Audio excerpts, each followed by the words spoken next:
Uh, based? Based?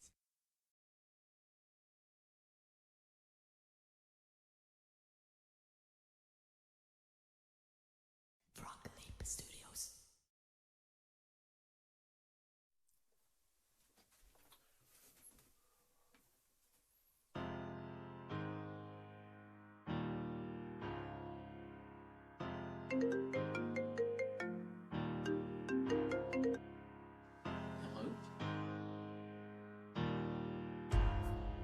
Hello, it's me. I was wondering if after all these years you'd like me to go over everything. They say time's supposed to heal, yeah, but I ain't done much healing. Hello, can you hear me? I'm in California dreaming about who we used to be when we were younger and free. I've forgotten how it felt before the world fell at our feet. There's such a difference between us and a million miles. Hello from the other side. I must have called 1,000 times to tell you I'm sorry for everything that I've done. But when I call, you never seem to be home. Hello from the other side. At least I can say that I've tried to tell you I'm sorry for breaking your heart. It ain't no matter if theory doesn't tear you apart anymore. Hello, how are you? It's so difficult for me to talk about myself. I'm sorry. I hope that you're well. Did you ever make it out of that town when nothing ever happened? It's no secret that the both of us are running out of time. Hello from the other side. I must have called 1,000 times to tell you I'm sorry for everything that I've done. But when I call, you never seem to be home. Hello from the other side. At least I can say that I've tried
I never would. I told you I'd change, even when I knew I never could. Know that I can't find nobody else as good as you. I need you to stay, need you to stay. I get drunk, wake up, I'm wasted still. I realize the time that I wasted here. I feel like you can't feel the way I feel. I'll be fucked up if you can't be right here.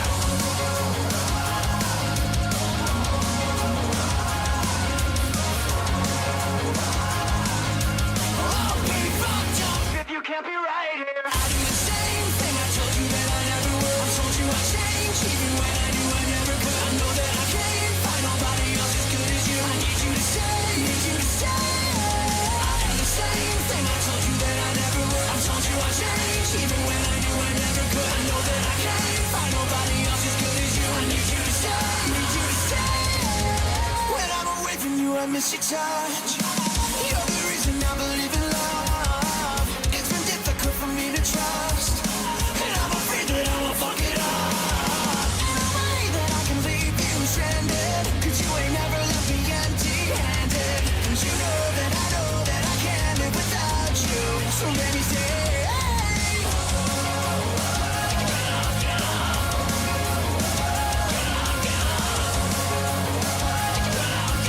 I'll be fucked up if you can't be right here. I do the same thing I told you that I never would. I told you I'd change, even when I knew I never could. I know that I can't find nobody else as good as you. I need you to stay, need you to stay. I do the same thing I told you that I never would. I told you I'd change, even when I knew I never could. I know that I can't find nobody else as good as you. I need you to stay, need you to stay.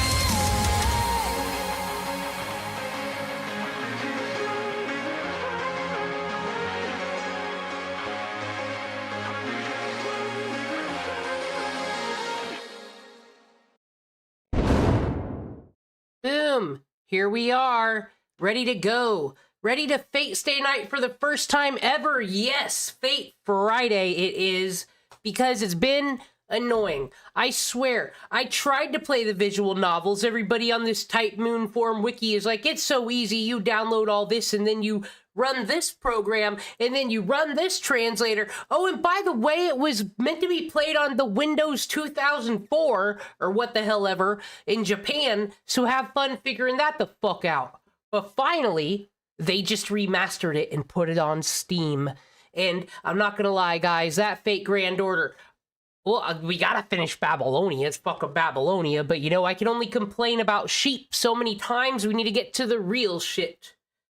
Once more, like last time, since I can only do so many reading, I think I'm gonna bring my friend Scooty back in here. X-Bounty, whatever he goes by nowadays. He's gonna help me read. And he's gonna be Shiro. I'm gonna read all the women, he can read all the men. I don't know what dumb fucking voices he's going to give them. I'm gonna be working on my Rento Sokka, but I feel like to get ready, you just need to say, she's got that soft voice, but then it's like, well, actually, Emiya, you are a dumb fuck. Don't you know? Don't you know that the crystals from Elric Zeldridge from the... like, that's how she be. All right, let's get into it. Well, I'll call my friend. Boop, boop, boop.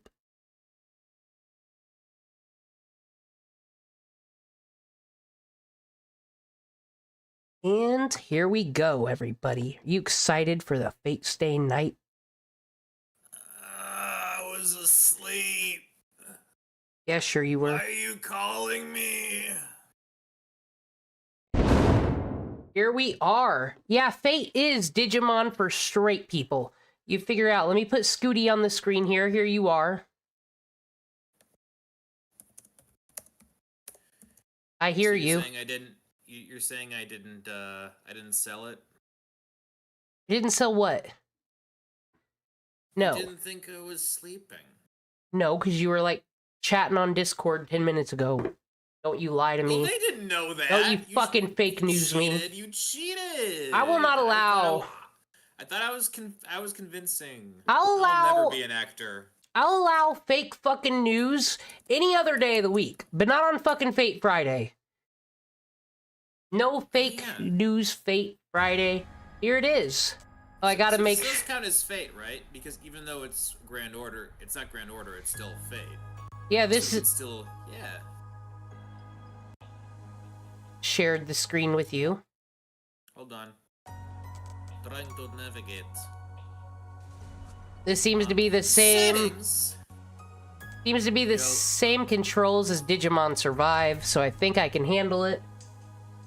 Yo, set it to Nihongo. Let's No. let's do the Weeb version. Come on, why not? Yes. Yeah, start over. Here we go. The tip of the spear was like a flash of lightning. Actually, I think you should read all this, because this is all Shiro, I'm pretty sure. Oh, okay. So this is gonna be done in Shiro's voice, or like older Shiro's voice.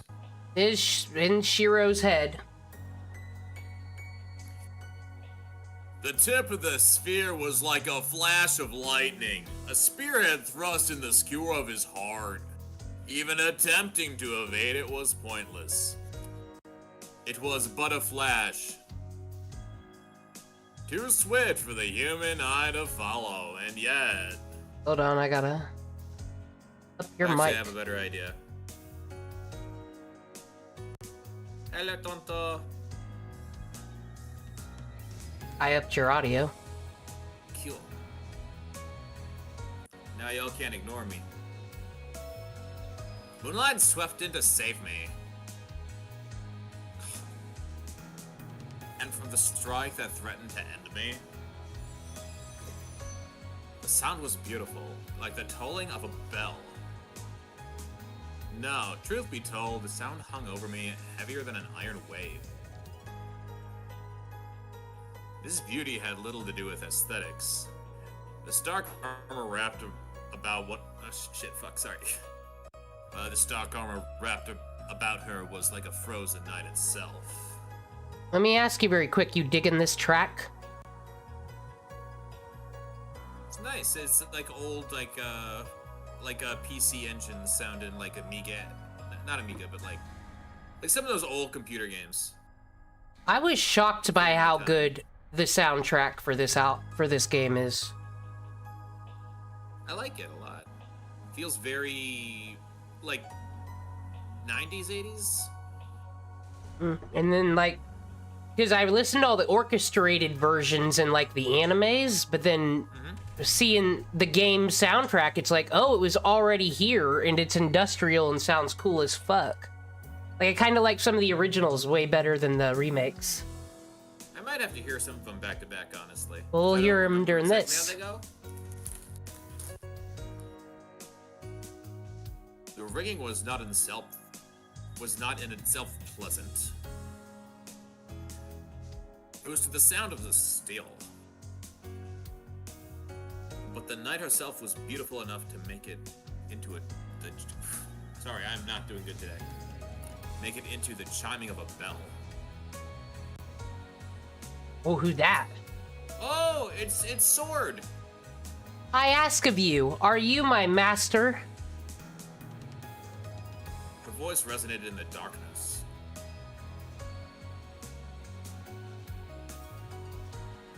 I have... Come in That's me. Right, sorry. I have come in response to your summons. Henceforth, my blade is with you, and your fate is with me. Our pact is now sealed. Indeed, the pact was sealed. Just as she chose to serve me. I'm sure in that moment that I swore to save her.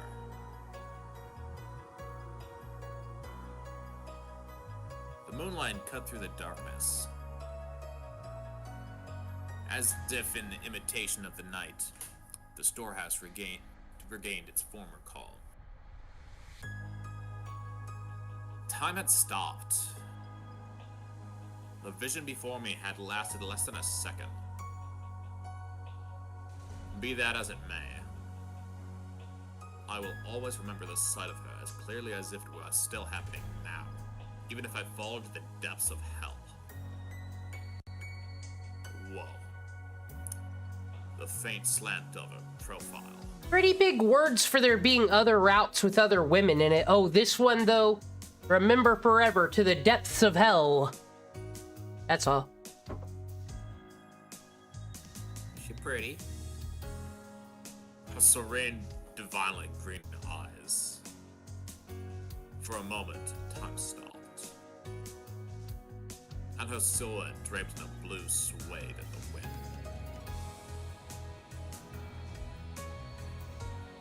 I was struck by the pale blue glow.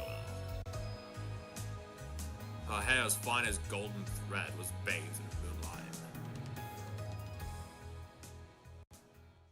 She was also really good with a sword. As if this is the first VN where the writer has a favorite. That's true. That's every stupid dating sim and anime. There's always that one. This happened 10 years ago. Oh wait, so the narrator should be older Shiro then. Yeah, I guess. He's recounting it. Okay. Okay, emo Shiro, go away. Putting you in there for later. I see someone who takes me back. He's tall, with chiseled figures. I've never known him to crack a joke. He ruffles my hair affectionately. No, that's not what this is. It's more like he's grasping my head and working it like a stubborn jar lid. Maybe he doesn't know how to control his strength. That's only to be expected. It's the first time he's ever done something like this.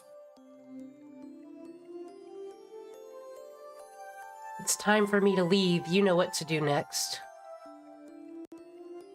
I answered yes in a somber voice. He nodded once, withdrew his hand, and stood up. That's all. Wait. This isn't Rin talking, is it? Do we change perspectives? I have no idea. Alright. Had I'll just commit to it. Oh, yeah, you go. You try. Had I known this would be the last time we would ever see each other, I would have done my best to make him laugh with the perfect joke. I'd been practicing punchlines in private, in the hopes of finally seeing a small smile. Now I'm doing it! Smile crack that stony face.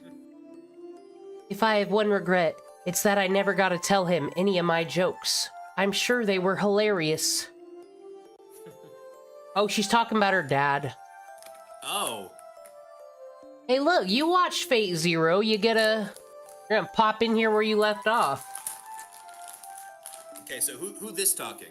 Who this? Could that be Kodamine Kire? Get the association in your debt. No, that has to be his dad. That has to be her dad, 100%, Yeah. right? Yeah. Get the association in your debt before you become an adult. Any decisions after that, I leave up to you. I'm sure you'll manage on your own.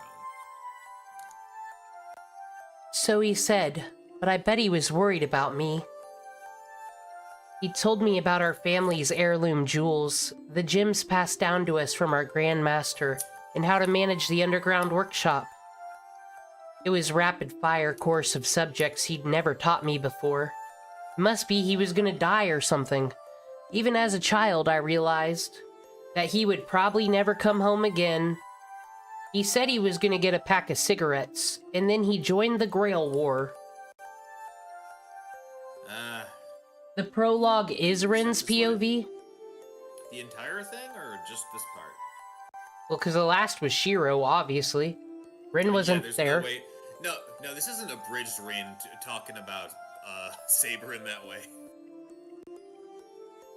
There was war. Not a war between countries, but between people. But in this war... A fight. But in this war, there were only 7 combatants. So really, is it a war at all? It might... What is it good for? What is it good for? It might not have seemed fitting to call it a war, but having mages involved changes things. Then it's a Harry Potter war, a real Triwizard tournament.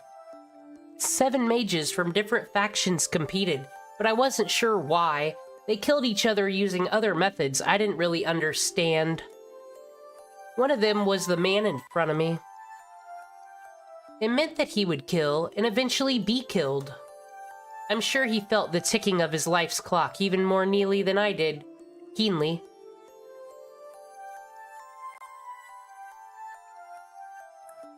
Rin, before long, the Holy Grail will appear. It is the duty of the Tosakas to obtain it. But above all, it is a path we are destined to walk as mages. And with that, he ruffled my hair one last time and left. But he made sure to have enough time to put a toast in his mouth. I never saw him again. My father slash teacher... Choking all the toast! Rin! Do the Heimlich maneuver! Kirei's just fucking smiling. Like, it fucking would. Dad runs in the street.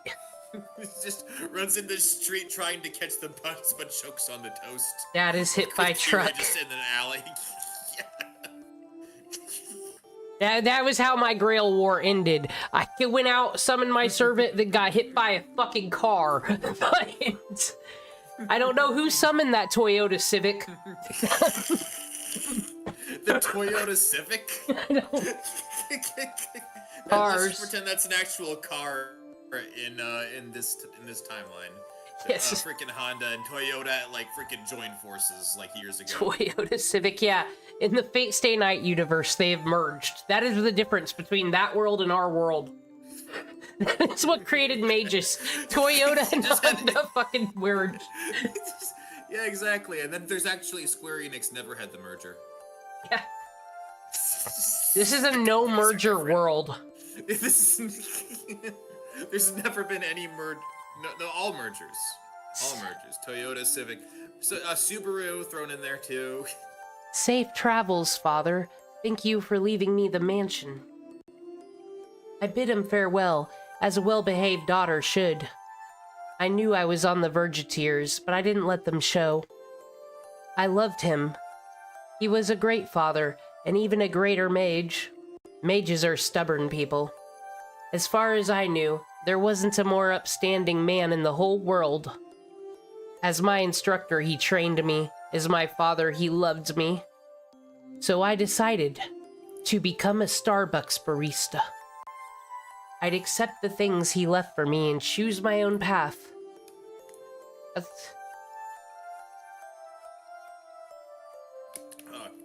Rin, before long, the Holy Grail will appear. It is the duty of the Tosakas to obtain it, but above all, it is a path we are destined to walk as mages. In the end... Oh, this you.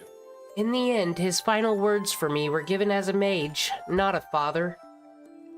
That's the moment I made up my mind. He actually sucks. Alright, I guess I'd better do everything I can to become a worthy mage, or my ghost dad will never love me. It's only natural for an apprentice to live up to her master's hopes. That's how I, Rin Tosaka, grew up after experiencing life's twists and turns. It's been 10 years since my father went off to war. I wouldn't say I've been looking forward to this day, but I am a bit on edge. That goes without saying, after all. That moment, which was burned into my memory 10 years ago, will soon be upon me again. Are you talking when you beat up that child murderer? Good Is that times. the moment you're talking about? I mean, honestly, that'd be pretty memorable for me. Yeah, when fucking Cthulhu was in the goddamn river, I'd remember that shit. Where was Rena at that time? Was she like watching the news? I think she was at the house. I hear something. Crazy.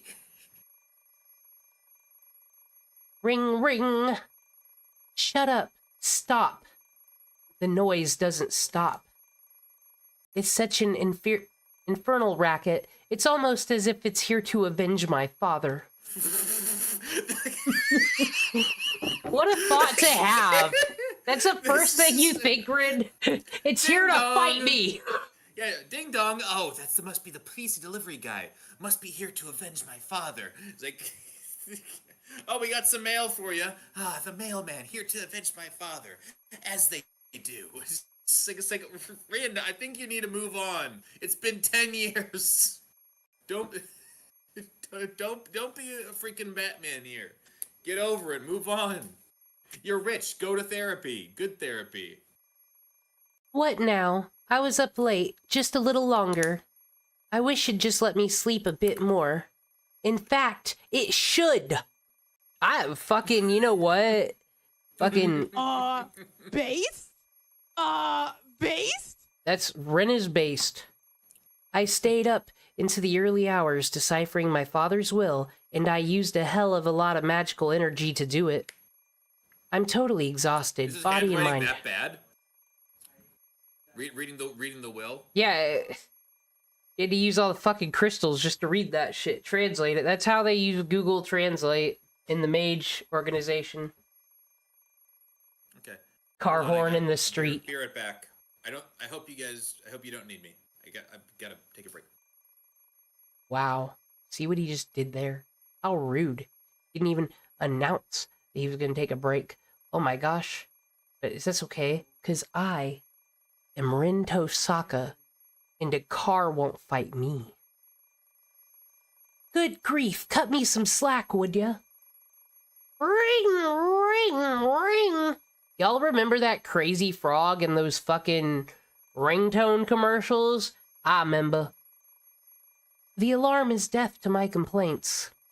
What kind of machine makes a noise that seems like its sole purpose is to remind you that you're late? An alarm clock, Rin. Late! I can't be late! True, but there's a time and a place for everything. You choose not to remember that, Tonto? That's what he sounded like. And then he would do, like, remixes of the Linkin Park. And the LMAO. And then you with your fucking Nokia sidekick or what the fuck ever would be so cool. Until it got fucking annoying, then you never wanted to hear it again. But that's enough about the crazy frog.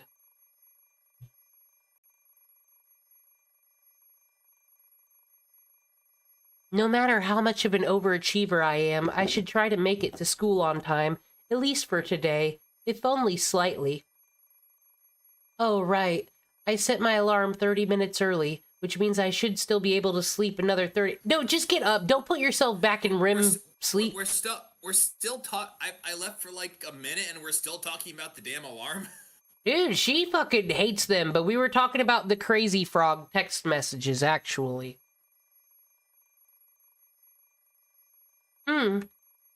Doesn't that sound off? 30 minutes early. I peer at the alarm clock through the sleep-heavy eyelids. The hands point to 7 o'clock on the dot.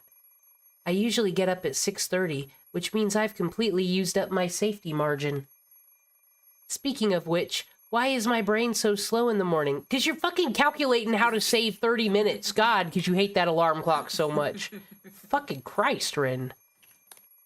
I mean, honestly, this is what it's like getting out of morning in the bed. My brain is just like, oh, well, if you think about it, there's actually, like, more time in the day if I sleep now and I'm more productive to do this thing. And just, meanwhile, the alarm's going. Like, who hasn't had a morning like that? I glare at the alarm for several seconds.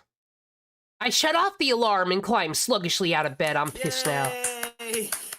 She did it! She got out of bed! Oh. Wow! Here's some metal.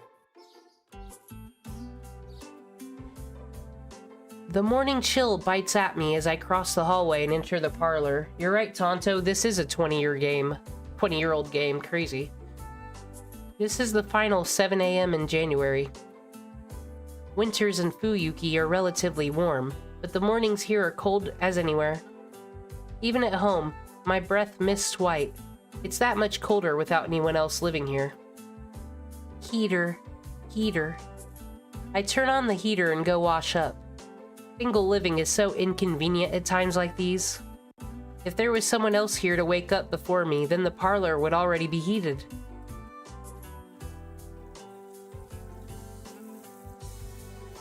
I wash my face at the sink.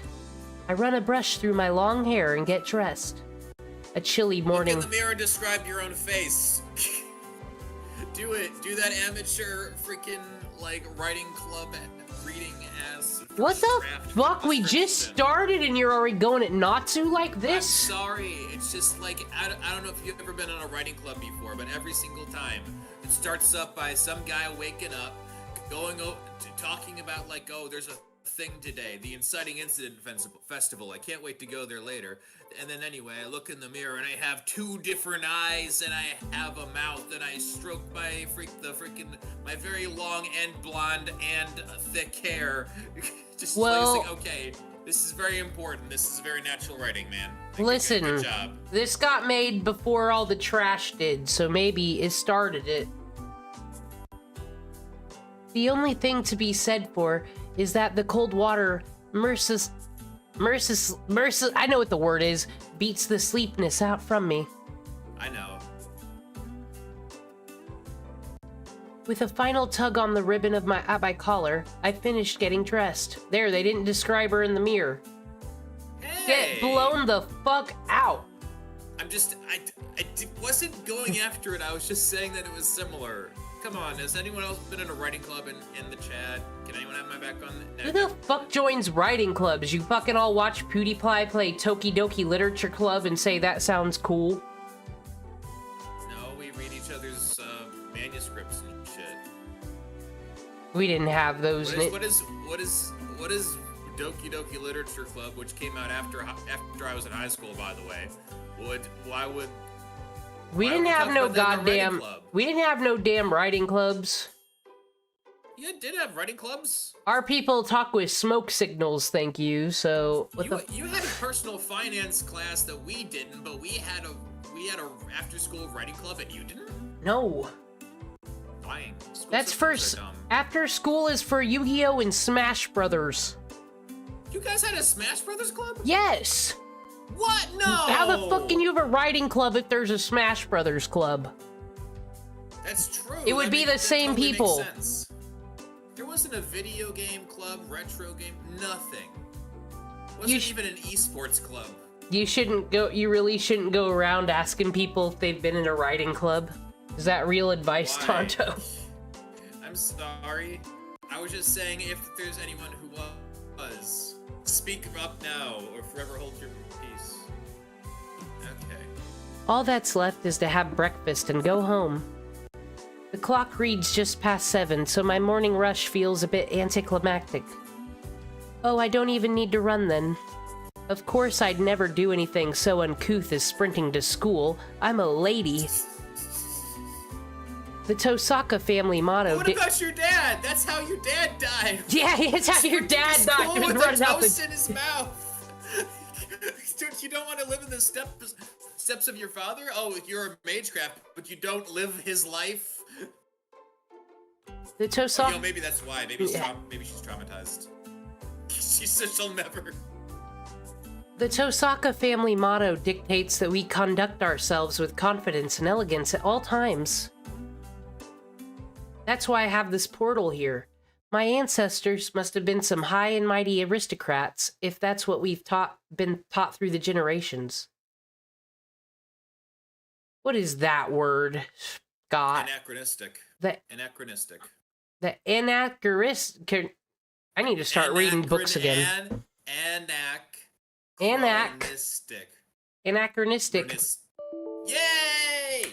What do you mean OneDrive isn't signed in? Who the fuck asked for it to be? That's all. Who asked for it to be? Mansion I live in is proof enough of that. Plus, the Tosakas are a line of spellweavers who practice what is known as magecraft. We're not just an old family. We have an admirably storied history. Tell us about it, Rin. Not that it's anything to brag about. In fact, I literally can't talk about it. The truth is, I'm a mage. No way. Who could I even brag about that to? As the name suggests, magecraft is what most normal people would see as magic. It sounds like some supernatural woo-woo, and if you'd like to think of it as just wiggling your fingers and saying abracadabra, that's fine too, but you'd be wrong. Just think of us as people who chant weird words and make equally weird stuff happen. Dude, I just love because I feel like not the fucking Fate Stay Night is like a different version of Harry Potter shit, like that world. And I just love how this is described. It's magic. It's cool. I do things. I do things, but actually, if you think that I'm like this type of magic person, you're really wrong, but I'll tolerate your opinion, even though this is pretty offensive. It's just, like, it kind of has that vibe, like she's been, like she's been a victim of just, like, you know, anti-magic prejudice. It's like, oh, go around and fly on your broom, Rin. You're a witch, right, Rin? So go do a trick, Rin. Yeah, she's got like so much of that growing up. Yeah, this is like, she's got a defense ready to go. She is the SJW of mages. Tonto wants to know who she's talking to. Yeah, she's thinking to herself right now. Like, listen, think about how long it took her to get out of bed. She's too smart for her own good. She thinks she never stops. Everything makes sense now. I understand why the voice actor gave her that voice. We can do things kind of like that, but there's no point, so we don't. We're pretty much heretics who lurk in the shadows of society. We're not allowed to draw attention to ourselves, and anyone who has time for that kind of thing would rather spend it on their research. Ordinary humans might call us magicians, but that would be wrong. In fact, there are only 5 magicians in the whole world. Magicians are what we call people who can do something no one else can. They can accomplish feats beyond the means of modern science and perform genuine miracles. One of them was Jesus. I didn't know about this part of Fate lore. This is new to me. No, this is, what they consider the true magic. Like, oh, I don't know how to describe it, but, like, Merlin is a magician because he went to the root. Like... Oh, he is? Like, yeah, they escaped Earth and they kind of exist in a fucking different form and shit, like... I am popping the Fate Cherry live on stream, Fuyon. Why did you name the stream that? Okay, and to answer Tonto's question of why Rin's calling herself a heretic, oh dude, wait till we get to the church. It's cool to be a heretic. Similarly, what the fuck today? Similarly. Yeah, that word. Magic is the label we use for mystics, magical mysteries that can't be realized with any amount of time or skill. While magecraft, though it looks mysterious, is something anyone can do with enough time and resources. I'm a mage. Oh, are you? And the kind of mystics I use are merely magecraft, not true magic. See, that's the difference. Magecraft is kind of more like alchemy, because it's just moving things around.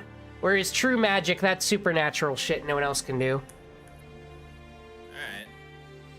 Confusing, I know, but that's how it works.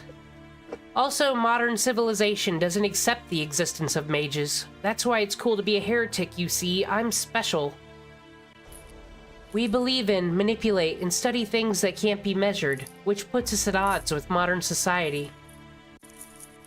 Above all, there's no point to any of what we do. You'd be so much happier just going off to a normal school and becoming a normal adult than you would studying magecraft. Human technology has accomplished great things. But have you seen what the zebras have come up with? No one ever talks about that. No one ever talks about the zebras. They're just over there in Africa, like, building little, like, Atlantises and Towers of Babylon and stuff like that. It's like, nobody stopped us. For the last few centuries, magecraft has been playing catch-up to the progress of civilization. Nothing is impossible for humanity anymore.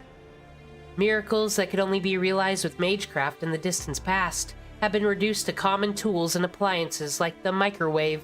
I always knew that was magic. Even so, magecraft does have its benefits. Just as there are some things only science can accomplish. There remains heights only mystics can reach. If science is racing into the future, then mages are racing into the past. I think the Tosaka Grandmaster said that. Whether you're heading into the past or the future, your destination is the same. 0, or something like that. We can shelve difficult topics for now. Philosophy is for the elderly. Boomers. Wow.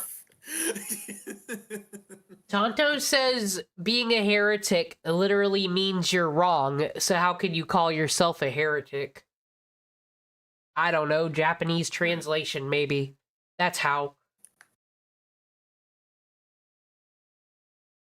Philosophy is for the elderly, Tonto. Are you old?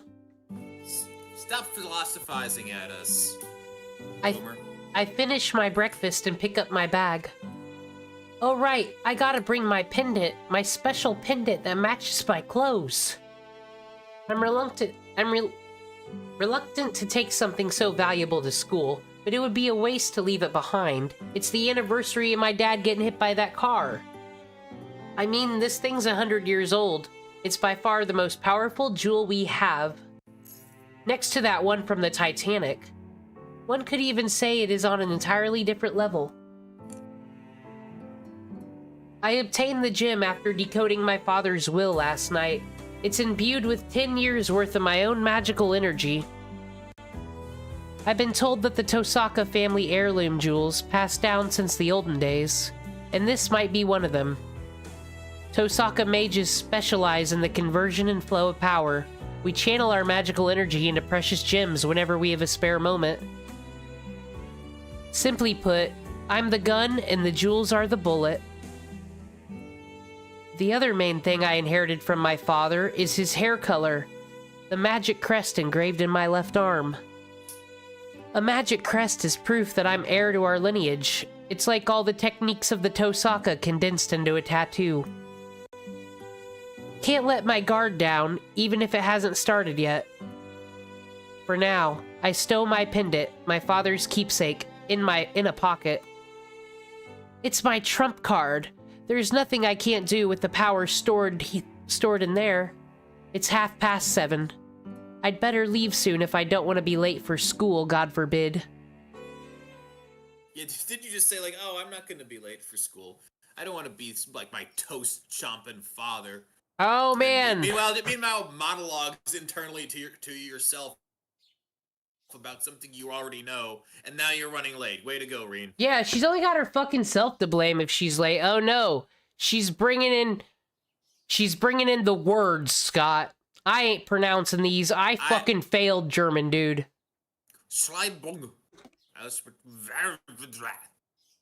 Code 3. I weave energy into brief foreign phrase. As a mage, I can't neglect the security of my home base. That still applies, even if I've never had so much as a single burglar, lost child, or stray cat wander into my home. Actually, I don't think the neighbors have ever even come over to say hello. How fucking rude, I just now realized. That's fine with me, but why don't I ever get any stray cats around here? Whoa, Tren, the fucking cats don't even want to deal with you. Oh, is that how you say that letter? An essence, so you just say S.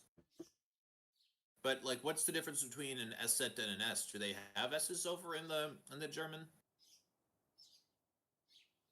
I mean, yeah. Schroeder. Oh, yeah, Schrodinger and shit, yeah. So then why do they have 2 S's? Don't they already... and there's also, like, the C, which could be an S. Not necessary. I look up at the mansion that's been my home for over a decade. Fuyuki is a strange city. One side of the intersection dividing the residential areas is filled with old samurai estates, while the side I'm on has an abundance of mansions built in the European style. It's almost like a bunch of weirdos came over here to have a grail war. Apparently, a whole bunch of foreign families immigrated here a long time ago, but I've never seen a single foreigner around. It's kind of like, you remember how Hunger Games had like the victory fucking suburbs for the winners? Yeah. And like, oh yeah, and like And then they have the same thing for Hunger Games and shit. Yeah, like, because if I recall, in District 12, since no one fucking wins ever, it was just the two of them in one house, and then Heyman being a drunk on the other side of the neighborhood, and that was it. That's what this reminds me of. They all move here to Grail War, build houses, and then fucking get got. There's even a cemetery for foreigners in Shinto, the new part of the city, across the river, but it was built for the generation that immigrated here. Everyone else just gets thrown in the lake. Maybe Japan just didn't suit them. I make a mental note to ask the priest about it next time I visit the church. He's nothing if not full of boring trivia for sure. It's your trivia! Oh. Something feels off as soon as I step outside. That's weird. It's quieter than I thought. There's no trace of the typical morning bustle. At 7:30 in the morning, there would normally be students and workers on their daily commute. I guess it's just one of those days. I didn't want to... Just one of those days! Don't want to wake up. I didn't want to wake up. I told the alarm clock to shut up. Tonto, no one lives here. Why is it so quiet? Yeah, I told you Rinto Saka isn't that smart. She thinks she's a genius. She just doesn't. I think she just has the ADHD and she has racing thoughts, and you have to read all of them. Just thank God she doesn't have a crush on anybody yet. We wouldn't be getting anywhere. Oh, let's not get into the high jump, kid. Maybe everyone slept in. Everyone in the whole fucking city, because they knew Rinto Saka was hitting the streets this morning. It's unusually cold today, so everyone must be snuggled up in bed. These screen wipes, though. Still, though, even if that were true, it's strange that there isn't a single student on the street. At this time of day, you'd expect to see at least a school uniform or two. They must have got raptured, and yet, from where I'm standing at the school gate, it looks like morning club's activities are just starting up.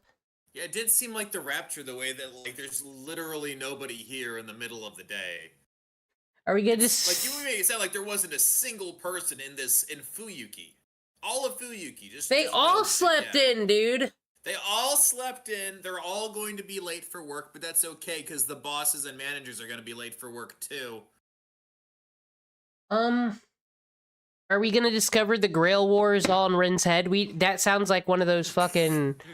I remember watching a Watch Mojo video where it's like, the top 10 creepy pastas of your favorite fandoms. Every fucking single one of them was, they were in a coma the whole time. Pokemon, Whoa, Rugrats. Jeez.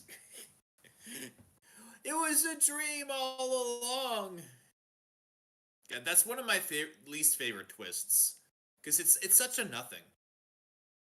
Which can only mean... Oh God! A person! Can I, since you're doing all the monologuing, can I have her? Yeah. Tasaka, you're awfully early today. I knew it. With a light sigh, I turned to face the student who called out to me. Morning, sorry it's cold today. The girl who addresses me so casually is Ayako Mitsuri. She's my classmate in 2A, and she has quite a history. Morning, Mitsuri, and I'm sorry for the weird question, but do you know what time it is? That's a ridiculously normal question. What the fuck are you talking about? It's not even 7 yet. You asleep or something? She waves her hand in front of my face as if to ask if anybody's home. What a rude bitch. Ayako is one of my few friends, and she knows I'm not a morning person. She's probably figured out by now I'm still not completely with it. You're still debating whether your alarm clock was getting revenge on your father. You're still on that one, and she knows it. The clocks at home are an hour ahead. All of them, apparently. I thought it was just my alarm clock, but the grandfather clock was off too. What's going on here? Father must have set the clocks to go haywire once I took the pendant out of the underground cellar. Or it was just daylight savings day. That's a really shitty theory, Rin. My father must have made the plan for like the alarm clocks to reset by accident when I went to the bathroom on my half birthday of this year, because that's just the things he does. What is this? Yo, Pat, don't worry. She ain't coming for your theory job. She's good. Tosaka. Don't worry about it. It's no big deal. Are you on your way to morning practice, Mitsuri? Yeah, there are a lot of troublemakers in the Kyoto Club, and we're down one of our best shooters. We need to go and put on a good show if we're gonna attract first years in April. I see. Sounds rough. Why just say you care? Oh, wanna come see? I'm sure the boys would love to know what you're watching. You're lightly concerned that maybe the Fate series suffers from bad writing. This is the best visual novel ever released in Japan. How dare you? You should go look up the sex scenes, Tonto. Anyway. Wait, are we gonna get to... Oh, shit. I don't think we get those. I think those got taken out of the first version. That's why you need the 2004 version so you can get the hentai. Oh, okay. Well, good. Then we don't gotta worry about that. The Kudo Club, huh? I'm acquainted with 3 of its members. One is Ayako, the girl I'm talking to now. I barely ever speak to the other 2.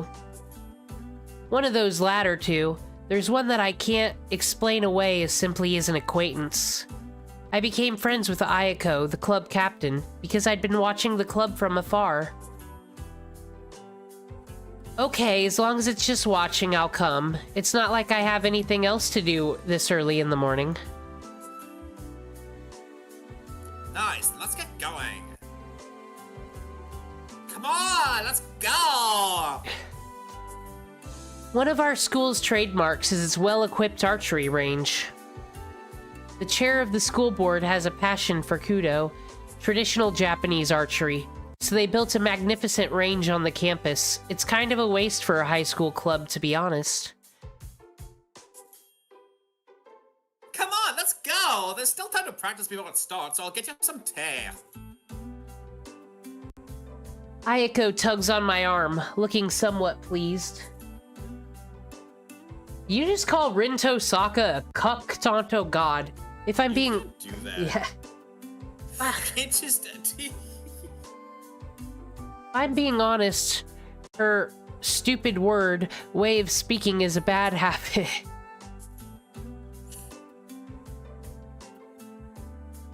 Dude, look at that archery range. I didn't have this in high school. As Ayako said, there's no one else at the range. We sip Japanese tea that's so hot it numbs my tongue as we prepare for today's classes. The hot drink is delicious in the quiet, wintry archery range.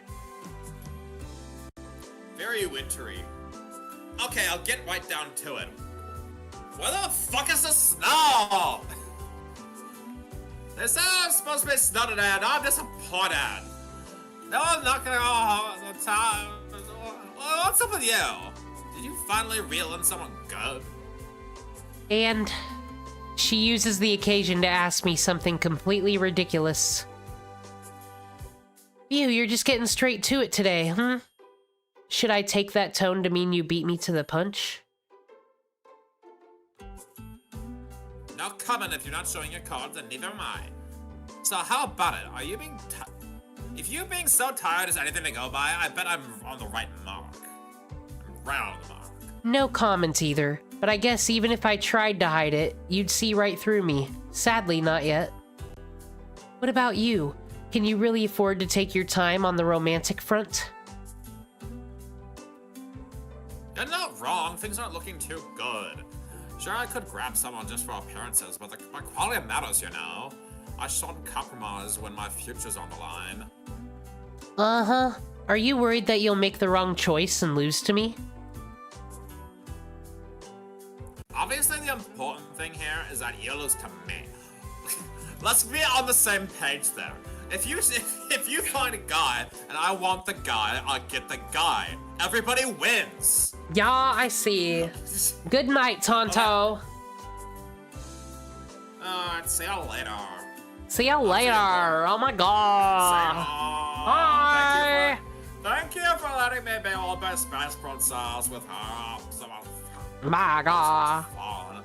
What I actually get the princess is secondary, really.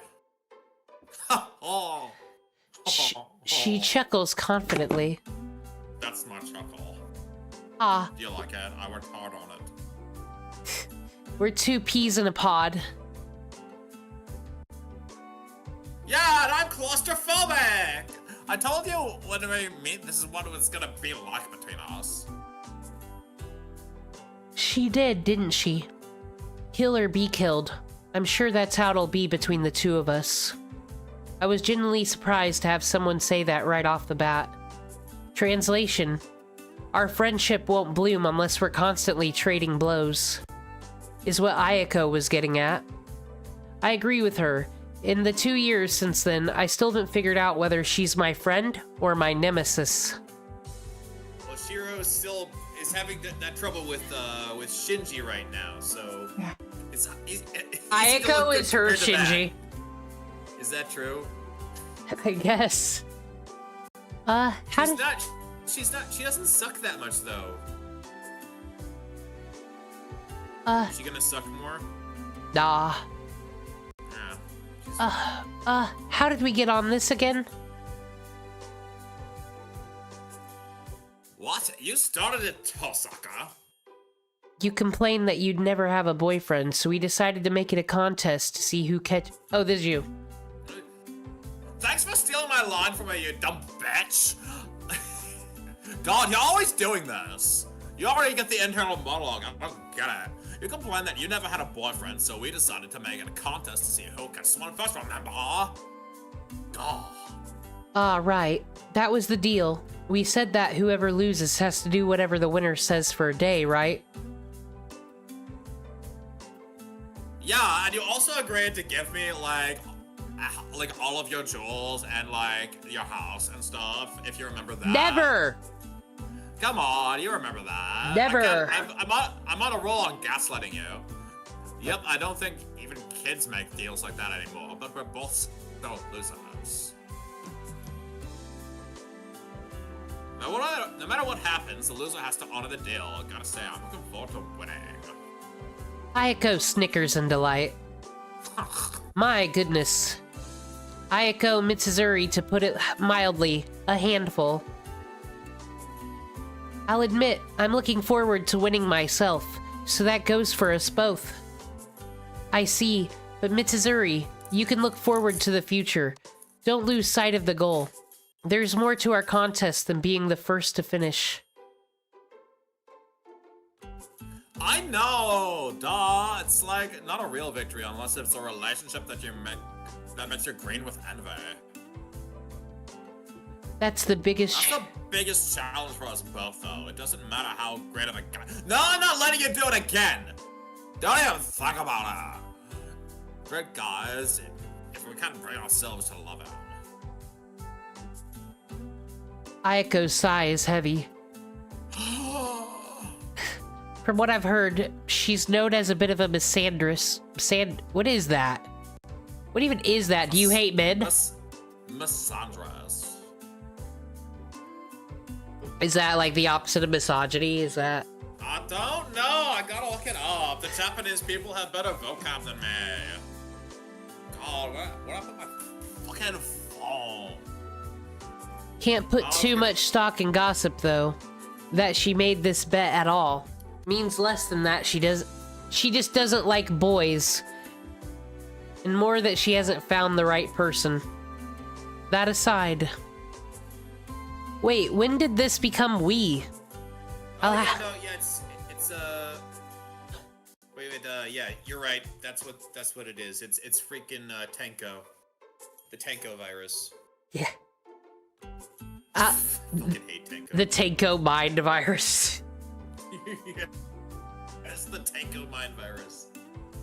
I'll have you know that I'm not the Ice Queen like you. I'd have no problem liking a boy. They don't have cooties at all. Yeah, I'm not buying it. Maybe you just haven't realized it, but I kind of imagine you're getting soft with a boy. You're always getting asked out and you've never once said yes. You'd think that if you were actually interested, you'd at least date a few. Like, say your record speaks for itself. You don't care about boys. You have no imagination at all, do you? What if I already have feelings for someone? Wow, talk about tall tales. But I'm sure I can appreciate a good romance. Ayako's tone isn't mocking. She nods solemnly. Her sigh tells me that it would be nice if it were true. I don't believe myself. I really can't hide anything from her. So can I. She's right. I know— That was my line, bitch! Stop stealing my lines! So can I. Okay, your turn. She's right. I know how very well cold I am. I'll concede that I'm a novice when it comes to romance. That you are, two pieces in a pod, Ryan. Just make sure you stay on your side. Keep getting your fucking shit on my side of the pod. I put a line there for a reason. Damn, it's already 7. Why are you talking to me about peepods? We gotta get out of here. Better cut the secret meeting short. We have to go and someone might walk in on us. It's time to start acting like students. Yeah, freaking arguing over boys. They might think that we're adults and mature or something. We gotta stop. Yeah, God fucking— I love the prologue of this fucking video game is, like, Natsu— okay, I will say though, Natsu did beat the Bechdel test because she spent the beginning yelling at an alarm clock. Yay, Bechdel test passed. Bechdel test fucking defeated. But then what's the first scene we have at school? Women talking about men. I'm just imagining like a freaking anthropomorphic alarm clock, like as a crusader of justice, like avenging people's fathers one by one. It's like a Saturday morning cartoon. Every episode, they're like avenging a new kid's dead father. Yo, we gotta make a pilot. Not as much as the great Red Tosaka. I'm the David to your Goliath. Your ability to make being a good intuition at school is practically an alternate personality. Aw, that's my 4th alter, don't you know? Ayako sniffs exaggerately.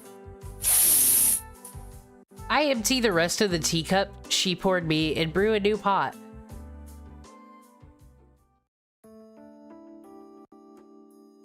So why not join a club? Don't feed me your usual bull about being unathletic. I still haven't forgotten about how he beat me in every fitness test last year. You had— That's yours. You had me beat in lung capacity though, and weight. Oh great, you're telling me that I can suck real good and that I'm fat? Fuck you! She can suck good and she's fat. Fuck you, Renta sucker. I gained 3 kilos. That's like a pound or something. Wait, that's nothing to celebrate, damn it, you tricked me! Haha. Ayako slaps the table. Careful, you might spill the tea. Shouldn't the club captain be taking better care of the place? Shut it, I'm your rival of the first club captain, so after that.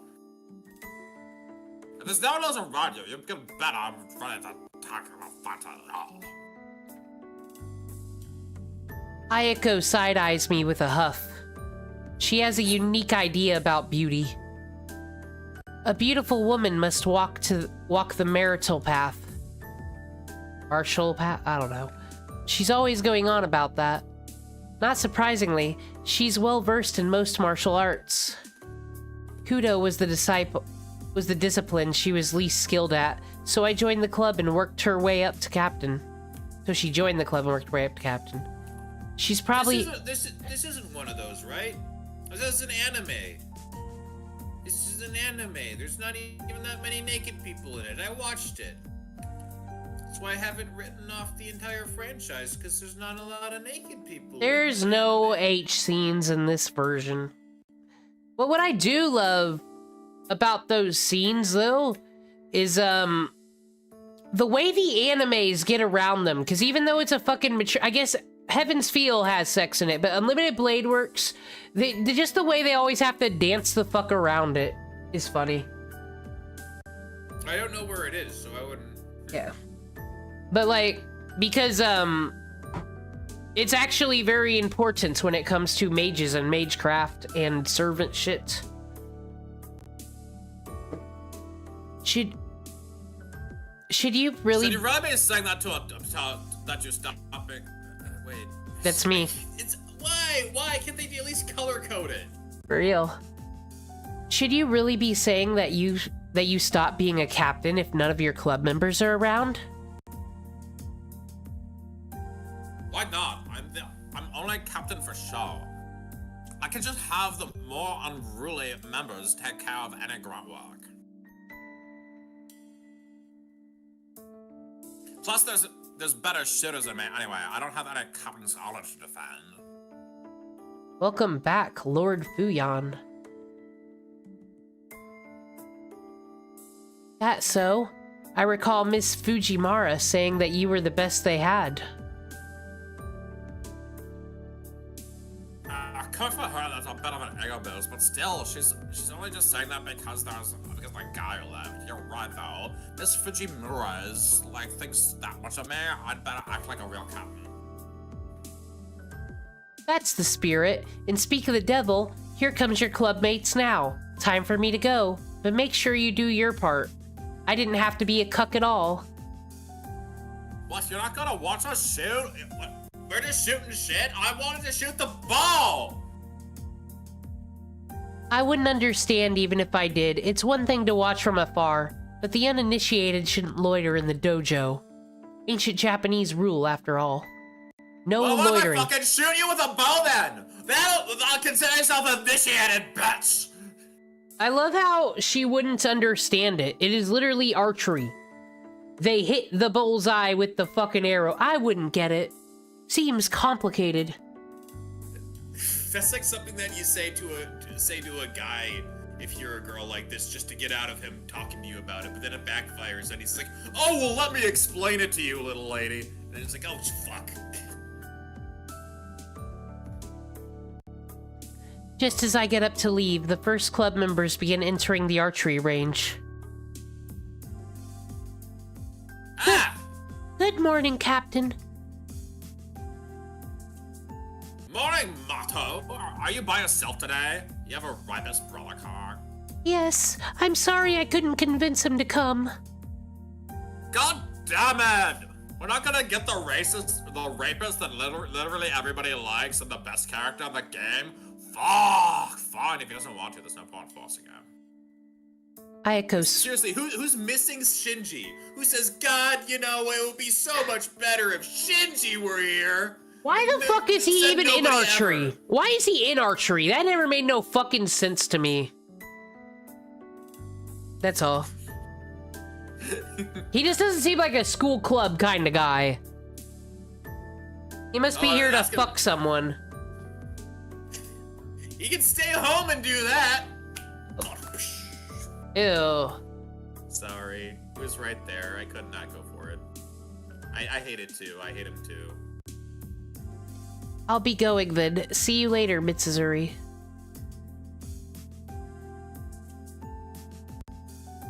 Y'all let a Tosaka. Have a good day, Tosaka. Thanks. Hang in there, Sakura. Yeah. Hang in there, Sakura. I'm sorry I made fun of your situation. That wasn't cool. Well, we don't know about that situation, so we can pretend it don't exist. Oh yeah, right. Totally.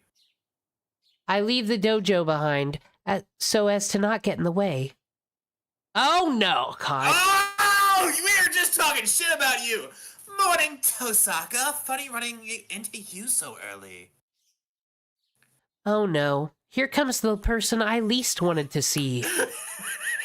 I least wanted... Good morning, Mato. You're here early. Of course I am. I'm the captain. So I need to set a good example for the first years. Shinji Mato from Class 2C grins at me. He's the vice captain of the Kudo Club, and a darling of half the girls at school. I don't know what's wrong with those... You can't convince me. Yeah, that half needs to be put on a list, my dude. Maybe it's because he lives in a fucking mansion. That's probably it, because, like... Who fucking doesn't in this plot? Yeah, but, like, he can actually have parties there and shit. There's no parents to tell him what to fucking do. Like, no one gives a fuck. That's all I can imagine. Mom said that you... Stop, guys! My mom said that you can't use, that you gotta use the coaster and everything! Everything's falling apart! He's gonna be that kid who throws a party. Yeah.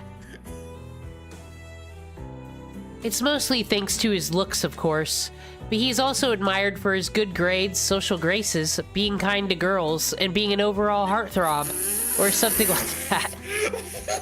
What are these lies? Brandon, I'm sorry, no one can tell when you're being sarcastic. You might as well just not do it. I really don't follow that kind of stuff. It's just what I hear my classmates say. Well, it sounds like it's coming from the half of the girls who are, you know, brain dead. So. I see. No, that's me. Wait. I see, okay. I see. Hate to burst your bubble, but I'm pretty sure you're forgetting an important part of that motto. Try to remember next time. What's that? Vice. I don't care whether you're captain or vice captain, but if you make a point of leaving it out, people might think it bothers you, vice captain. Stolen valor. He's how dare you speak to me that way? You're right. I'll keep that in mind. Thanks, Tosaka. Not sure I did anything you should thank me for, but hey, I'm not gonna stop you. With that, I turn to leave the range. Why? You thought I was gone, did you? Well, motherfucker, I'm still here. You're here to watch, aren't you? You're more than welcome to stay. Pass. I don't want to interrupt your practice. Oh, God. I don't mind at all. If anyone says otherwise, I'll kick them out. So why don't you stick around? Come on. I already said I don't want to intrude. Your consent is strictly a courtesy. It's not as if I'm particularly interested in Kudo. I'm not really excited to watch a bunch of people I don't know shooting arrows. What's that, Tosaka? Speak up, you stalker child! Oh, God. You don't care about Kyoto? Huh, I must be confused after seeing you watching us after school so many times. ... I don't know what he's playing at, but he seems to have seriously misunderstood things.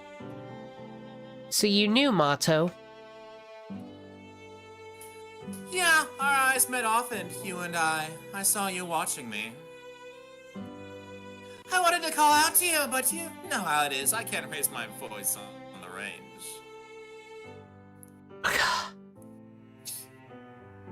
Shinji starts closing in on me, looking pleased with himself. I see the triumphant glint in his eyes, competing with that of an affable smile. I had it all wrong all along. I thought you liked watching us shoot.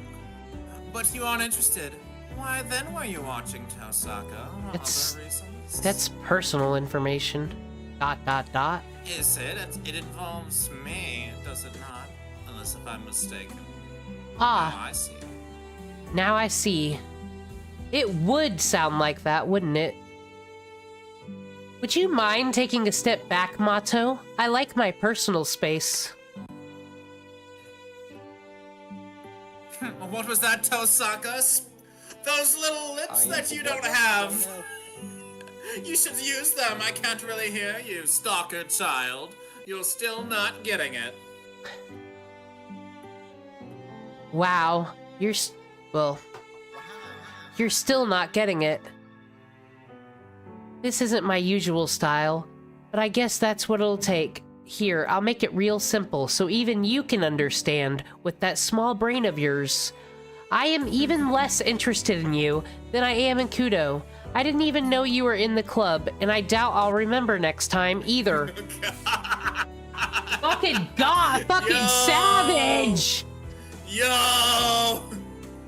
You understand now, Scott, why Rin Tosaka is my favorite character? We're fucking fighting alarm clocks. She fucking tells him he's a fucking loser after she's nice to everybody else and courteous about everything else. Just, you suck. I'll never remember you.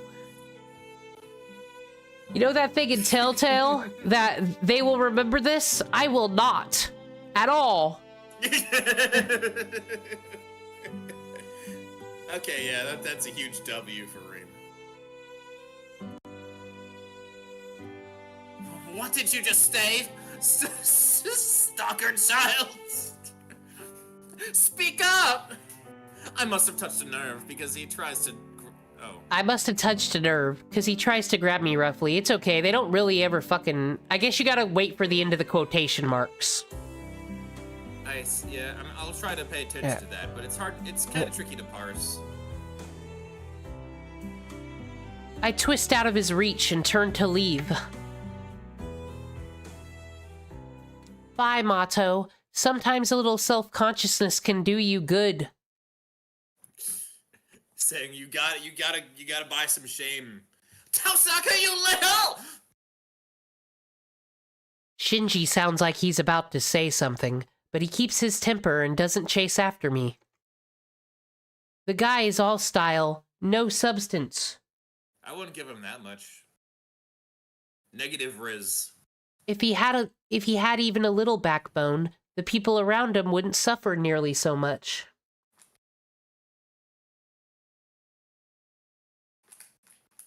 I take the rear entrance into campus from the archery range. It's past 7 now, but there still aren't students in the hallway. They've heard of the savagery that I have unleashed on the school, and they got the fuck out. I told the popular guy. He sucks, actually. Okay, I got this. Fujimura? Hey, it's Tosaka! Good morning, Miss Fujimura. Yep, good morning to you. I just love how you're so polite to teachers like me. Strange woman pretends to sob in delight. It may be hard to believe, but this extraordinarily affectionate and happy-go-lucky woman is actually a teacher here. Is there another way to say good morning? There sure is. The first years all greet me properly, but once they're upperclassmen, they stop using my surname. Don't follow their example, all right? Oh, I'm not quite sure I understand, but I wouldn't be rude to you. Good girl. Oh, how I wish they could be more like you, Tosaka.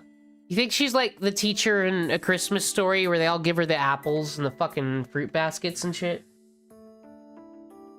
Maybe. I don't know. She strikes me as like she like worked with like really younger kids, but then she moved to the freaking high school and then she wasn't able to update her energy, so she still has like the energy of like being like a younger, like, let's go on the playground kind of thing. Okay, everybody line up, and it's like, that's not, these are high schoolers, we don't line up. Just, that's the vibe I get from her. I could be wrong. With a parting wave and a see ya, Miss Fujimura leaves. Fortunately, she isn't my homeroom teacher. Miss Fujimura teaches English. Her sunny attitude belies her expert rank in Japanese fencing, kendo. In her student days, they called her the Fuyuki Tiger. Oh! Now it all makes sense. Well, it didn't make sense before, but now it does. Do you remember last time you played Fate Grand Order with me? She was fucking dressed as a Jaguar. Yes. Yep. That's the mystery, though. I might just want to relive that one. That was a lot of fun. You'd think someone known as a tiger would be feared, not adored, right? Miss Fujimura cheerily heads off in the direction of the archery range. For some reason, she's the faculty advisor to the Kudo Club instead of the Kendo Club.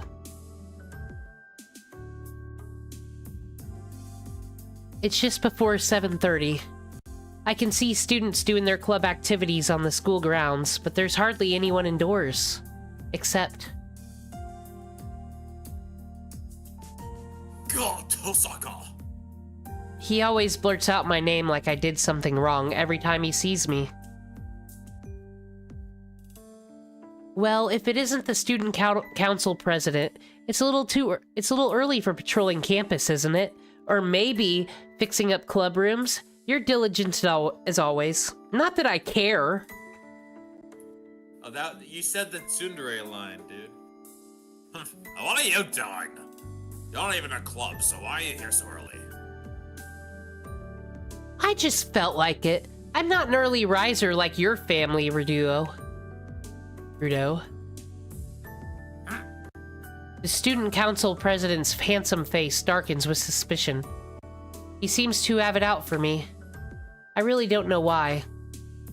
Maybe me saying temples are dull, so temples so dull, pass is what started. Temples are so dull, pass. Yeah. One question for you. Have you been staying late on the campus lately, Tosaka? Nope. I'm in the Go Home Club. You know that. Naturally, as the appointed student council president, I'm well acquainted with all of our students' affairs. I stalk all of them. That's nice. I'm not sure why you bothered asking then. I hope you're not trying to pawn your student council work off on outsiders. Spy on your fellow students yourself. Don't ask me. It's got nothing to do with me. In one way, you're an outsider. Don't think I haven't noticed the way you use your wiles to get your hooks into a treasure, you vixen. Well, doesn't he actually say that in the fucking abridged? You and your fucking succubus wiles. These two must not like each other. Well, that was uncalled for. Mitsuzuri just asked me to publicize your club budget allocation. Don't the students have a right to know how their funds are being spent? We got embezzlement going on here? Seems so. That's all it was to you, was it? The psychological damage you inflicted on the treasure made her take an entire week off. I shouldn't be surprised to see just how twisted your ethics are. Whoa, Ren's a bully. Look who's talking. You ought to keep your staff on a tighter leash. Playing favorites with the cultural clubs doesn't seem fair to me. I know that. That's why I'm going to audit them myself. Whoa. Caleb Hammer. This fucking loser. Okay, what did I decide to give him? Emo. It's fixed, you say? Just then, an unexpected visitor makes his presence known. Oh, sorry. You're doing all the work while I'm out here, and I just asked for your help with your repairs. Forgive me. Don't worry about it. Where's the next one? We don't have much time. For every room, then. The equipment's been acting up for a while, and it finally gave up the ghost. If it's completely broken, I can't fix it. It'd be easier to buy a new one. You're right, but I'd still appreciate it if you take a look. It looks like it's on its deathbed to me. You might be able to nurse it back to health. Okay, I'll try. Beckoned by the other student, the president leaves. I'd stopped thinking during the sudden turn of events. The other boy, wrench and screwdriver in hand, Turns as if he's remembered something. You're early today, Tosaka. He awkwardly mutters and leaves. Was that supposed to be a greeting? The president and the student called Emiya walk off into the distance. That would be Shiro Emiya from Class 2C. I hope that's all it was. How do I put it? The wrench looks right at home in his hands, but I'm not sure if it's because it makes him look tough or handy. I think you've had enough handsiness for today, honestly. 7:30 a.m. There's nobody else in classroom 2A. I take a seat at my desk and flip through the math workbook. There's still 30 minutes until morning homeroom. I've got time to kill until my classmates start arriving. What yowie? There are two males on screen at the same time. That's haunted. The classroom is lively as lunch break begins after 4th period. My school has a cafeteria, so only about half the students stay in the room. It's mostly girls that stay behind. Yeah, that's how that would work if we had this system in school. Yeah. Guaranteed, the girls would all stay in the fucking class. They'd be like, eating? That's not cool.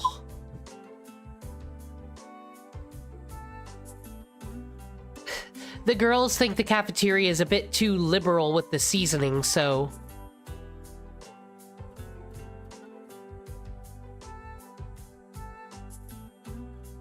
Is that what's her face? No, it's different. This Oh. is Samovich. Tosaka, would you like to have lunch with me? We girls tend to enjoy our lunches as a group.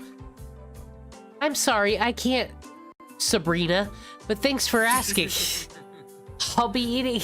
Every fucking time we do visual novels do I start localizing everything. I'll be eating at the cafeteria today. I overslept this morning, so I didn't have time to make lunch.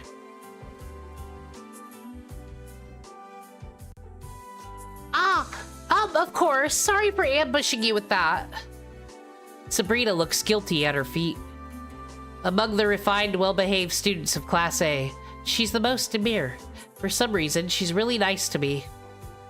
There's nothing to apologize for. I just didn't have time to make a lunch today. Please ask me again tomorrow.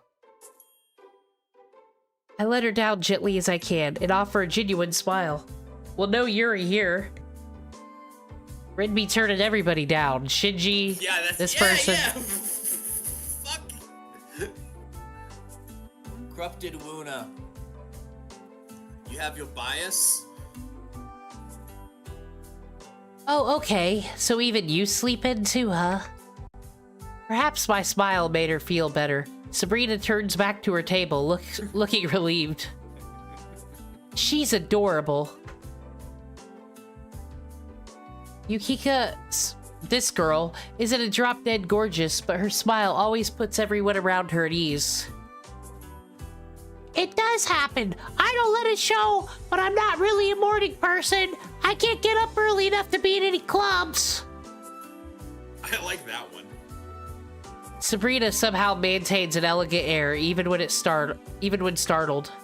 Watching her reactions is always so calming, but that doesn't mean I have time to just stand here and talk. If I keep up a conversation with someone so disarming, the real me is bound to show herself. I'm off to the cafeteria then. Enjoy your lunch. You too, Tosaka. Sabrina and I exchange some graceful greetings, and she returns to her friends. I see that she's eating with Kaede and Kane. I don't need to dox them and say their last names. Oh right, wasn't Sabrina the track and field club manager? Mary and Heather are the track and field club's rising stars. Mary's a bad influence with whom I go window shopping on days off, but I don't know Heather too well. Looks like you got dumped, Sabrina. I told you that Tosaka didn't bring lunch. If you want to hook her, you gotta bring enough food for both of you. You could be this bitch. Maki, that does. There's so many people I give like this kind of voice to. Maki, can we just go to the cafeteria with her too then? Nah, it's too cramped in there to share space with us brown baggers. Plus, it's really annoying how the boys stare when you sit next to Tosaka.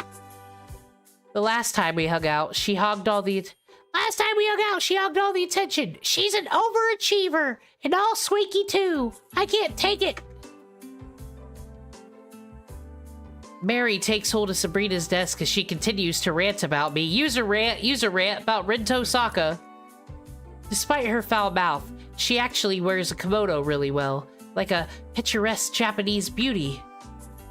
Mary G. Lady Tosaka can hear everything you're saying. I don't know who said that. Meanwhile, I don't know who's saying that either. Meanwhile, Heather's cool and solid demeanor are a complete foil to that of her. Oh crap, did she hear me? Ugh, I bet she's totally glaring at me. Oh, I don't think she's glaring at you. She's totally shooting lasers. It's the scariest when she's smiling at you. Oh, come on, just let it slide. We're pals, remember? I treated you to taiyaki one time. Kaede puffs her cheeks out in a pout, waving her disposable chopsticks in the air. Would you believe that her hobby is collecting wind chimes? What a loser. The world works in strange ways. Hi, Mercury. Welcome to Fate Friday. At any rate, it's rude to Sabrina. Whoa! Typo! What? It's rude to Sagusa to stare. No, Hey. no, I think that's right. It's just awkward. It's rude. It's rude as a target to say Saigusa. To stare as in like the infinitive. Joke's on everyone. This is actually hooked on phonics, and I'm gonna learn how to read after Fate Stay Night. This is good reading practice. I don't get to read out loud too frequently. Caught between me and the foul-mouthed Mary, Sabrina looks like she doesn't know what to do with herself. If it's all right, Sabrina. And Mary, I was the one who treated you to crepes, not taiyaki. You really ought to fix how often you work in hyperbole. Ugh! That smile scares the daylights out of me. Mary holds up her lunchbox lid like some kind of shield. I bid the odd trio farewell. Leave the classroom. I think I'm sure I had some of those lines too. I'm sorry. Whatever. I couldn't tell when I was talking. I think 2 out of 3 of these characters don't fucking matter. And slide the door closed. Oops.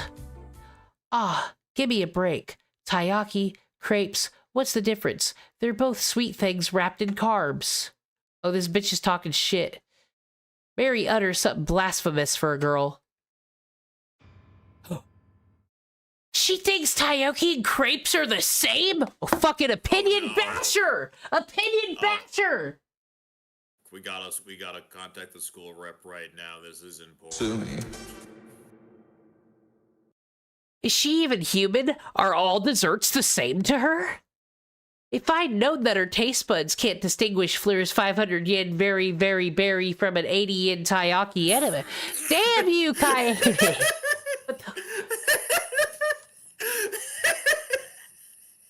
Ren has got a lot of fucking enemies. Everybody wants to be my enemy. Wow, what am I actually getting upset for? I must still be tired from last night. The cafeteria sounds like a pain, so I'll just buy some bread from the counter and eat it on the roof. That's what real anime girls do.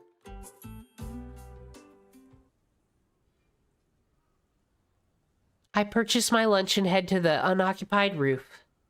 Though it's different in the summertime. During the winter, the roof is a convenient place to eat that other students tend to avoid.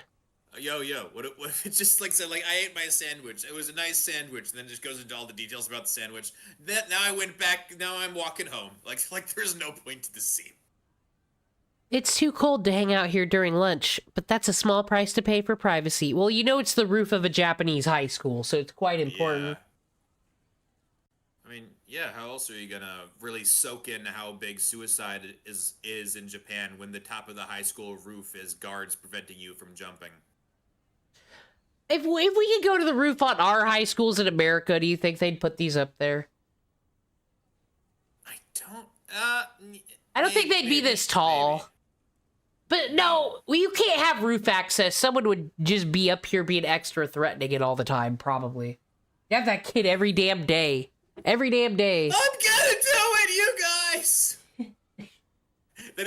then Shinji's there. I'm gonna do it! It's because none of you guys appreciate me! Then everyone says, do a flip! Do a flip, jump Shinji! Already. Do a flip, Shinji! It's fucking heroic spirit over there in the it's Archer. Do it, Shinji! Do it. I indulge in the tomato sandwich and hot lemon drink I bought from the cafeteria. It's a simple lunch, made all the more delicious by the fact that I can enjoy it up here in peace. Phew. I finished the sandwich and sipped the warm, lemony drink. I'm a little tired. It's hard to balance being an overachiever with avoiding human contact as much as possible. Rin, same, I understand. I understand. As the saying goes, one should be accomplished at both the pen and sword. It's a point of pride, no conviction, that I be the top student of the school. I decided that if I was going to be a student, that I would be the very best. I don't want people looking down on the Tosaka name. That's how Rin Tosaka came to be the perfect, flawless student. On the other hand, my occupation as a mage is dangerous, so I shouldn't associate too much with normal people. When a mage is discovered by the public, she has no choice but to eliminate witnesses to protect herself. I'd rather not resort to that. That's why I keep my social interactions purely superficial, out of necessity. I only hang out with Mary on my days off, and I turn down invitations from more sociable people like Sabrina. It's difficult walking the tightrope of being the #1 student at school. Hair flip, while making sure I don't become anybody else's #1. I'm really good at school, actually. Really good at everything. And sure, and I'm a mage on top of it. I mean, I can't even. It's sure, there are times when it tires me out, and I feel like life is a real drag. Oh, it's already time. I finish the hot lemon drink and stand up. That's okay, you guys had him? Okay, thank you, Mercury. I was curious about that. That's enough sentimentality for today. Time to go back downstairs and become Rin Tosaka again. No, you could jump off over here, though, on the fucking stairway. Yeah, you could. Yeah.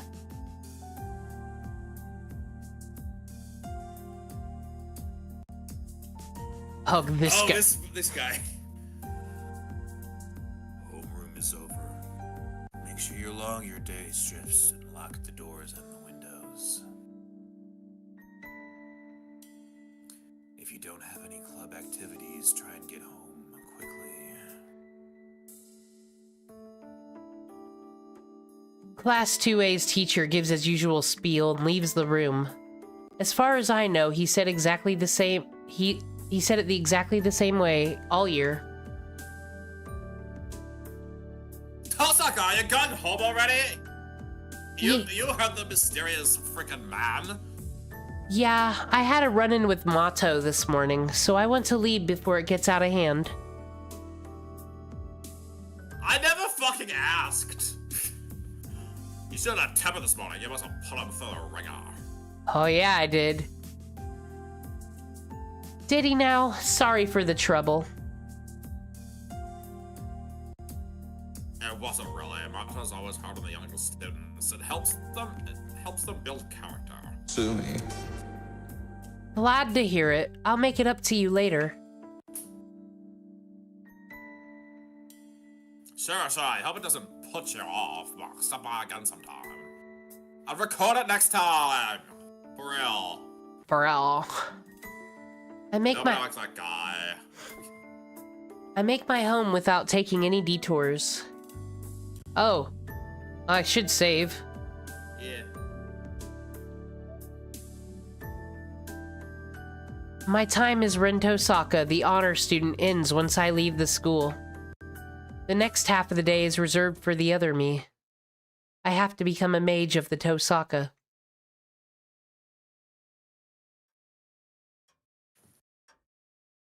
When I arrive back at the house, I'm greeting with the pulsing light of my answering machine.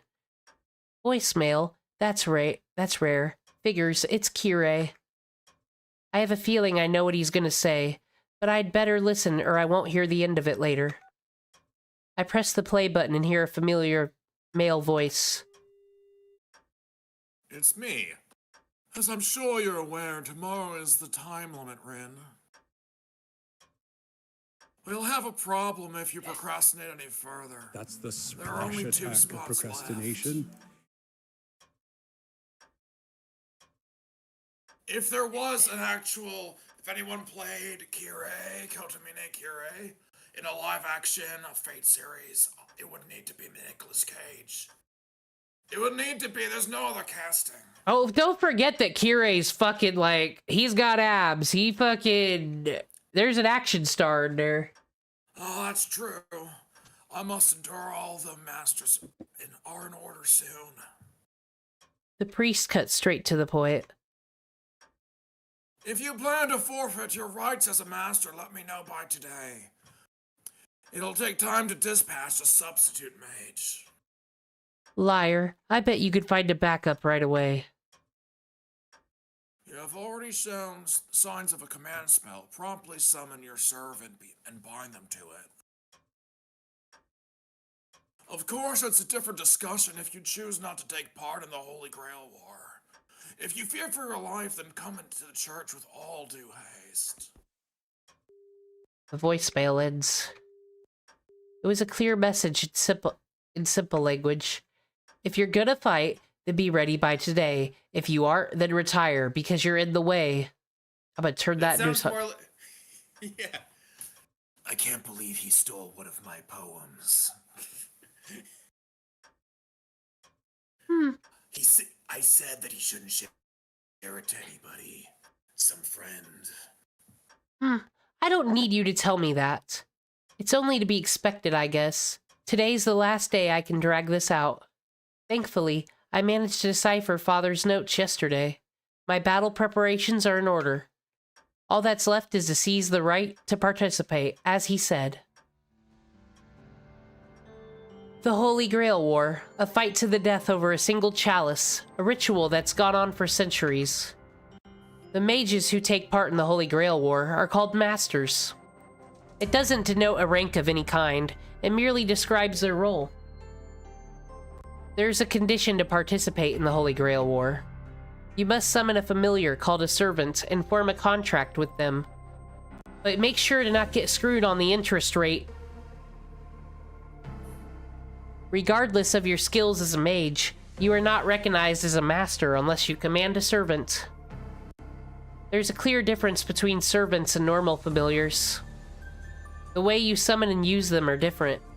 Mages who plan to fight in the Holy Grail War prepare summoning catalyst, but I wish Father had left me something with a connection to a saber. I don't own any relics with a connection to a servant. I can summon one, yes. In fact, I could do it right now if I wanted to, as well as form a contract. This town's ley lines are under the jurisdiction of Tosaka. I'm the heir to a clan that's administered the land for generations, so my performance will not take a back seat to some visiting mage. Although, while that is true, it'd be awfully incompetent of me to embark on a figurative voyage without a compass. Quick question to the, Fate scholars out here. I actually think it's pretty... Because this Grail War got fucked up. It's 10 years after the last one. I think it's stupid that Rin's in it. Because, like, if she dies, that's it for her family line. Like, that family crest has no one to go to. It's done. So I kind of think as guardian of the fucking ley lines and the city, she probably shouldn't have.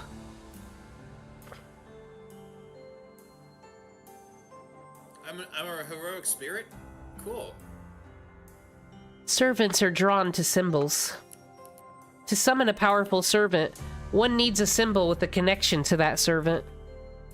In other words, I need some outrageously valuable item, like a sword or piece of armor, or a saint's quartz that you can buy 15 of for $22.99. That servant owned, or maybe a bone, or held related to them. Dude, I'm surprised the mages don't go, like, rob the... No, because actually, the church works with the Mage Association sometimes. I wonder if they get any saint relics. Oh, shoot.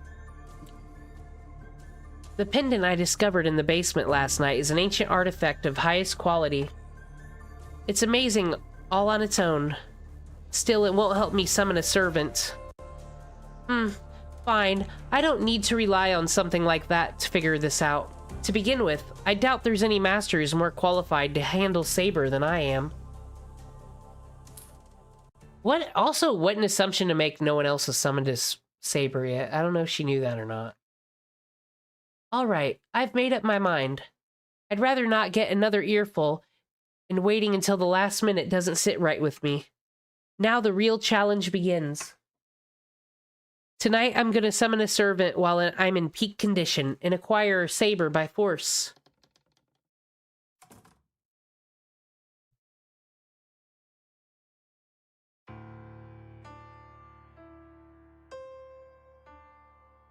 Late night.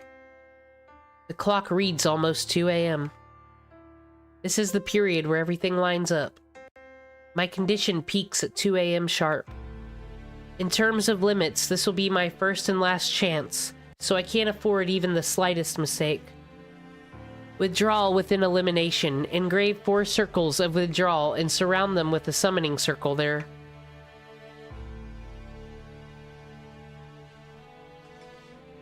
Oh. I inscribe magic circles into the floor of the basement. Actually, it doesn't take a major evocation to call forth a servant. Servants are invited by the Holy Grail. Masters anchor them to this world and supply magical energy to materialize them, but the servants are the ones who choose to respond to the summons.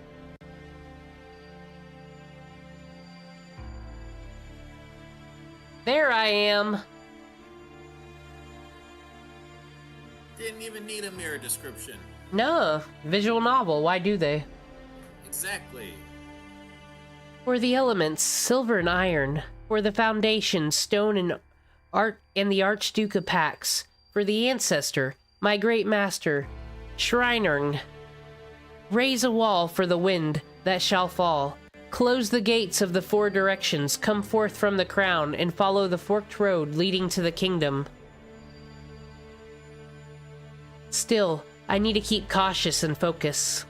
Magic circles are normally drawn with blood, but tonight I draw mine with melted jewels. I'm using up half the jewels I've accumulated over my lifetime, so I'll never financially recover from this when it fails.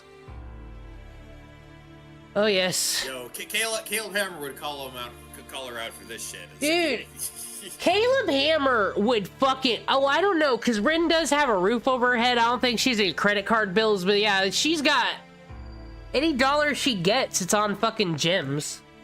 If she can't make gemstones, she has to, like, buy real ones that already exist and put the magic in them.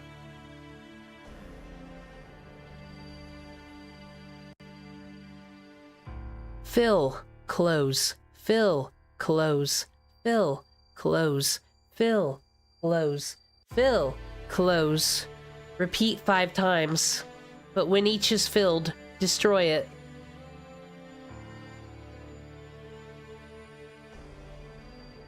It's almost 2 a.m. I finished drawing the summoning circle, passed down through the Tosaka line. Oh god, Mickey Mouse is calling me! It's not 3 a.m. It's 2 a.m. No, remember? Because the clocks are an hour slow. We established this in the start.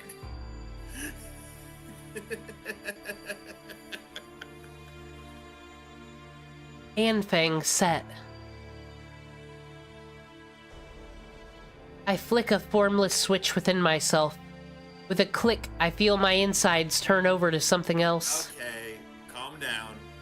My normal nerves invert and become circuits for conducting magical energy. Okay, better. Rin Tosaka is no longer human. She's just a component in the execution of the mystics. Cuddy's committing suicide. I melt from my fingers. No, I'm filled up from my fingers. The mana I'm taking in is so dense it overwrites my body's bodily sensations. That's why I'm being destroyed at the same time I'm being filled. Running through my body is the power, mana from the atmosphere. I convert it into a different type of energy through my body's circuits. A mage's body is nothing but circuits. Circuits to connect to the ethereal to the material. The mystical outcome we produce is what we call magecraft. My body grows hot. It seems like horns are growing from my forehead. It seems like wings are sprouting from my back. Hey, yeah, that's me! That's me! Yeah, I was gonna say, tail? Are we gonna go 3 for 3? It seems like scales are covering my hands. It feels like there's a water pooling around my ankles. Do you have scales there? No, but I'm assuming there's scales on the wings. Sweat drips. Stab, stab, swords pierce my body. There are the stigmata that reject my body, which becomes a circuit. No matter how gifted a mage is, we're only human. In a human body, the pain is something we must live with whenever we use magecraft. The cycle doesn't let up. Beyond the agony, deep within the trance, lies the mental state necessary for connection. Pain wriggles in my left arm. To aid the caster, my magic crest autonomously begins an incantation, invading my nervous system. This doesn't sound comfortable. No. The mana in the atmosphere I've taken turns to blood. It's like molten lead. While my activated magic crest resembles thorny nerves. With crunching sensation, it creeps throughout my body like a thorny centipede. Within the... Now, try and say, like, this is like a very vivid picture, so... Yeah. Tonto needs to come back here and apologize. I like this. Yeah.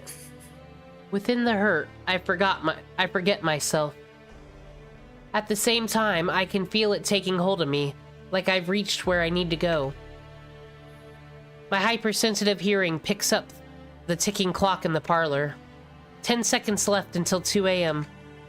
The power filling my body is unquestionably complete. Heed my words. Time to begin. I convert the mana I've collected into the magical energy for fixation. All that's left is to feed all that energy into the engine, the summoning circle, until my body runs dry. Heed my words.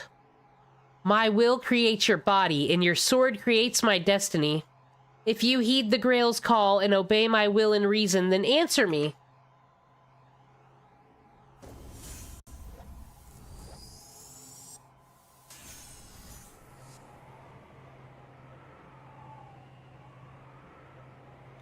My vision goes dark. What lies before me now is the fifth factor, said to be imperceptible to the naked eye. My vision shuts off on its own, fearing what it might see. I hereby swear, I shall be all the good in the world. I shall defeat all the evil in the world. 7 heavens clad in the 3 great words of power. Come forth from the circle binding, guardian of the scales.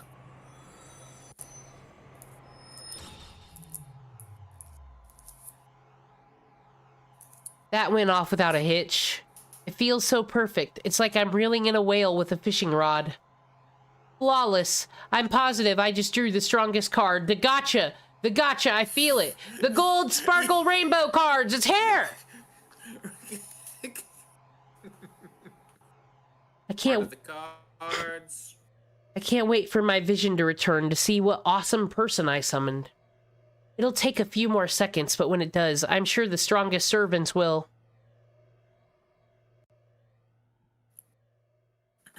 Be nowhere in sight. Just like my dad. Huh? Nothing's there. The room doesn't look different at all. I spun that much ether into this ritual only for absolutely nothing to materialize. On top of that, I think I just heard something explode in the parlor. Not the parlor. Spider. Why?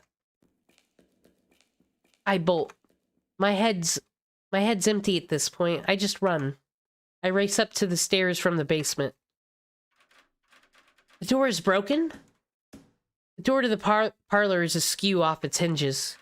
There isn't any point in turning the doorknob. And since it won't open whether I push or pull... Damn it! Move, you stupid thing! I kick it down and burst into the room. And the moment I enter the parlor, everything becomes clear.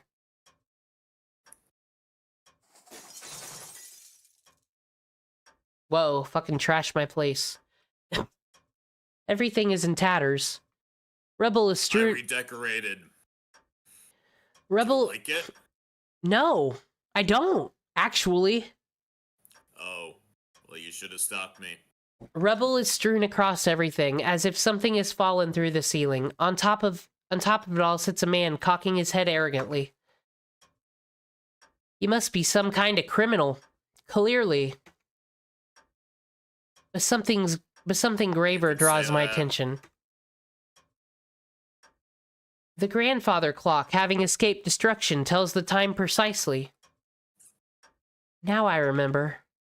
Right, of course, the clocks were an hour ahead today, weren't they? Which means it's 1 a.m. Still a full hour shit. left until I'm in peak spellcasting form. I screwed up again! I can complete tasks as well as anybody else, but suffer from the curse of my genetics. When it really counts, I somehow managed to bungle things on an unbelievable level. Drop the ball! What's done is done. Just gotta learn from this. I can't believe my own stupidity. Still irritated, I direct my glare at the man, lounging haughtily on the rubble. So, what are you? That's the first thing out of your mouth.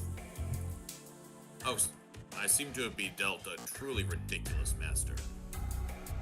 The man in the red mantle shakes his head in a show of exasperation. Tad insult to injury, he mutters something about drawing the short straw. Oh, now I'm dead certain.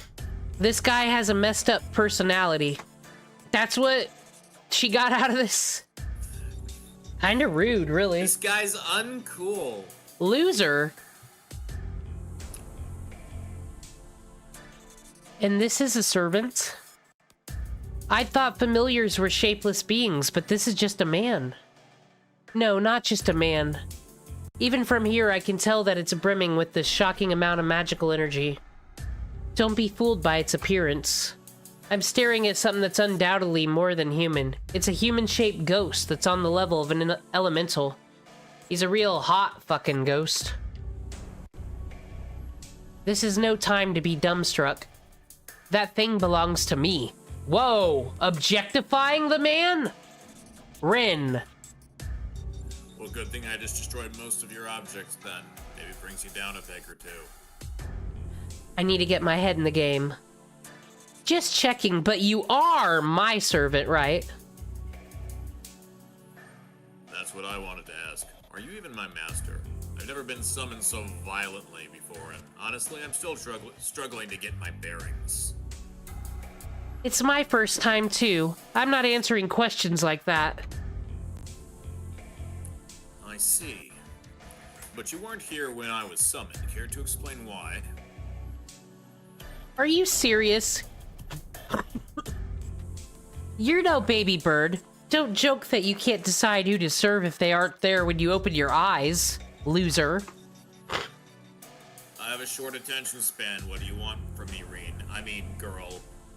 The unidentified servant frowns and a grunt escapes his lips. Maybe he didn't like the way I said it, though he has a mixed reaction as if still impressed by the logic in my words. What No, that's me. Whatever. I'm asking is if you're my servant and no one else's. I don't have to answer any of your questions until we make that clear. This is what I get after a failed summoning, huh? This is what I get after a failed summoning, huh? I believe there's something else you should be saying. There isn't. In a master-familiar relationship, this is the first detail we need to hash out.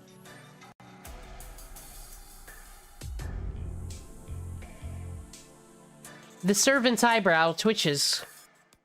He isn't even bothering to hide his dissatisfaction with me. I wonder if it's because of the half-baked summoning. You want to clarify who serves whom. At least you know how to run your mouth, even if you failed at everything else. Sure, I agree with that opinion. Sure, I agree with that opinion. Can you handle it? We ought to make... I can do it. We ought to make clear who's strong and who's weak, or else it'll make the dynamic difficult. The servant eyes me meaningfully, still relaxing on the rubble of my living room. Who's weak? Yeah, I'm a servant, and I'll acknowledge that I serve my summoner, but that's only how it is on paper, wouldn't you say? We still need to establish who's superior, and whether you're worthy to fight alongside. On that point, are you made worthy of my service, little girl? The servant smirks. First he destroys my house and acts like he's king of the castle, and now he has the nerve to ask whether I'm worthy? Oh, you're gonna have to get a bit used to that, girl. I didn't ask for your opinion. I only asked if you're my servant or not. I repeat myself, stealing my gaze. I'm not gonna back down from this condescending jerk. Oh, I see. You won't even deign to answer such an obvious question. At least you've got spirit. You can talk the talk, but can you walk the walk? Like I said, you're getting ahead of yourself. It's the summoner's duty to confirm this first. Now answer me, are you my servant or not? I step forward aggressively, ready to pounce depending on his answer. Such a stubborn girl. We'll get nowhere at this rate. Very well, for discussion's sake, let's assume that I am your servant. In that case, are you my master? Hypothetically speaking, of course. Obviously, you're the servant I summoned, so who else would it be? I glare at this rude man, giving my seething head a moment to cool down. Oh well, I suppose... Oh, well, I suppose it would be hypothetically. Then where's the proof that you're my master? The servant blithely asks, smirking all the while. He's clearly trying to goad me with these questions into losing my temper. Right here, this proves I'm your master.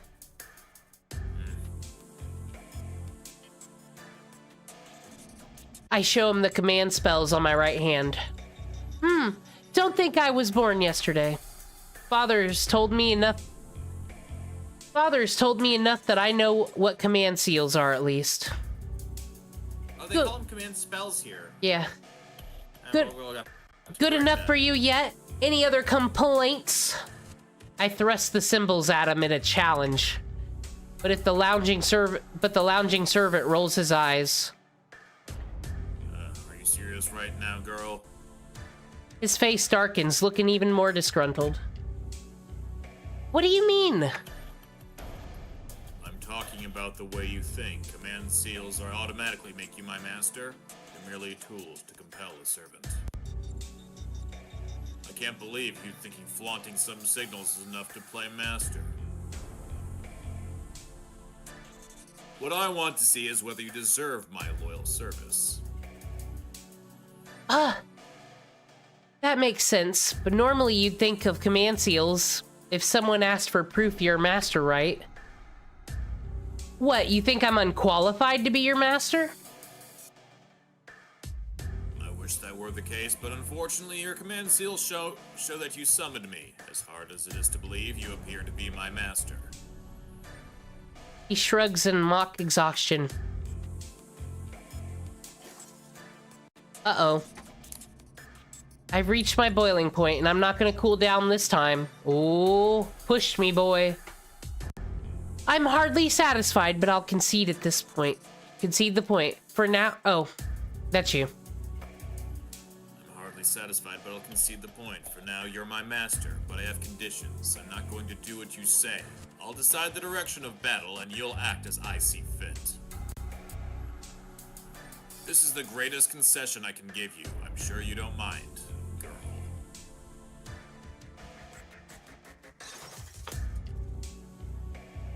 Sorry, father. I'm at my limit. Okay, you're saying you'll recognize me even though you don't like it, but you'll ignore my opinions. Aren't you supposed to be my servant? I ask in a trembling voice. After our spat over the command spells, this is my last desperate attempt at dialogue. And yet... Yes, technically, therefore I will obey you, in theory. But I'm the one who will be fighting. You can just hide underground in your house and behave until the Holy Grail War is over. That way, even a novice like you will survive. You know what loser hid underground in a house during the whole Grail War? I don't want to be that fucking loser. Who wants to be that loser, Rinto Saka asks. He's looking down on me, declaring that he expects nothing from me. Did I make you angry? Oh, is this me? Yeah. Yes. Did I make you angry? Of course, I respect your position. I was summoned to bring my master victory, after all. My victories will belong to you, as will any spoils of war. You hardly have anything to complain about. Oh. You can't even use those command seals. Just leave the rest to me and worry about your own skin. I've had it with you. Fine. If that's how it's gonna be, then I'll use them. Don't say I won't. I'm fucking using them. And thing set. No more mercy. I've got nothing else left for a jackass like this. What? Don't tell me. It's exactly what you're thinking, dirtbag. Vertag! I hereby invoke my command spell. Innernagel, Inazugusta, in accordance with the laws of the Holy Grail. Ino Verbasha, bind my servant, absolute obedience.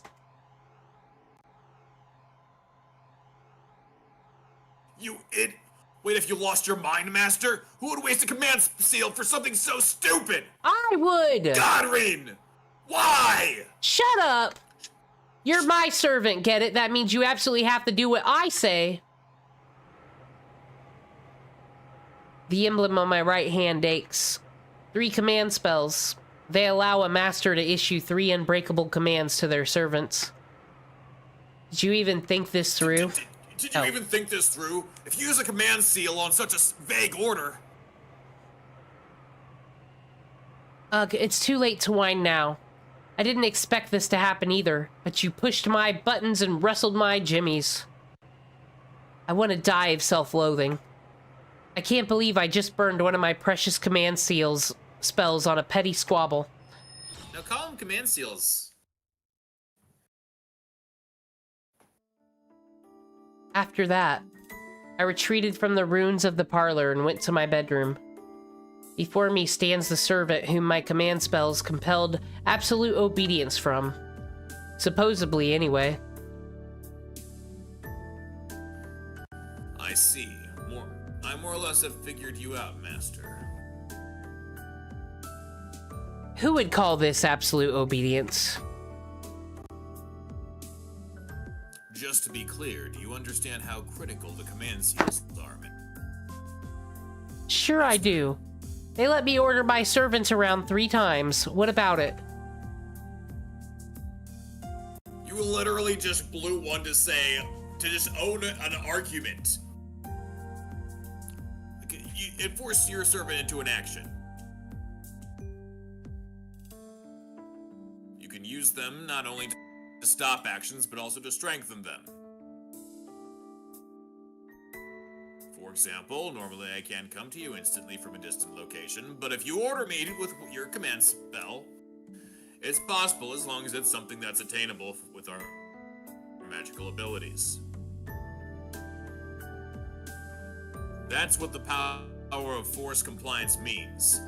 Not even we servants can resist. Your command seals are 3 crystallizations of your grand magecrafts that can make us overcome our bodily limits. Though, you're down to 2 now. I know that, so what? I still have 2 more, and it's not like the first order was wasted on you. Well... That's literally what you did, Reen. You're right, I did miscalculate. I think it was me. Okay. The more vague an order is, the more the power of a command spell diminishes. They're weaker on long-lasting broad commands like protect me until the end, or win this war for me. The compulsion will be sustained, but there will be servants who can resist the minor pain of disobedience. Oh, I didn't know that. Depending on the wish, how long it lasts, it's more powerful, less powerful. On the other hand, singular commands like unleash your next attack at all cost or do not break that glass are absolute, and even powerful servants will find it difficult to defy them. Do you understand what I'm trying to tell you, Master? Oh, that's you. Oh, shit. All that. Okay. Just imagine I said all those lines. Do you understand what I'm trying to tell you, Master? God, you almost sounded like me. I like your voice changer, sir. Yes, you're saying... It's the Grail. Ah, thanks. Yes, you're saying that vague commands are pointless. If the effect and restriction are both weak, then servants can act against their command spells. It's better to use them on a simple, straightforward order, rather than something abstract. That's correct. A command seal is meant to cause miracles beyond our means. It's unforgivably foolish to spend them on a task that can be executed by others. That goes doubly for the way that you used it earlier. You could have verbally persuaded me to obey you, or even have 100 command seals would have failed to enforce absolute obedience. Ugh, so you're saying it was all for nothing?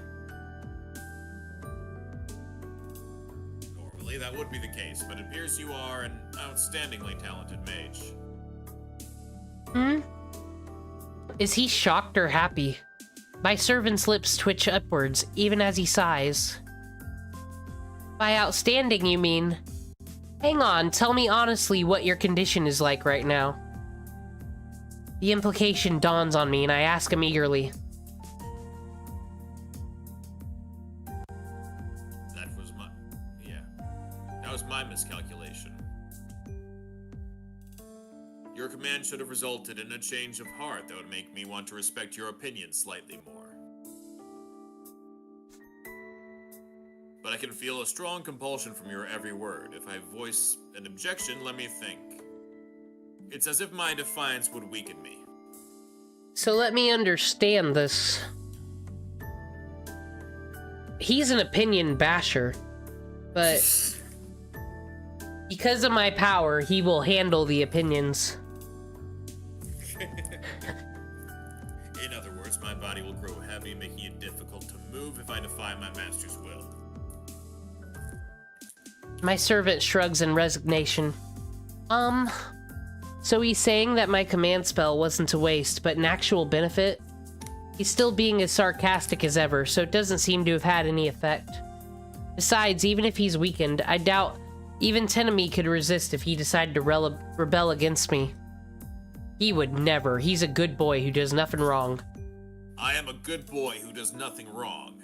Allow me to retract my previous statement, Master. You may be young, but you are a superior mage. It was my mistake for underestimating you as a child and trying to keep you out of the fight. I apologize for my rudeness. The servant straightens his posture and gives me a formal bow.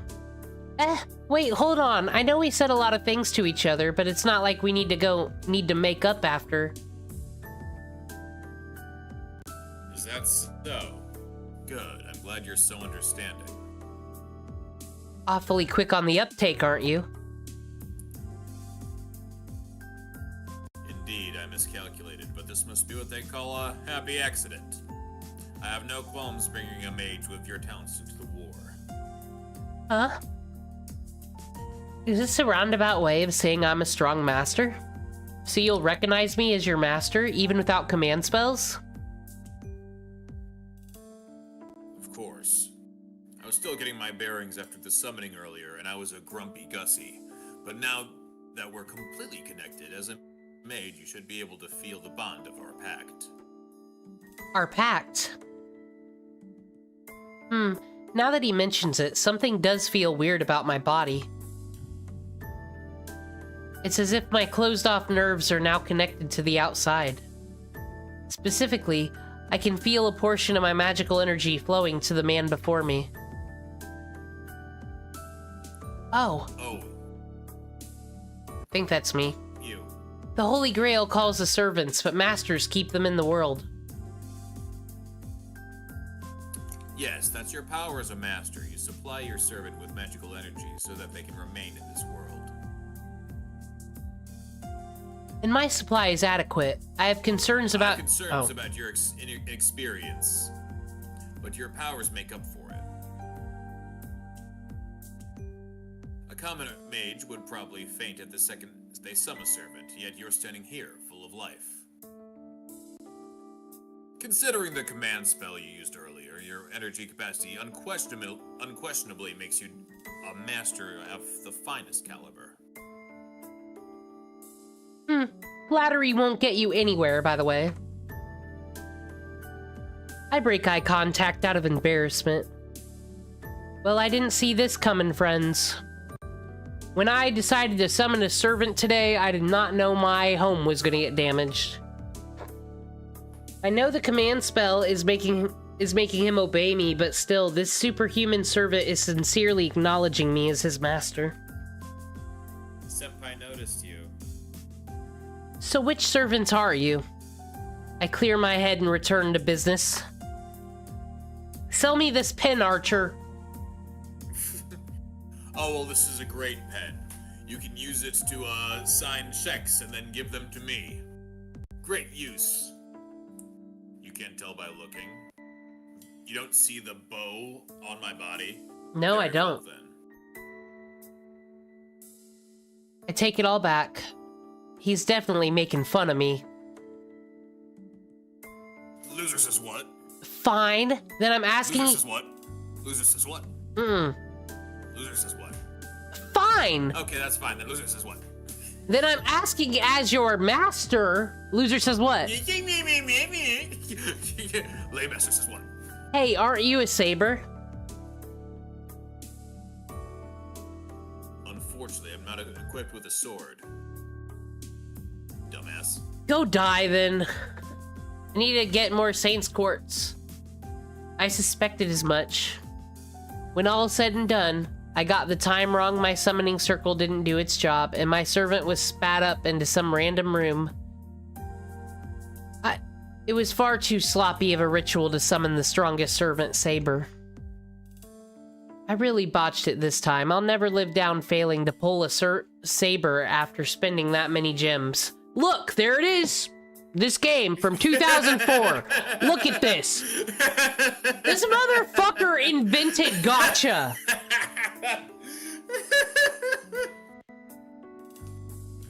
Fucking ridiculous. Here it is, guys. The beginning of everything. And this fucking line here.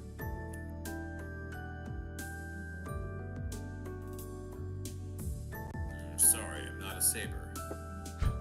Huh? Well, sure, it's a painful mistake, but I'm the only one who screwed up. Yes, I bet that you think Archer isn't a very attractive class. Alright, I'll make you eat those words. When the time comes, I won't be able to take any apologies. What? I'm gonna totally do the high jump, and then you're gonna be, wow, that guy's so fucking hot. Oh, God. What a surprise. The unidentified servant seems to be sulking. Maybe my fixation on Saber offended him. That strike a nerve, Archer? It did. Just you watch. I'll show you how lucky you are to have me. Archer retorts with a sidelong glance. What a good boy. He has a real spiteful air about him, but that reaction felt somehow childish and free of malice. You know, he might be a pretty decent guy. I don't even know his name. Okay, make sure I regret what I said, Archer. I'll apologize from the bottom of my heart if so. Just don't use a command seal to do it, dumbass. You better remember that, Master. He'll be grateful once you learn how capable I am. Of course. Of course, an apology might not satisfy me at that point. Archer huffs, even as his lips twist into a grin. Oh yeah, this one's got a rotten personality, alright. Fine, anyway, you're a heroic spirit, so where's your legend originally from? Archer doesn't answer. I don't know. Don't remember. Amnesia or something. His sardonic expression is replaced by a deepening frown. Archer, your master just asked you a question. It's a secret. What? I can't tell you where I'm from because it would spoil the surprise. We had this party planned, and it was such a legendary party that in the future I became the party champion, and that's my legend. But if I tell, well, now that spoiled the surprise. Great job, Rin. Well, there's that face again. Archer opens and closes his mouth as if he's having trouble voicing an uncomfortable truth. Because I don't know. I think you're Red Rod. I think you're Little Red Riding Hood, but gender bent. Oh, you got it. Wow. Figured it out! Incredible. Yeah, Depp, you got it. Rin Tosaka, genius guesser. Wait, what? Huh? Are you making fun of me again? I don't mean to insult you. But it must be because of the imperfect summoning. My memories are jumbled. I don't know. My name is Norton Sir Hayes. I don't know. It's just probably your fault. Probably. It's valuable information. It doesn't matter. Don't worry about it. But you're lucky to have me. I know that much. I'm awesome. Of course. I know one thing. Oh, are you awesome? Of course I'm concerned. If I don't know which heroic spirit you are, then how am I supposed to know how strong you are? I'm just really fucking strong.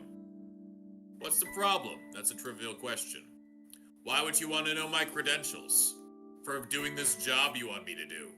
You're being weird, Reen. There you go again. There you go again. How am I supposed to form a strategy if I can't tell how strong my partner is? We can't fight a war like this. What do you mean? I'm the servant that you summoned. Naturally, that makes me the strongest. He's so straightforward. The Crimson Knight fixes me a gaze of full of confidence and trust. What? My brain grinds to a halt. There's no deception in Archer's words. He's sincerely giving me more credit than I deserve, even though we've just met. Question mark. My cheeks are burning. Arg, I'm sure I'm blushing bright red right now. Surprise attacks like this tend to be my weakness. Fine then, at least nobody else knows who you are. They say you have to fool your allies to fool your enemies. I turn away from Archer to hide my embarrassment. I'm sure I'll figure out in due time what sort of servant he is anyway. For now, we have other priorities. Selling pins. Okay, I won't ask about your identity for the time being. Then Archer, here's your first job. Jumping straight to it, are we?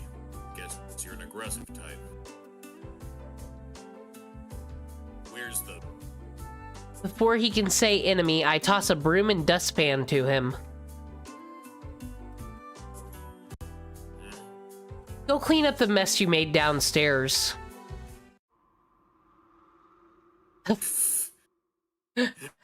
Whoa! I didn't know this was his fucking phobia, dude. So for Red, you do not mix up sweet and savory foods. That is just the fucking end of it. How dare you? For fucking Archer, don't ask him to clean a motherfucking thing. No. A few seconds pass in stunned silence. When Archer finally regains his senses, he grips the broom indignantly.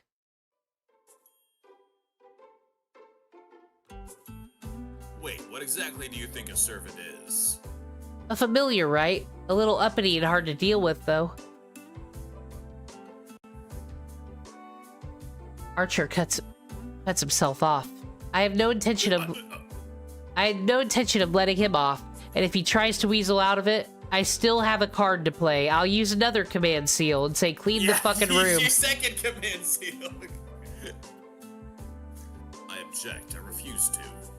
Are you sure? This is a direct order from your master. I thought you'd say you'd feel weighed down if you went against me. That's what you said. That's your own talking points. Get fucking owned. It's too bad if that's too much for you to handle, but the penalty will continue until the parlor's clean, you know. Won't that pose a risk to you when we start fighting tomorrow?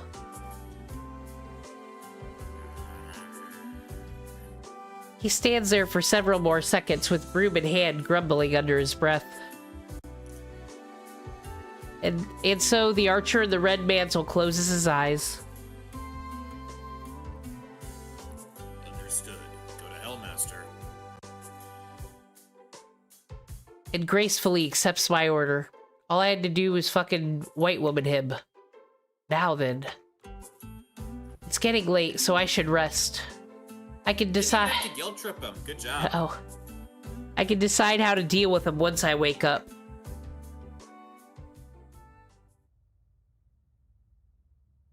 The fateful day draws to a close. No, rather my fate was shaped by this night. Fate, night, but no stay. Womp womp. That makes 6. Told you to stay. Need you to stay. Hey. That's why I opened with it. Including me. Once the 7th and final master summons their servant, the Holy Grail War of this generation will begin. Strange how it's only 10 years later, in the not-so-distant future. The battle I've been waiting 10 long years for is about to commence.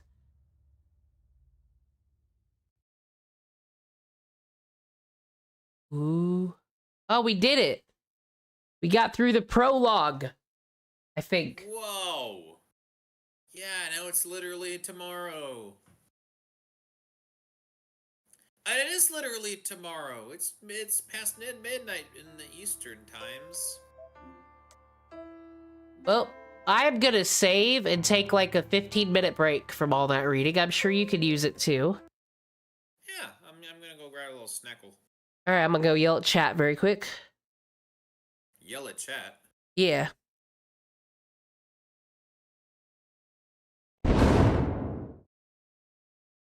Alright, as I said, I'm gonna take a break, but let's talk about what we've been through so far. Rin Tosaka, best fucking character.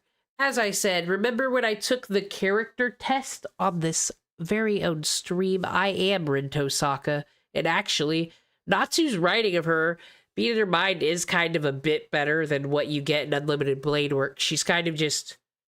She just kind of seems prissy and perfect, and you kind of really don't get her personality at all in episode 0 of Unlimited Blade Works. I don't think, personally. Better than Seba, I don't know. But be back in a few.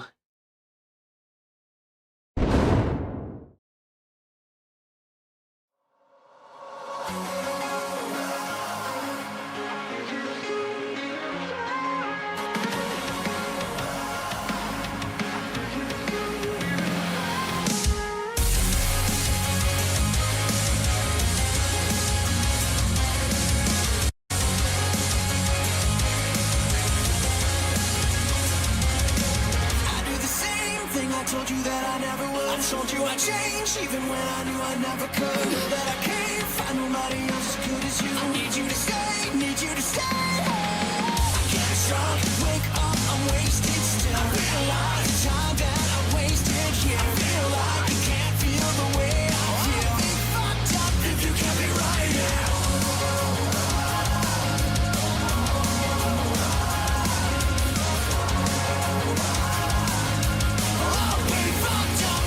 can't be right here. I do the same thing I told you that I never would. I told you I'd change, even when I knew I never could. I know that I can't find nobody else as good as you. I need you to stay, need you to stay. I do the same thing I told you that I never would. I told you I'd change, even when I knew I never could. I know that I can't find nobody else as good as you. I need you to stay, need you to stay.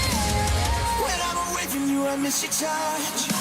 You're the reason I believe in love. It's been difficult for me to trust, and I'm afraid that I will fuck it up. Ain't no way that I can leave you stranded, 'cause you ain't never left me empty-handed. And you know that I can't live without you. So let me stay.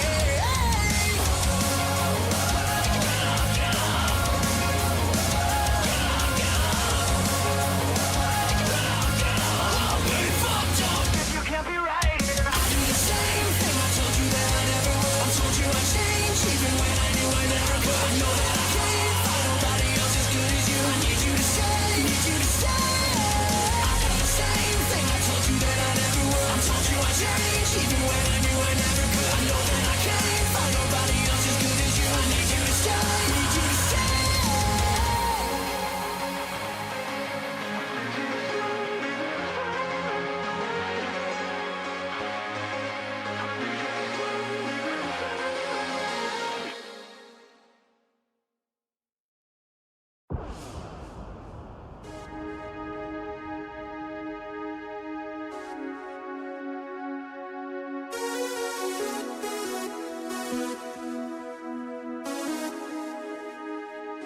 It's been so long that I haven't seen your face. I'm trying to be strong, but the strength I have is washing away. It won't be long before I get you by my side. Just hold your tears and squeeze you. Tell you what's been on my mind. I wanna make sure.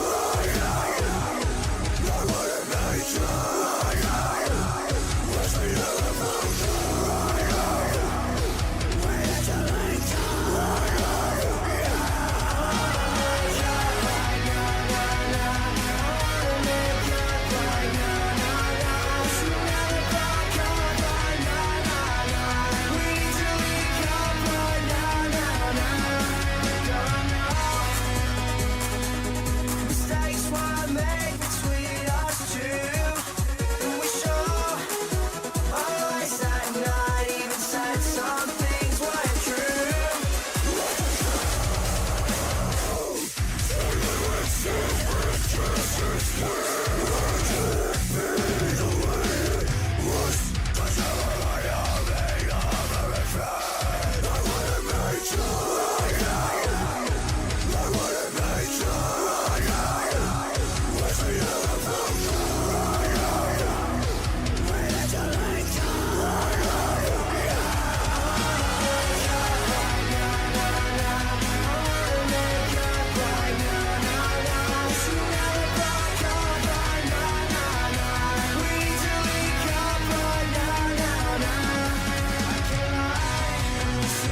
Watching every day that goes by, I miss you much. Should I get you back? I'm gonna try. Yes, I miss you much. 'Cause you are the apple of my eye. I miss you much. I miss you much. I miss you much. Watching every day that goes by, I miss you much. Should I get you back? I'm gonna try. Yes, I miss you much. 'Cause you are the apple of my eye. I miss you much. I miss you much.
for each other.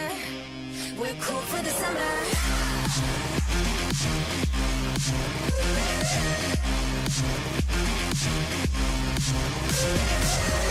Take me down into your paradise. Don't be scared, 'cause I'm your body type. Just something that we wanna try. 'Cause you and we're cool for the summer. Tell me if I won, if I did, what's my prize? I just wanna play with you, too. Even if they judge, get out, do the time. I just wanna have some fun with you. Got my mind on your body and your body on my mind. Got a taste for the cherry, I just need to take a bite. Don't tell your mother, kiss one another, die for each other. We're cool for the summer.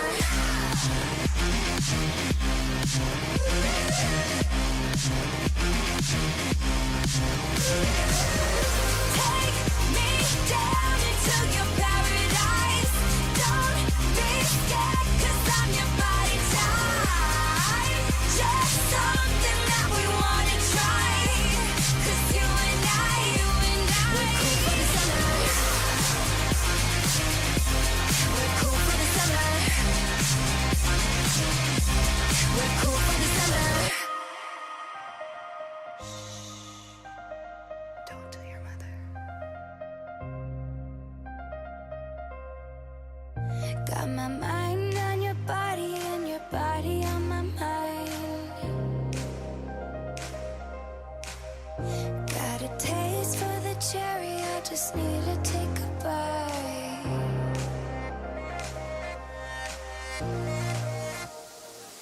Take me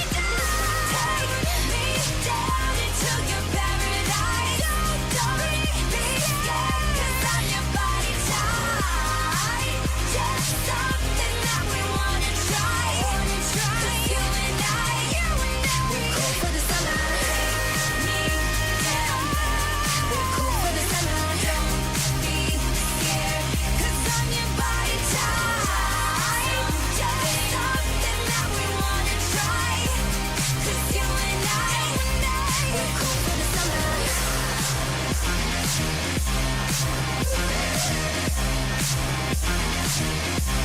We're cool for the summer.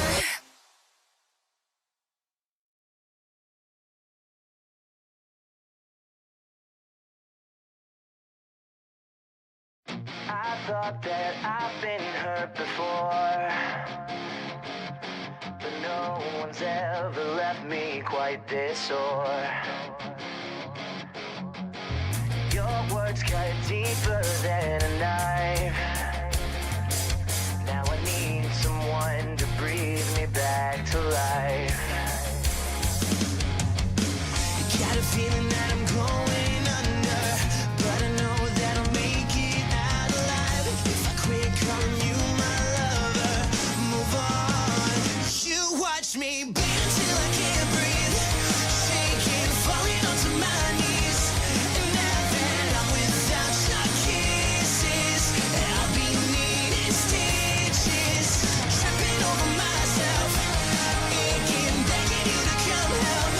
And now that I'm without your kisses, I'll be needing stitches, just like a moth drawn to a flame.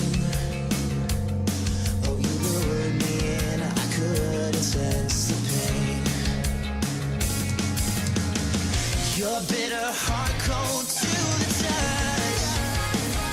Now I'm gonna reap what I sow.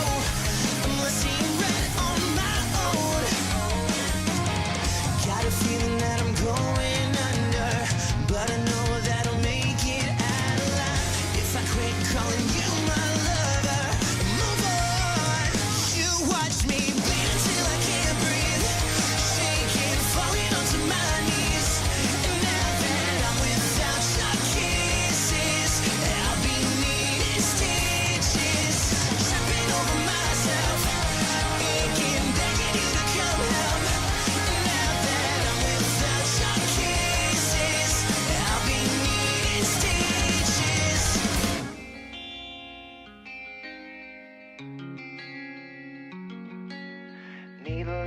thread, gotta get you out of my head. Needle in the thread, gonna wind up dead. Needle in the thread, gotta get you out of my head. Needle in the thread, gonna wind up dead. Needle in the thread, gotta get you out of my head. Needle in the thread, gonna wind up dead. Needle in the thread, gotta get you out of my head. Get you out of my head. You watch me dance till I can't breathe. Shaking, falling onto my knees. And now that I'm without your kisses, I'll be needing stitches. Tripping over myself, begging you to come help. And now that I'm without your kisses, I'll be needing stitches.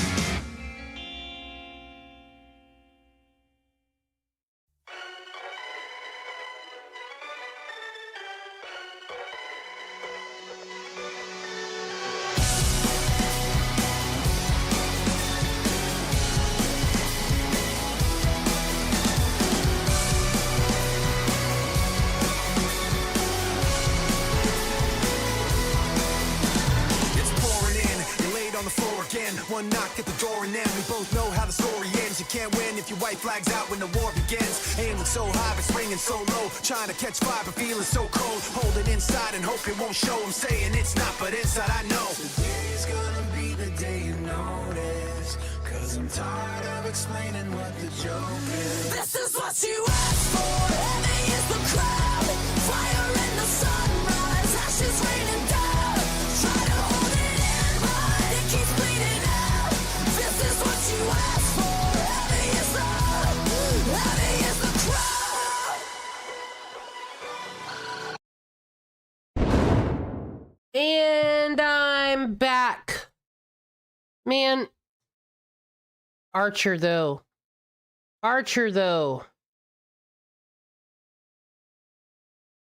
That was such a cool intro. I'm liking this game. I thought I'd be out here trying to make fun. I'd be, like, kind of bored because I've watched the animus. I don't know the Fate route, but we all know how this story begins, but I already liked Rin. She was already my favorite character. I love her more. Same with Archer. I'm into this. All right, let me get Scooty back. Bum, bum, bum.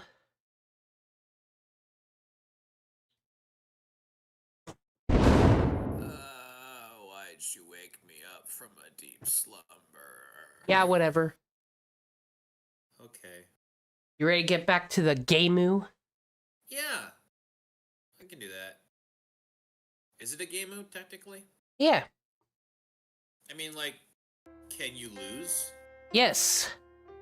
You can get game over. Must be difficult.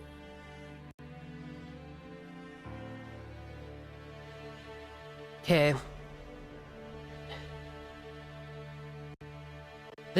I don't know who this is. The Holy Grail War. It's a grand ritual that's been repeated for hundreds of years. A fight between 7 participants, of which only one can survive. It's said that a Holy Grail exists in the land of Fuyuki, and that a number of mages fought over it in the past. Their one and only objective was to obtain the relic called the Holy Grail. However, the Grail's origins are unclear. We're sure it isn't a chalice that held the blood of God, but its power is fearsome enough to be compared to the genuine article. Oh, it's Rin. Okay. That's right. They say the Holy Grail can grant any wish. Only one person can possess it. The Holy Grail can only grant one wish for one person. Despite that, 7 mages are needed to summon the Grail to this land. 7 collaborators to create one miracle. So as you might imagine, it was only a matter of time before they started fighting over the Grail. Like so many conflicts, it started as a competition over property rights. The 7 mages equally used the power of the Holy Grail to summon their respective familiars, then do battle over the Grail itself. Only one mage can obtain the Grail. As a result, 7 people who started as colleagues ended up in a ferocious battle to the death. That's the gist of the ritual known as the Holy Grail War. A struggle for ownership between mages. The mages chosen by the Holy Grail are called masters, who use the blessing of the Grail to acquire powerful familiars known as servants. Ooh, there's the cards. Two things serve as proof that one has become a master: the summoning and command of a servant, and the mark of command spells to compel the servant's servitude. That's when its attitude is that much of a servant. But the servant has attitude. Because he is a rad dude with attitude. Indeed. The first goes without saying. The archer I summoned yesterday, no, a few hours ago to be exact, is Rento Sokka's servant. As for the second, a master must closely guard the command spells that control one servant. This probably is the most critical aspect of being a master. When I summoned Archer, symbols appeared on my right hand. Namely, command spells. Stigmata bestowed by the Holy Grail upon the summoning of a servant that marks one's new status as a master. A massive amount of magical energy is compressed into these seals, whose power is fleeting rather than long-lasting. They disappear once they're used, and their shape suggests each mark represents a single use. In other words, one only gets 3 shots. A master who has used up all command spells can no longer control a servant, and is good as dead. Therefore, command spells must be handled with care until the very end, since they're as valuable as one's own life. It pains me to no end that I burned one right off the bat, but it wasn't a total waste, so I'll chalk it up as a win. W me! After all, a servant could turn on its master any time. If one command spell is what it takes to put a collar on him, then I consider it a fair trade.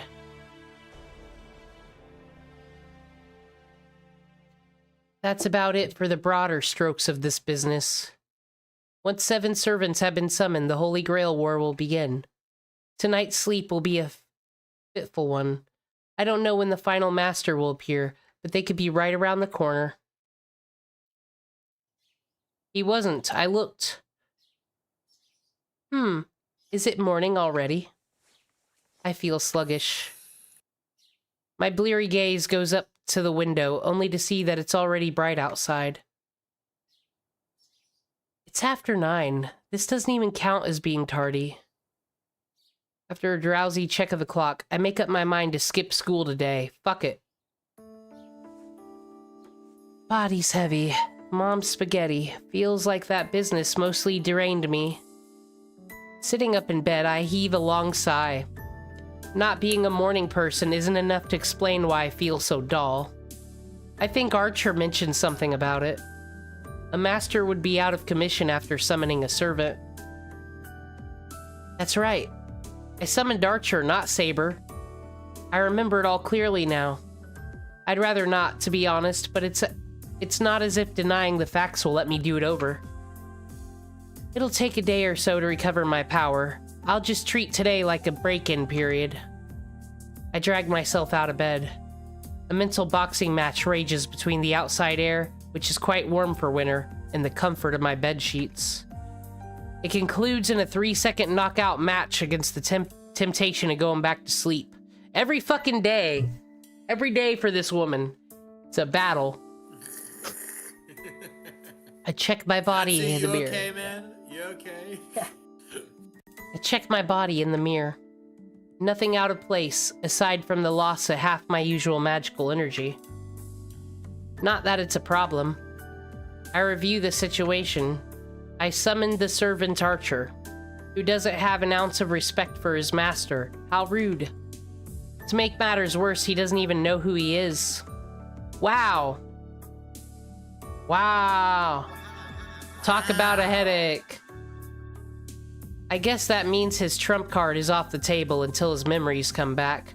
Can't expect him to use a power he doesn't even remember. Servants are strong familiars all on their own, but that's what makes them truly formidable, is the secret weapon they each possess. Frustratingly, Archer claims to have forgotten what his is. It's my fault he's in this state, so we'll just have to make it work. Oh my god, someone's getting gaslit, dude. We're both in the same boat, I guess. Then, boat questions and fate. I can only pray that he'll sort his memories out, but who knows how long that might take. Good grief. I've really got my work cut out for it. Whoa! I might have to reevaluate my opinion of him. The parlor is completely back to normal. I thought he'd maybe just clear the way of the detritus, but the room is so spotless I can't help but be impressed. He must have felt bad for wrecking the place. I doubt he would have gone to the trouble otherwise. Oh, he felt bad, it seems. I guess I ought to commend him for being a more decent guy than I... Still taking your sweet time, I see. Did I remind you that we're wasting daylight? I retract my statement. There isn't a remorseful bone in his body. Good morning. Seem like you've made yourself No, that's right me. at home. Good morning. You seem to have made yourself right at home. Sorry. I did spend the night after all. I took the occasion to tidy up the... Sorry, hold on. I need to turn you up a bit. Okay. Da-da-da-da. When I remember how to.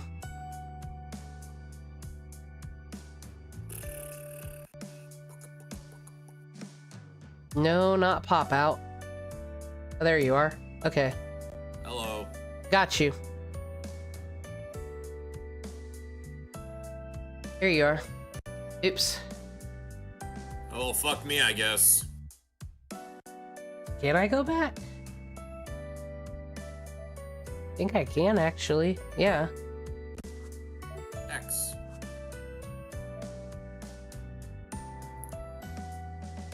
Good morning. I took the occasion to tidy up the kitchen. I expected it to be inadequate, but it's rather thoughtfully furnished. Quite well kept for a girl living alone in a mansion. I have a headache. Why do I have to put up with a servant judging my interior decoration? What is this? HGTV? I thought servants... Oh no, she's gonna find out who I am! No! It's the property brother! The hot one! Ah! I thought servants all cared about fighting. Are we sure this guy isn't effective? Whoa, that's mean. I think it's you. I see you aren't in your best condition. You were so feisty last night, but the fatigue must have caught up with you. I'll pour you some tea. I hope black is fine. Acting like he owns the place. And giving himself a job. Without missing a beat, Archer produces a teacup and fills it with the most expensive reddish tea he's been brewing. Oh. Why are we counting his money on his fucking tea making? It's yours. I just got it from the cabinet. Ah. There's a lot I want to say right now, but oddly enough, I can't work up the indignation to. The way he does it all feels so refined. I've got to admit he might be rather cultured. Whoa! Archer has culture. Well, yeah, it's like the... Oh, shit. Fine. I am pretty exhausted, so I'll have... That's me. I'll have some. I sit down on the chair. The teacup is placed soundlessly in front of me. I take a sip. Oh, it's delicious. I expected as much since it's my favorite Chinese tea, a spring harvest hongcha. I'd be upset if it didn't taste good. On that note, I'd normally be upset if someone used my favorite tea leaves without asking.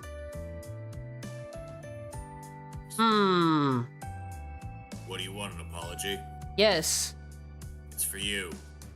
Fuck off. but I already bought it. Yes, exactly. Do you realize that you're being stupid yet? You can stop at any time. It makes me mad, but the tea was brewed so exquisitely that the pleasure it brings me overcomes my anger. No, he'd be like one of the people on Financial Audit that like, oh, Bay got me a coffee, that's awesome, but it's like fucking $12 coffee at whatever bougie place instead of, you know, like gas station or from the fucking house. It's like, so then they can go, yeah, I spent all that money, but I spent it on you. You didn't ask, but I did. Yes, Fuyan's here. Archer's being sussy. Hey, what's so funny? Well, I was going to ask you how you like it, but your face tells me enough. Huh? I set the teacup down with a forceful thud. Oh, what a waste. You should enjoy it while it's still hot. In my Shvalin culture, it's impolite to let tea cool. Oh, now Archer's is fallen. I mean, just look at me. I'm going to start calling every character with this design Ishvalin. I can't leave if I'm spoiling the mood. What do you mean Archer has... Okay, Archer got that my master kind of homeless expression. I might be a brokey, but I got a roof over my head. Shut up. Someone pays the electric bill. I mean, just looking, but if your financial like stability can be, if I can infer anything by your use of command seals, I'm surprised that you have a roof over your head at all. No, I don't. You seem like the type that would bet it all on the ponies. That's an I Show Speed meme. I'm speaking of I Show Speed. Quick introduction. Speaking of relationships here. Poor Ian iDubbbz. Anissa said, I know who my favorite streamer of the year is, and iDubbbz is like, aw, thanks, honey. And she goes, I Show Speed. Got him. She owned her husband. The iDubbbz hate never hates. It never ends, but it's just like, how many more ways can she say it? This is getting so badly written at this point. Like, these are... That's funny, because iDubbbz said the same thing to 90 Day Fiancé. Badly written, they should have been on there instead. Even though... Yeah, what culture? Fucking Anissa came from Canada to America. What a tale. Put it on TLC. Anyway, back to this great tea. See, I spill every time tea gets spilled. We're gonna drop some gossip on you. I'll check yeet. No need. Thanks. They're like side characters in real life. Like they're the B plot. Yeah. They're the living, breathing B plot. Like these are the characters that they say like, we didn't actually create a lot of depth for these characters, so they're just gonna be on screen whenever we want a funny joke moment. It's like you know, in like a sitcom, like the neighbors that are just the old married couple, and it's just like, oh, you better take out the dishes right now, lady. It's like, oh, don't you talk to me that way. And it's like, oh, these wonderful side characters. That's them, the Jomhas, the next door neighbor Jomhas. Keeping up with the Jomhas. Exactly. They're the spin-off that never really took off. So yes, every time T gets mentioned in Fate Stay Night, here will come a Jomha fact at you. I see. I agree. I didn't make a contract with you to be your teeper. What? I'll show much restraint in the future, if that's what you want. That's exactly what I summoned you for, actually. Don't tell Kirei. Wait, what? Yeah. You're joking right now, right? No way. Well, I hear you're the best. I mean, an oldish fallen recipe. Oldish. Nothing major. Yeah, you're only here to be a combat familiar. I've never heard of a servant that does household chores, nor do I particularly... You're the one who asked me! What the fuck are you talking about, Reed? He's so sad. What do you mean by particularly? Interpret that however you want. Really, that's how words work. I have low self-esteem, so my interpretation is pretty bad. Whatever I say, just interpret that however you want. Would that be funny if just this line is what got rid of that command seal thing on him? Just like it actually worked, but this. It just slips. It's like, oh. More importantly, do you remember who you are yet? Member? Did you Member fucking yet? recover Member from amnesia yet? Archer shakes his head in the negative. That doesn't bode well when he says no. If he can't remember after a single night, then his memories probably won't return easily. There are some measures I can try today, but... Alright, I'll think of some solutions for your memory issue. Have you tried Men's Multivitamin Centra? Alzheimer's? For now, get ready to head out, Archer. You probably don't know the lay of the land yet, do you? I'll give you a tour of the city. Fuyuki. I was doing some home remedies, like just out trying to like laugh while hanging upside down, no dice. I think that's you. Get ready, there's no need for that, surely. If we're leaving, we should go right now. Do you plan to walk around town in that outfit? Anyone can see that you aren't a normal person. And if another master spots you, they'll know you're a servant right away. Who dresses like that? Fashion police, sir. I don't plan on announcing our presence to the world. Just to this live stream. Ah, so that's your concern. There's no problem. Well, I need to change clothes to blend in. That's only while I'm materialized. Servants fundamentally are spiritual beings. When we're out of combat, I take an incorporeal state to reduce the burden on my master. Oh, okay. That's what makes you a heroic spirit. You need your master's magical energy to form a body, so if I cut that supply...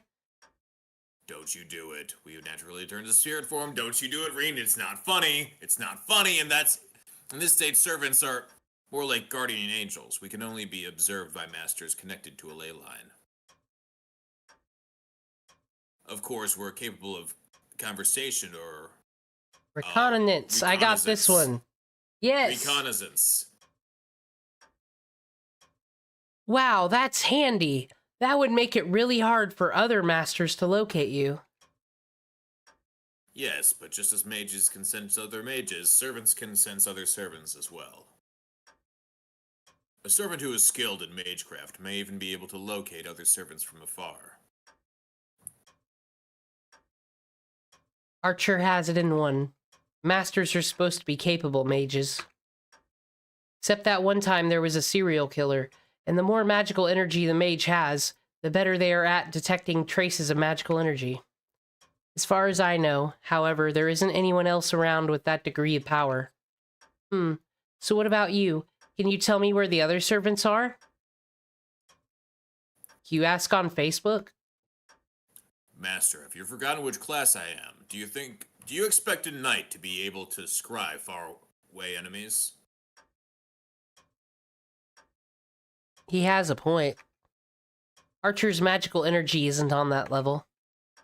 It's likely that the only magically powerful caster is capable of easily locating distant foes.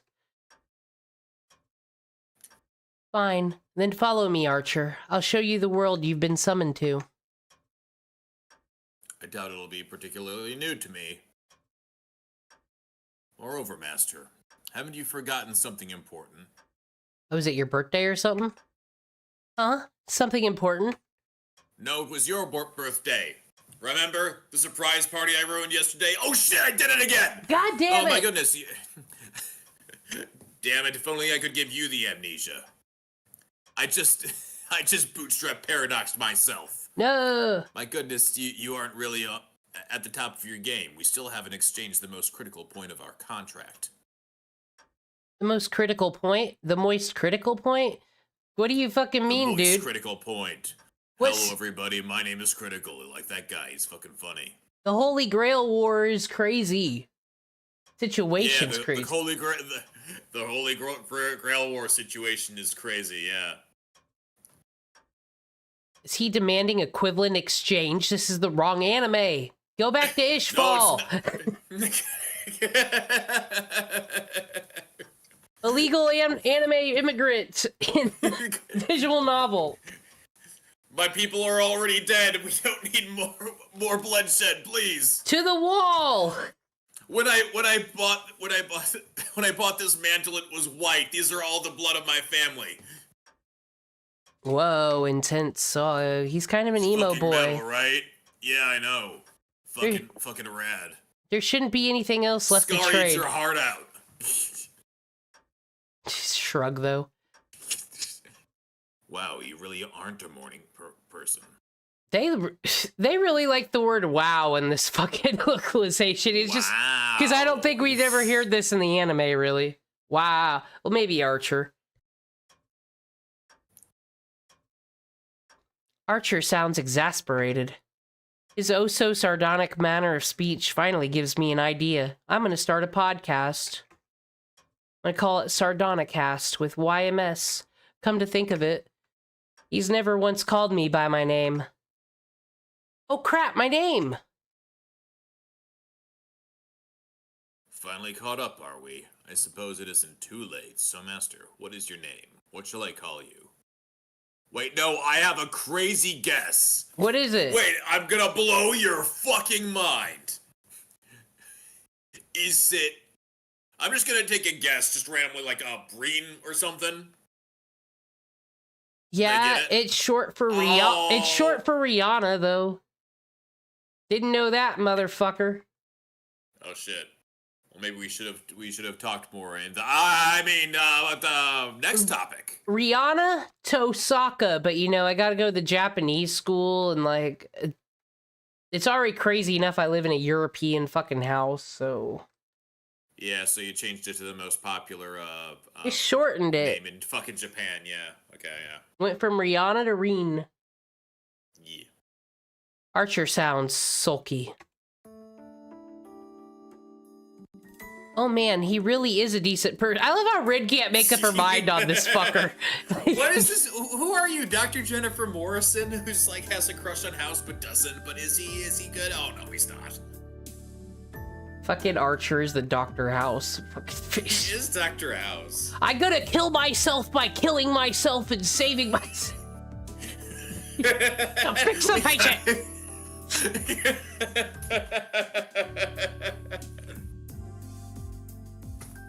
I can. Whoa, Fuyin, you can't say that about Rin Tosaka just because she's speaking all that German. God. I'm sure of it now. After all, there's no tangible benefit of exchanging names. I don't know why or what the video would even be. I've just always wanted to have Rin Tosaka and then the letters next to it. Is she a white supremacist? Question mark. Just Just make the video based around that. Servants are forcefully bound to their masters by command spells. While names are key to contracting with regular familiar, there's no need for a master and servant to be so intimate. But it's important to Archer. He said, "Hang out with me, look at my puppy dog eyes." He's clearly trying to establish trust between comrades in arms, regardless of the command spells. He was just talking shit yesterday. I'm Rin Tosaka. You can call me whatever you want. I answer in a clipped tone, unwilling to let slip any admiration. You'll probably just call me something impersonal like Master or Hey You, which works out just fine for me. Except... Archer chews on Rin Tosaka for a moment. Are you chewing on it? My bubblegum brand? It's a lot harder to chew than I thought. God damn it! Got some butter on here. Aww. Then Reen. Yes, the sound of that suits you very well. Because you just be Reen all the time, aren't you? Whoa! Can't say that. He says something You really were being forward. at me last night all the time. It was really fucking annoying. Yeah, and then you fixed the problem, which means it never happened. You're welcome. Is That's how that, works? yes. Okay. I can go with that. What's wrong, Reed? You look unwell. Shut up. We're leaving, Archer. This is no time to be sitting around. I'm standing. I turn on my heel and storm away, huffing. This lazy layabout. This is so infuriating. I'm not even sure why. Damn that Archer. Did he say that just to mess with me? I bet he did. I was asking for your name. What the fuck is your problem? What, tired of overanalyzing alarm clocks and their like character motivations, and now you're moving on to what, this? I bet he did. Definitely sounds like something he'd do. I can't believe my servant asked what my name was. Oh my god. That's Yeah. you. That's a Rin Tosaka problem. Yeah, I'm sure that's it. Must be all part of his plan to get me all flustered. I'd better be careful. Gotta work with this wise guy from here on. Does he work for the fucking mafia now? Yeah, gotta deal with that wise guy. If Archer talks like that, we just shoot him and fucking leave him in the streets. I don't fucking... I take Archer Hey, outside. you my master? Hey, come on, let's go and kill some bitches already.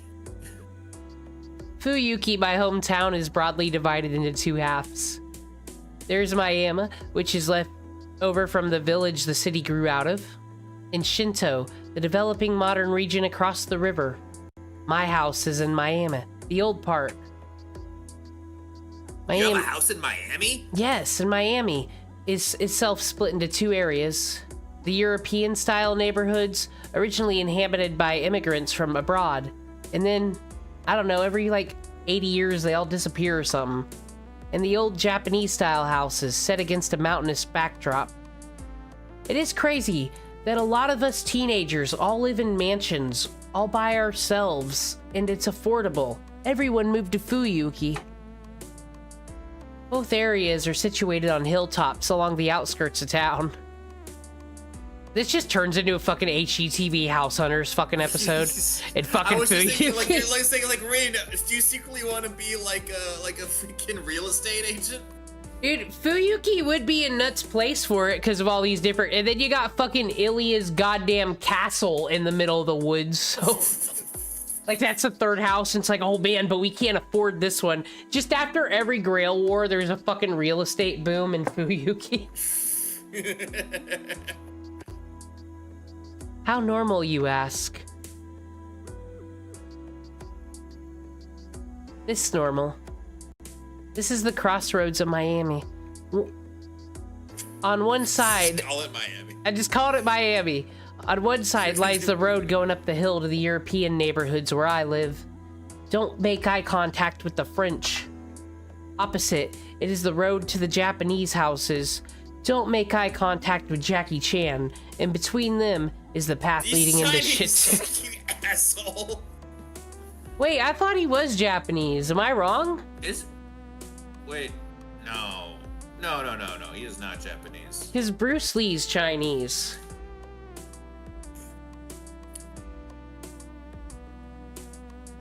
Yeah, you look this up for me.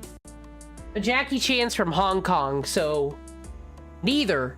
We both lose. I mean, at the time it wasn't China, but now it is.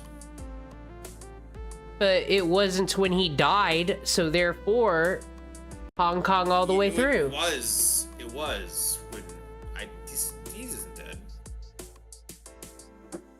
Oh, I was thinking about Bruce Lee. All of a sudden, I turned it back into Bruce Lee, and I was like, oh.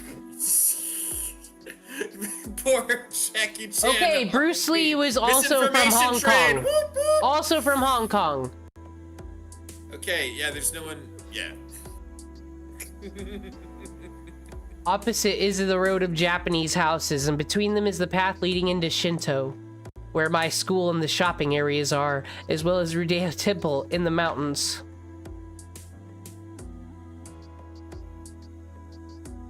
We come to the bridge connecting Shinto and Miami. Years ago, a big train station went up in Shinto, bringing with it a frenzied urbanization. They may belong to the same municipality, but Miami and Shinto couldn't be more different. And it's ridiculous with all these rail wars every century or so. They continue to have infrastructure. It might all just get blown up next week, you don't know. The name Fuyuki, written with the kanji for winter tree, is supposedly inspired by oh, here we go with this Death Note shit. Fucking. This kanji means winter tree. Which, by the by, are pretty long. Despite that, temperatures are warm. February here is only about as cold as the very start of winter elsewhere. You guys don't get snow. Shut the fuck up. She is really selling us on moving to Fuyuki, dude. I bet if you randomly started digging, you'd turn up a hot spring or two. They've all got to run commercials before their Hunger Games. For when the real estate market's booming to bring the new people. Of course, our temperature weather disqualifies this town as a hot spring resort location. Damn. Maybe next time. I can sound not manly, Fuan. Don't worry. I have the full range. We've got an odd climate. Yeah, you should have seen Shinji earlier. We've got an odd climate where the mild winters suddenly turn to springtime bloom come April. I still can't believe that. I thought this would be the beginning of Unlimited Blade Works. I can't believe Ren's the beginning of the game. This is what Shinto looks like. I guess, I don't know. A number of tall buildings. Why are we doing... Yo, I'm sorry, why are we taking a tour of the city? Because this is gonna be the game. Specifically, yes, are we gonna use this set again? I certainly hope we are, because someone was commissioned for this art, and if it's just to do the tour of the city that will not become relevant again, that will be sad. Oh, guaranteed this is the building that Castor takes over. Okay. It all happened the last decade or so, too. 10 years ago, there was a large fire that wiped out the residential area. Whoops. Someone built a bunch of glass and metal buildings on the depopulated land. Except this area. And here is the center of it all. This is just a photo. This is straight out. This ain't drawn at all. This is just a straight ass photo. You think so? Can you do that? Either that or it's this is like a this is either that or it's painted over a photo. This looks too photorealistic. With the foggy building in the distance. Yeah. This is Shinto's park. What are your thoughts now that we've all to the key spots? I ask Archer, who's next to me. Of course he's invisible. His clothes are ugly. It's a big park. Is there a reason why nobody's here? Feels that way, doesn't it? There's a story behind it, actually. No, nobody's here. Doesn't feel like anything. Nobody is fucking hearing. I look out over the park. You'd think that a wide open space like this would have children playing in it, even on a weekday. But instead, there are only a handful of people. This place feels dull and lifeless. It was 10 years ago, allegedly, there was a big fire that burned for an entire day and only went out once it rained. Although the town was rebuilt, this place stayed basically the same. The burnt meadow eventually got turned into a park. Archer says nothing. Could use a swing set or something. I mean, just like if you really want to like bring. Yeah, what is there here for the kids to do? We really are fucking taking this Fuyuki tour. Not even a park bench or a gazebo. Like, come on, guys, step up your game. Not even a Leering Center, for fuck's sakes.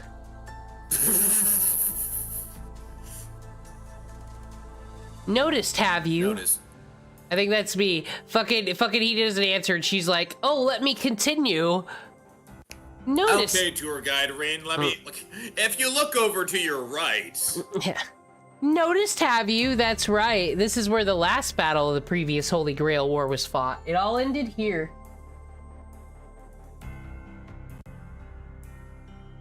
see, so that's why there's so many grudges here. Fuyan said he wouldn't trust his kid to be outside if the Matos lived there. Yep, that's the grudges, all right. Huh? You can tell. Servants are spirits first. Our very existence is similar to grudges or obsessions. That makes us sensitive to lingering emotions such as these. I'm very deep, you see.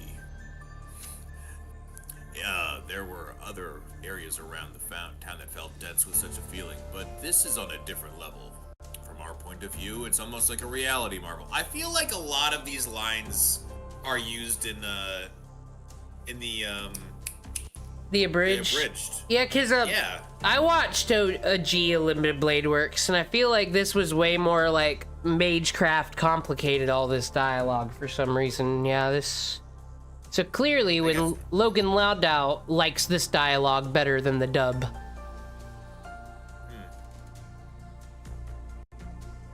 Tosaka mutters under her breath. I think in the abridged, she says something like, "What?" Because it's like, you know what a reality marvel is? I don't know, probably the Grail. Archer's inflectionless voice mentions an unusual bit of magical jargon. Innate bounded fields. Mages call them reality marbles.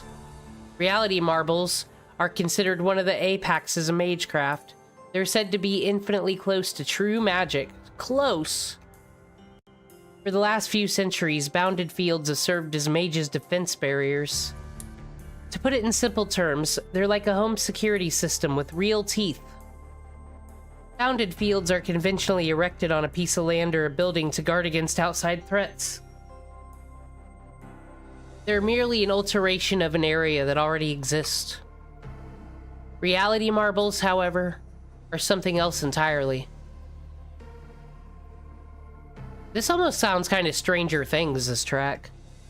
Yeah. No, they use... I recognize one of the synths. Yes, it does use one of... Or at least an emulated version of one of the Stranger Things synths. I said I dig Very it. 80s. I love this soundtrack.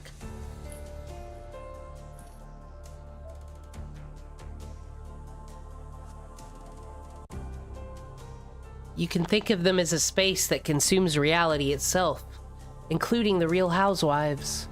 When a mage materializes their imaginary world... Bootstrap Paradox, no, my show! It's going away! A representation of their mind, and overwrites the real world with it. We call the resulting field a reality marble. Okay, though this is random, but I was thinking...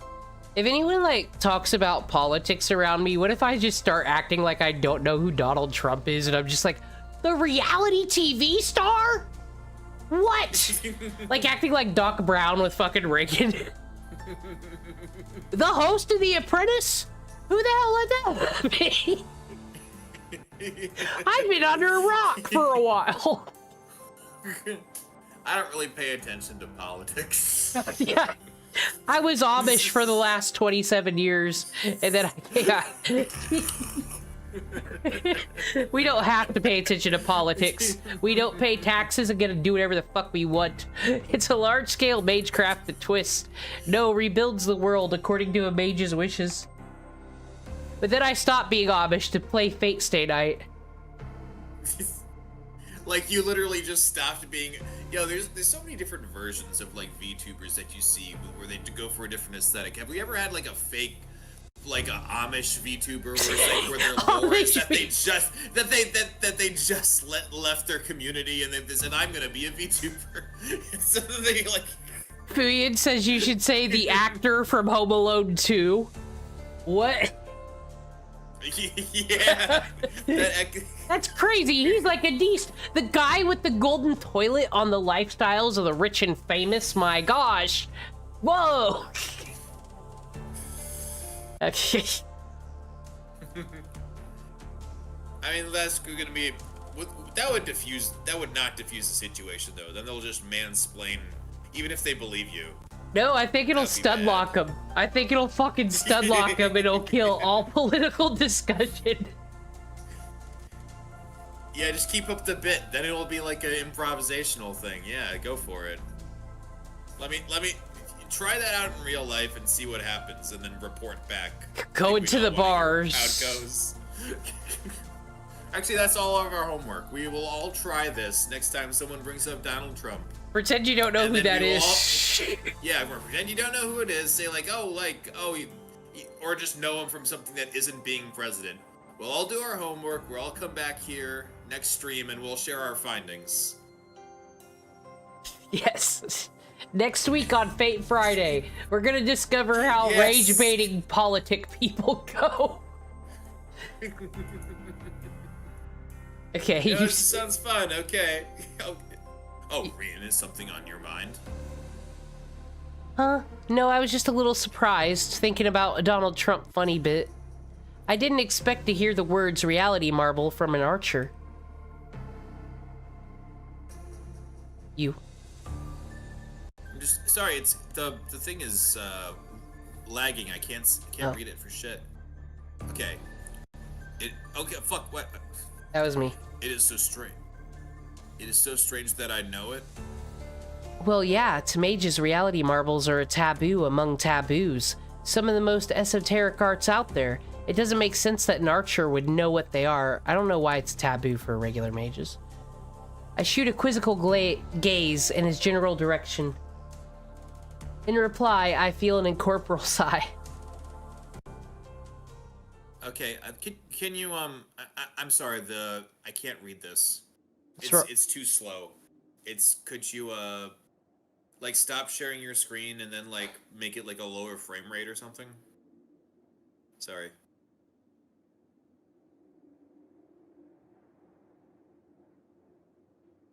Oh, it didn't give me the option to frame rate it. That's weird. That's 30. Oh wait, I can do it.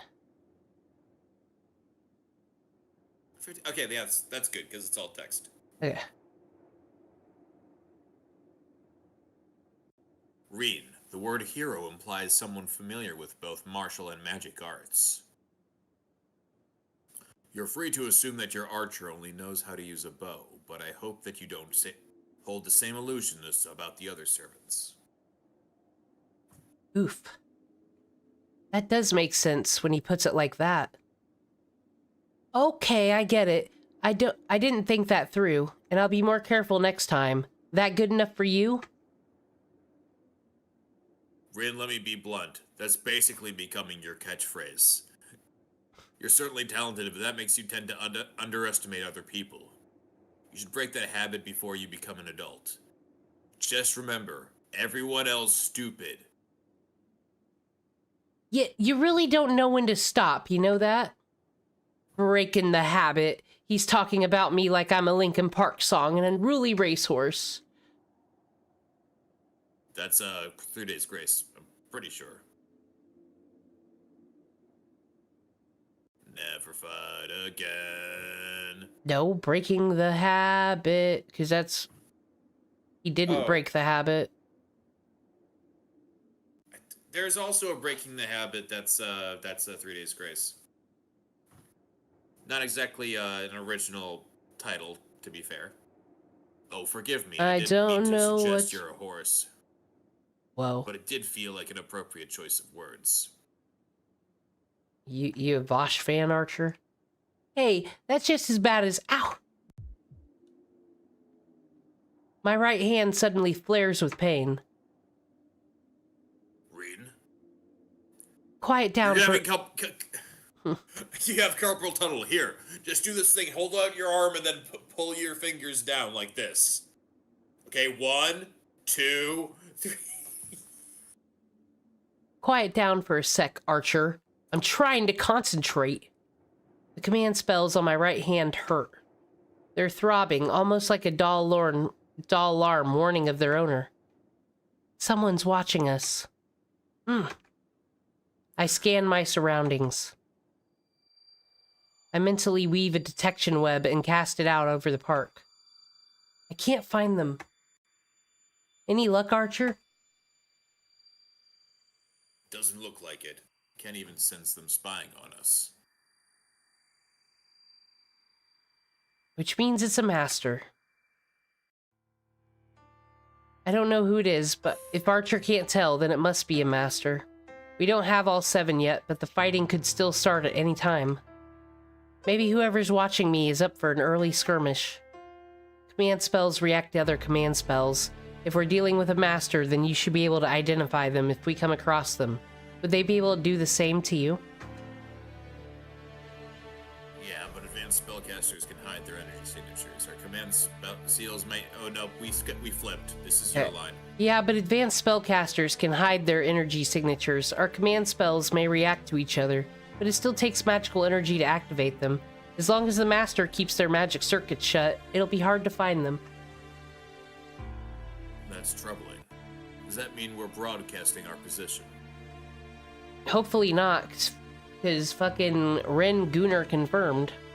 Pretty much. If I looked around at home, I'm sure I could dig up a way to mask my power, but... You don't need to. Yep, they'll come to us first, right? Saves us the trouble looking. Archer doesn't respond. Maybe he's irritated with me. What? Are you gonna tell me to not... Oh. What, are you gonna tell me not to get cocky? I ask, a little defensive, thinking of our earlier exchanges. Archer mentally brushes the question aside. You're at your best when you're like this. Yes, let the small fry come to us. I can feel the smirk in his tone.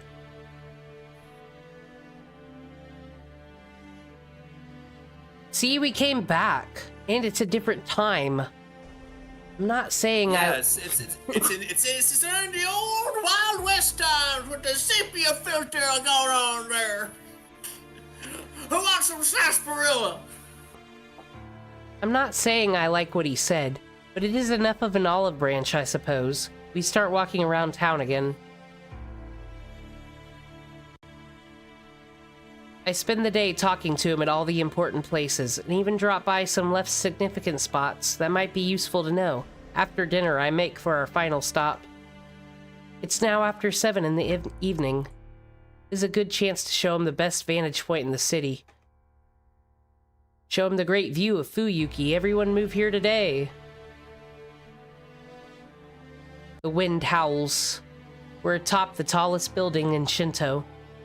The commanding view of the city makes it fitting into our tour. It really was a tour, wasn't it?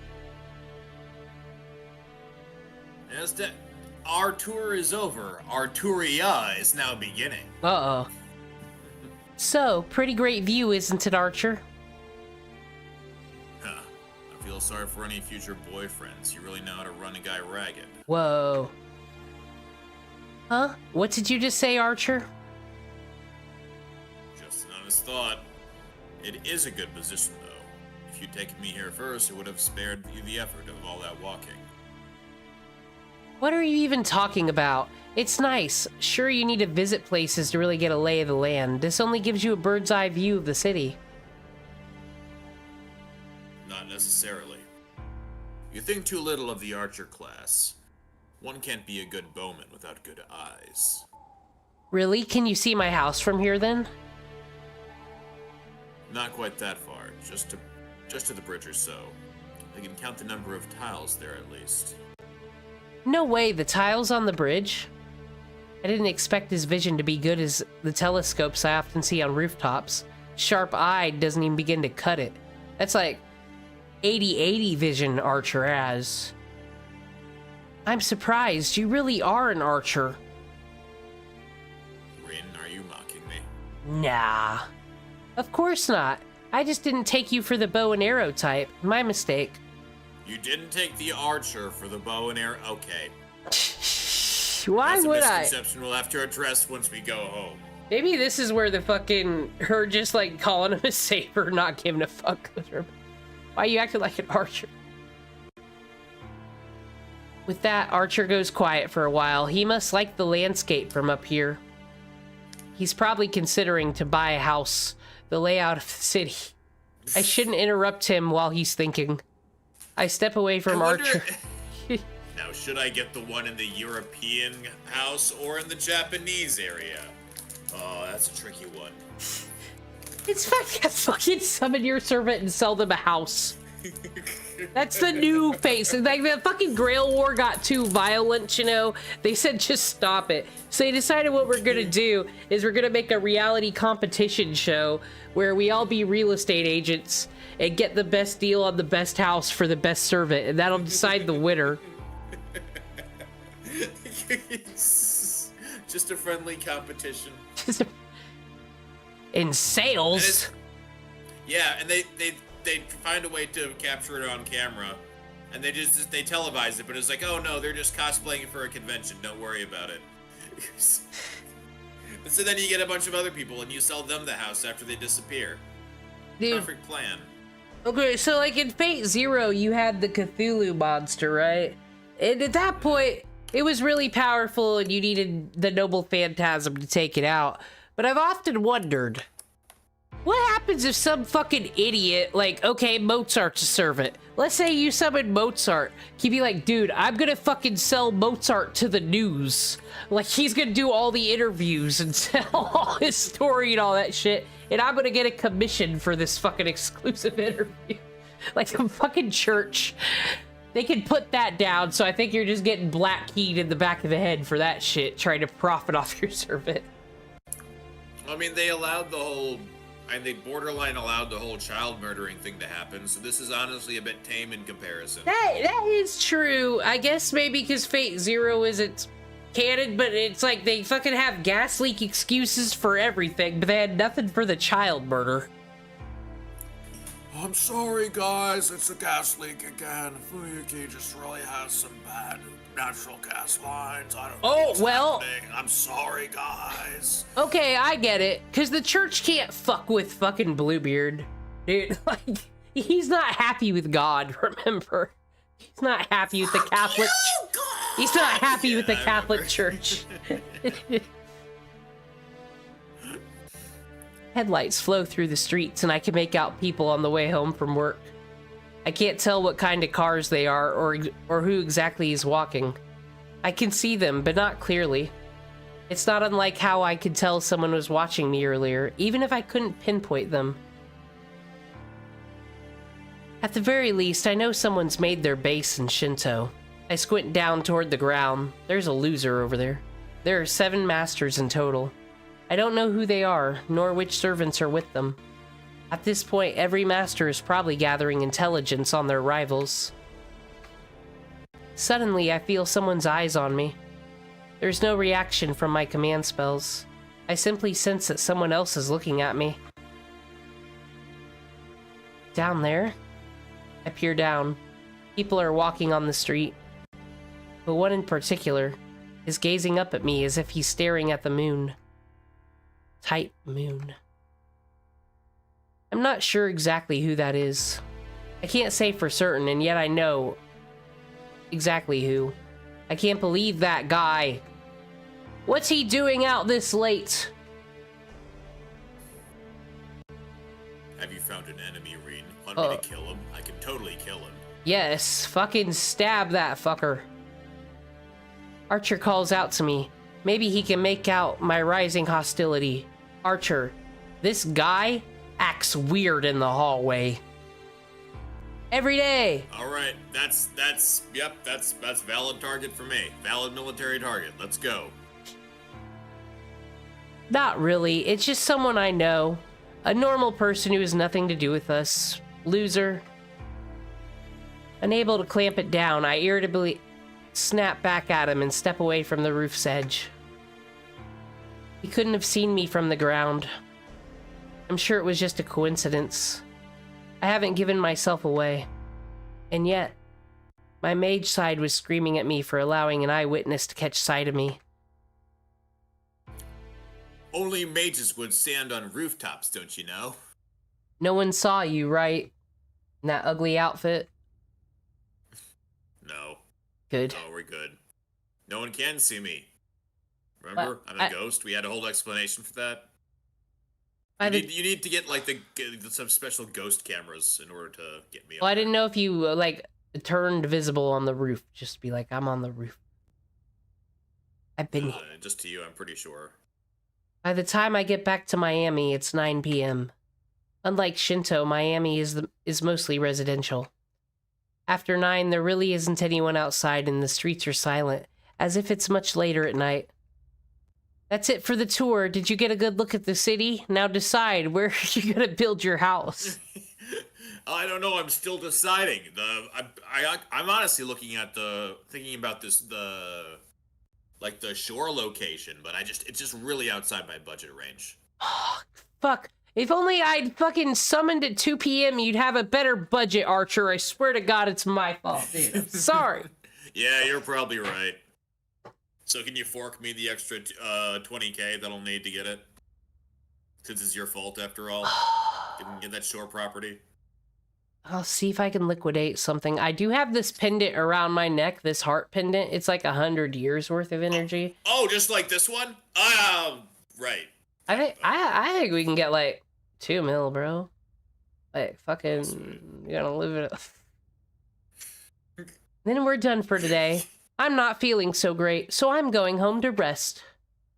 God, I can't believe you made me do a whole tour. Tired. I start up the hill at a relaxed pace. When I notice... I already know the city, Rin. I didn't need that. I notice someone up ahead. Is that Sakura? Uh-oh. Now would not be a good time to run into her. You're doing Sakura, right? Yeah. That's you, though. Rin, why are you hiding?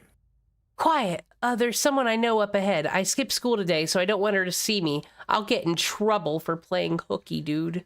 That's serious. Oh, come on, look at her. She's the least intimidating person who could possibly exist.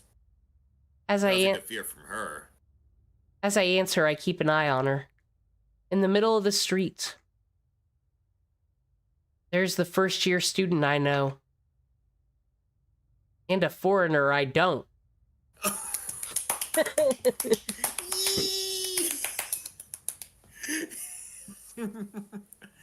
Okay. Boy. How dare you look up upon me? They're talking. No, it looks more like he's trying to pick her up while she'd rather be anywhere else. Are you acquainted with the foreigner? Are you acquainted with the foreigner? No, I don't know who that is. There are a lot of European houses here, so maybe he's a tourist. God forbid anyone live in those houses. Even as I finish the sentence, I'm mentally telling myself off for being so soft on that girl. Archer, is he human? Who knows? I can tell he has a human body, so that makes him no servant, at least. Yeah, he isn't a master either, so it's probably some lover's tiff. Though, even I know she isn't the sort to get caught up in something like that. Aww. I wanted... I think that's you. They're gone. The girl's going up the hill. The man.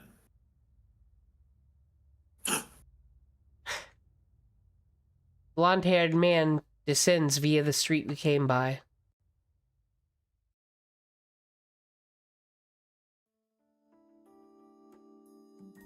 You can use this room. Any questions before I go to bed? None in particular. It was wise of you to avoid a premature battle. You should let your strength recover tonight.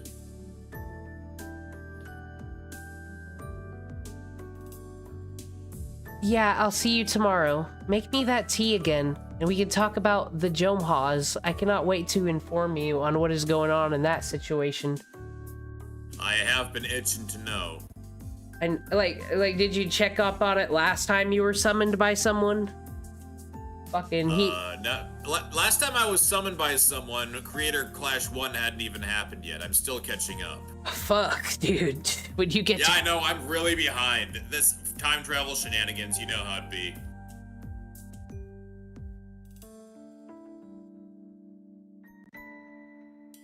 Once I'm back in my room, the fatigue washes over me.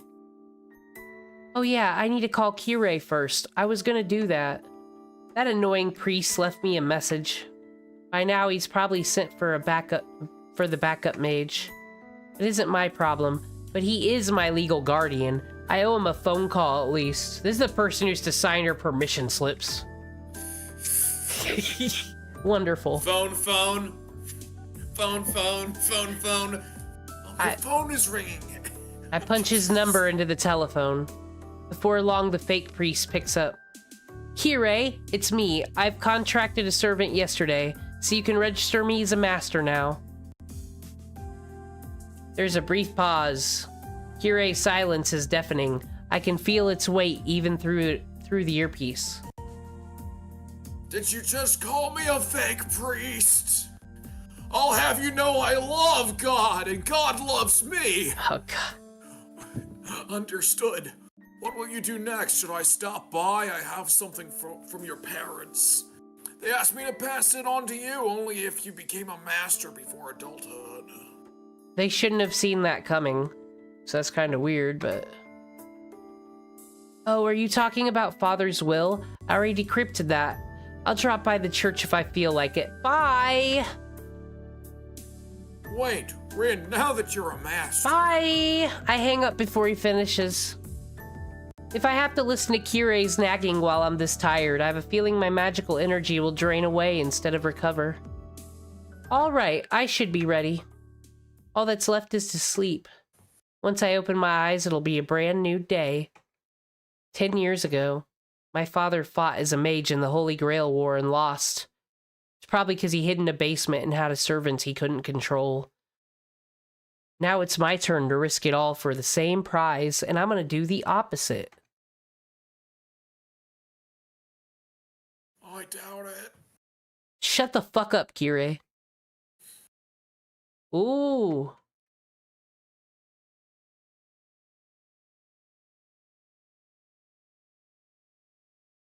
This is the night.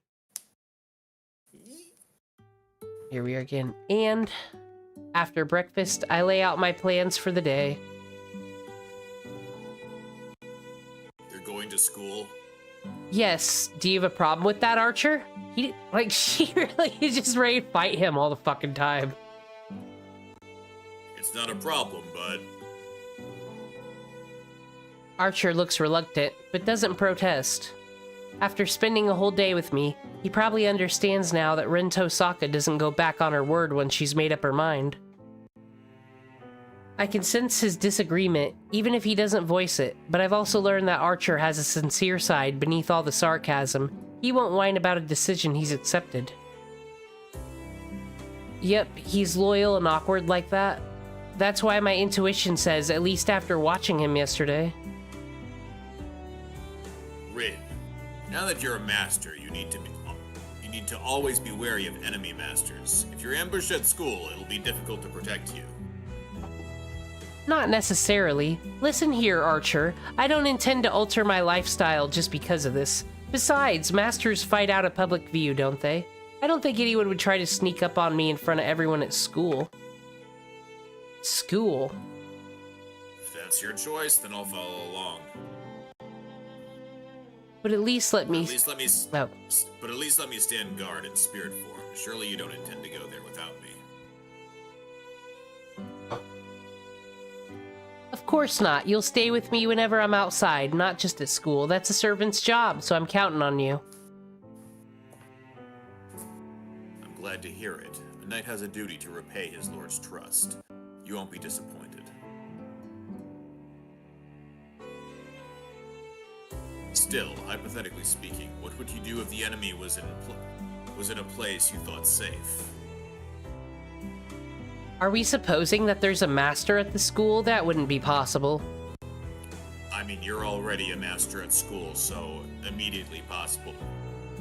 Well, it's hard for anyone else that isn't a student or teacher to enter. It could spell trouble if a master has already infiltrated. I don't think that's likely. The Tosaka are the only functioning mage family left in this town. The other one's gone belly up, so they won't produce any masters. How do you know? What about Shinji Moto? I don't know who that Mato. is. You know Mato. Doesn't ring a bell! Mato, Shinji Mato. You know, one of the major. Okay, never mind. That's the one that she's. Why would Archer say anything helpful? No, just Well- obviously you have a great idea. You have a perfect grasp on the whole situation. Excuse me, when she said a family that went belly up, she's talking about the motto. That's who she meant. That is. I'm pretty sure. Okay, well, I rescind the comments then. Because remember I in guess that would describe them pretty well, yeah, now that I'm thinking about it. remember What in about Zero. The Einsburns and the what is that? I think it's just the Einsburns, isn't it? Those are the ones that's left. Yeah. But then What, are like they not involved? Like they still have a huge ass fucking German castle or whatever. they don't go to school, I guess. I don't know. Oh, She should know. I guess they are. Yeah. Like 3 families made this fucking grail and they all compete in the war every year.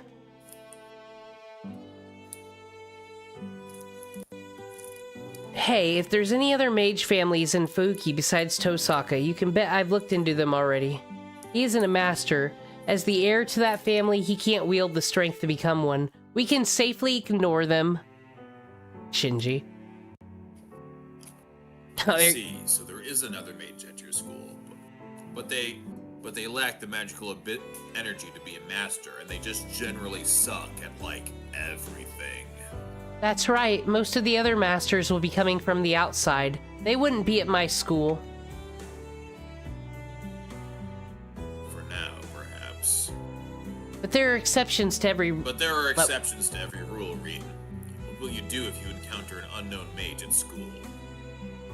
I'm telling you, it won't happen. Mages are sensitive to each other. I've spent a whole year at that campus, so I'd be able to sense any mage no matter how hard they try to hide. You sure about that? I'm certain that there are only 2 mages... Sorry. There are only 2 mages at school. Me and that probie without enough power to be a master. Get it now? You're just being paranoid. The scenario you're imagining won't happen. At all. Thus why I said hypothetical, but the unexpected has a way of happening. Sometimes destiny decides to make the impossible come about. Pot. Huh. Murphy's Law, motherfucker. If we find ourselves in such a situation, I hope you'll remember not to take it out on me. Well, I'll make sure to rub it into your face about how I fucking called it all along. You can count on that. don't worry, Fuyan. In a million years, I'll play Ataraxia or fucking Altaria, whatever comes after this. Yeah, anorexia. I'd be down for it. Archer chuckles dryly. His smug attitude already makes me want to do exactly that, but I'll be late for school if I keep letting him push my buttons. Look, it won't happen, it's a what if, because it would never happen in the first place, and if it does, it would just mean that I was too naive, and that would never happen, Archer. I'll remember you said that. Archer will remember that you said this. Let's get going then. Motherfucker. Archer will remember that. He really wishes he wasn't playing the Amnesia so he could make a fucking bet. Just he could be like, pick up that phone because I called it.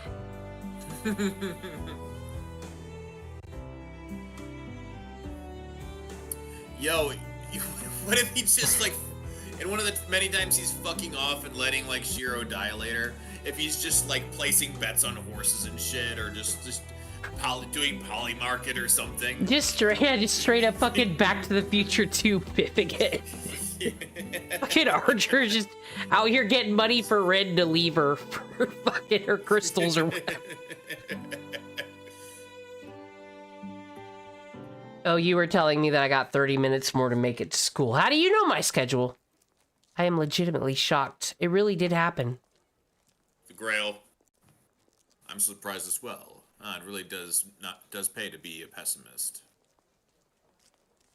This is our exchange the moment we pass through the front gate. It's almost time for homeroom, so there are students on their way to class. All around us, Archer and I stand out like a pillar amid the swirling human sea.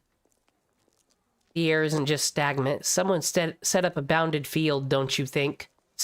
I cannot believe something is happening at this school, Archer. Oh my gosh. Fucking called it. Pick up the phone because I called it.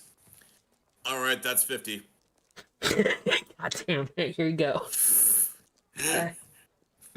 5 yen. Thank you. It isn't finished, but yes, prep work is already underway. They must think they're a big shot to go about this so openly. More an unbelievable amateur. Only a third-rate mage would make such a conspicuous field. Someone with actual skills would conceal it until it was time to strike. So she's already, like, on the wrong side of history, and she's still like, garbage, trash, ugh. And how would you rate this mage? Out of 10 stars total. Who knows? I couldn't care less. More importantly, I'd say a 4. Maybe a 3.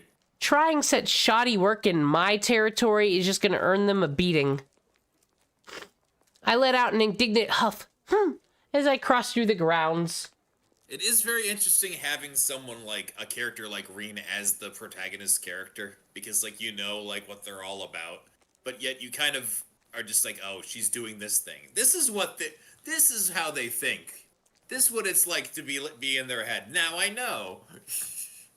How interesting. That's why the men that play Fate, they got better game with the women than them losers who play the titty games on Steam. You learn Those are the same game. Those are the same game, Demon. Well, I feel like this one has a story. Yeah. She's gonna beat him up like her alarm clock. I'm on my way back from the music room after second period. Fuck it.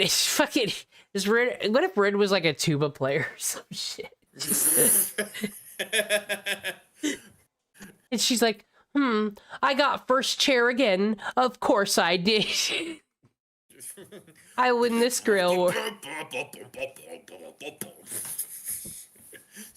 Just like tsundere hair flip after just going the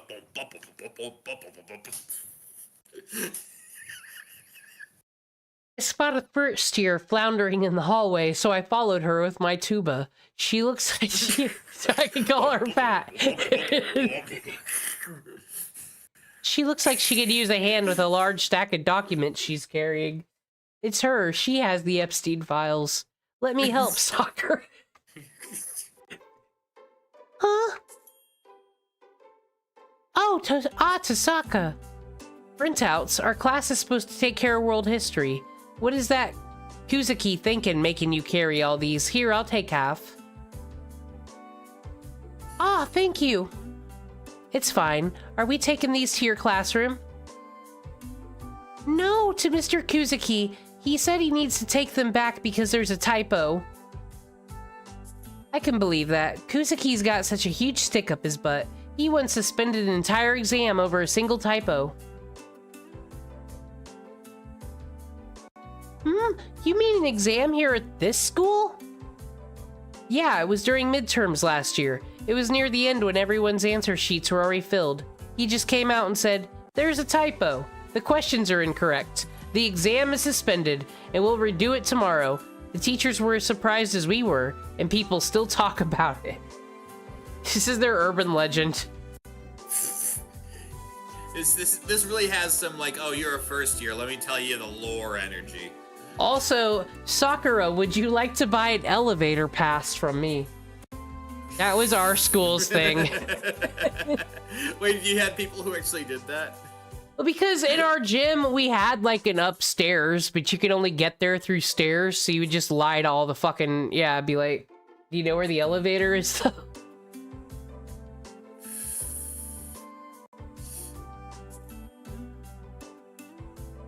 That does sound like Mr. Kuzuki. He's the type of person who believes teachers shouldn't make any mistakes, or die. But he goes overboard. You'd better learn while you can that once Kuzuki's got his mindset on something, he's as hard to move as a mountain. You must like him. It's unusual to hear you talk about someone like that. Is it? I do wish he'd just relax. Though he's alright just the way he is, ultimately. The faculty at our school is made up of both really nice teachers and some really scary ones. It's a delicate balance that Mr. Kuzuki's an important part of. It'd be a shame if anything ever happened to him. He's the stick to the carrot.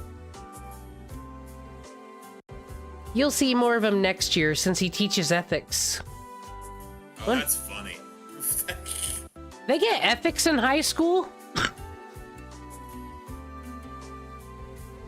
I would have taken that. Oh right, Sakura, there's something I wanted to ask you. What is it? It's about yesterday. Were you talking to a foreigner? Fucking question to ask, Rin. Fuck. No comment. Ah, you saw that. I just happened to. What's going on? Is he someone you know? No, I don't really know who he was. It sounded like he was lost. He asked a lot of questions, but I couldn't really understand what he was saying. He kept calling me a mandrill or something.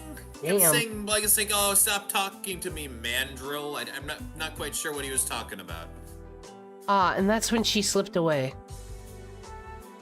I see. Sorry, I was just curious. No, I don't mind. Oh, it's just in here. I can get the rest now. Okay, see you later then. I return the printouts to Sakura. But before I head back to my classroom, I find myself stopping. How are you lately, Sakura? I don't know who this is. Oh, Ah, I'm okay. I'm doing well. I see. Let me know if Shinji's up to something. He doesn't know when to quit, so it'll just get worse if you keep quiet. uh-huh. You Word don't- choice. You don't have to worry. He's been nice lately. See, Fuyin, you're right. He's been nice lately. According to the abusee. Okay. There isn't much I can say to a smile like that. We say our farewells again, and I leave my underclassman acquaintance.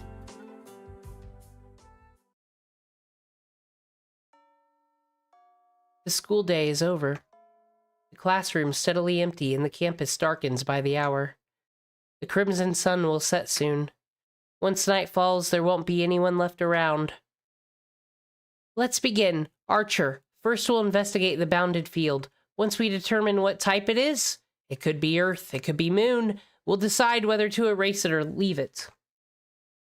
I speak to my invisible partner. I feel him nod in acknowledgement. Bounded. What if this was all in Rin Tosaka's head the whole time? Bounded fields are meant to protect their casters. You can consider them terrain-based magecraft formed by weaving magical energy into a net and applying it to the earth to affect the inside of the field. There are countless types of effects they can have, ranging from wards that isolate an area from the outside world to avoid detection, to fields that limit the type of magecraft that can be activated from within. The most offensive types suppress biological functions inside the area of effect. And that's what's been applied to the school grounds. While it isn't finished, everyone in the school will collapse once it's activated. So is this like a... This is a supernatural school shooting, right? Yeah, pretty much. Something like that wouldn't work on me, though. Bounded fields are... Too cool. Yeah, it would never work on me. I play the tuba. Bounded fields are... After all... You would play the exact perfect tuba frequency to offset the frequency of the protective field, and then it would completely shatter. Save the school with the tuba. Such an indirect magical interference won't affect a mage with magical energy flowing through her body. Similarly, Well, you know, we never did get that cool cat stops a school shooting movie. Quite fucking frankly. I just read Tosaka with the tuba. I need this art. I need to frame it. I can't get out of my head. Similarly, the electrical charges that flow in the atmosphere won't disturb the electrical currents within my body. That means the bounded field has some other purpose. Whoever it is that put this thing here isn't trying to defeat a master with it. I don't want to believe it, but they're targeting all the people within the school. There's only one possible reason for that. It's a thought I can't stomach. After checking all around the campus, I finished my search on the roof. It's thoroughly dark outside now. The school gates shut at 6 p.m., and now it's 8 p.m. Oh fuck, I'm living here now. Archer and I are the only ones left, and Archer's in his spirit form. That makes the 7th one. Looks like this is the origin point. There are 8 symbols boldly drawn on the rooftop. They're purplish red marks that only a mage can see. I've never seen or heard of sigils like this. Well, they've got me there. I don't know what to do about this. It's a beautiful piece of art. Whoever set up this bounded field did it recklessly. But while imprudent, the magical working itself is an order of magnitude beyond my own skills. This shoddy work is beyond my own skills, Archer. Can you believe it? That just sounds like some pretty hardcore cope, real. 100% maximum cope and seethe. Tosaka story. I can temporarily erase the energy of the curse, but I have no way to dispel the bounded field itself. All the spellcaster needs to do is supply it with more energy to reactivate the curse's effects. Archer doesn't comment. I don't know why he isn't thrilled about all these revelations. He's probably remained silent since encountering the rooftop sigils, because he too realized their nature. Shoddy, this bounded field does more than drain its victim's stamina. It will literally melt everyone inside once it's turned on. There are bounded fields which rob victims of their life force and spiritual energy. But the spell that's been applied to the school grounds is on a whole different level. This is no less than a soul eater, a blood fort which melts the human bodies inside it and forcibly collects the souls that ooze out, dude.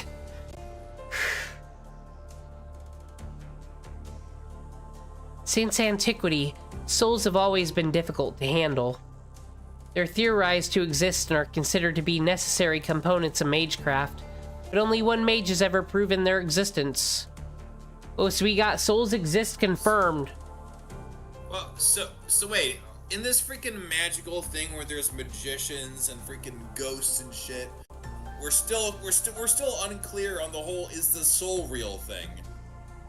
That's still up in the air? Well, they should know that, because we saw in Zero, like, the whole sacrificing of whatever orphans, because they'll just kill people in their workshops all the time, these mages, just to fucking experiment and shit. It's like... But there's been so many great, freaking scientific advancements because of these unethical studies. So is it really a good thing or a bad thing? I don't know. Well, fuck, they do Maybe the... it was good that the Matos ran those experiments. Dude, they do the unsullied shit to these mages. They always get, like, a pet or something as a kid, and then they get told to kill it. It's like their first fucking spiritual sacrifice for magic. Man, these people seem cool. Yeah, so this is why Rin's different, because her parents died, so she don't got put up with that shit. Our definitions of souls stop at that which examines within, and that which is transferred between vessels. To not only extract souls, but then capture them in one place, it defies comprehension. What's a mage supposed to do with a bunch of energy we can't even convert? So I had to think of a purpose for it. Archer, Is that what you and your kind are? Disgusting soul eaters? Comes out colder than I intended. I don't know why I left that disgusting soul eater part in there. You surmise correctly. I did say that we are fundamentally spiritual beings. That means that we feed on the second and third factors, the soul and the mind. Just as you sustain yourselves with the flesh of creatures, we servants derive our nutrition from the mind and soul. While said nutrition doesn't change our base abilities, acquiring more of it does make us more durable. It increases our reserve of magical energy, in other words. He's right. The way to make your own servant stronger is to indiscriminately melt the school, attack human beings. So your own master's magical energy isn't enough for you? Is that what you're saying, Archer? It's sufficient, but it never hurts to have more. In war, some weaknesses never changes. Can be compensated with material when one is lacking in fighting strength.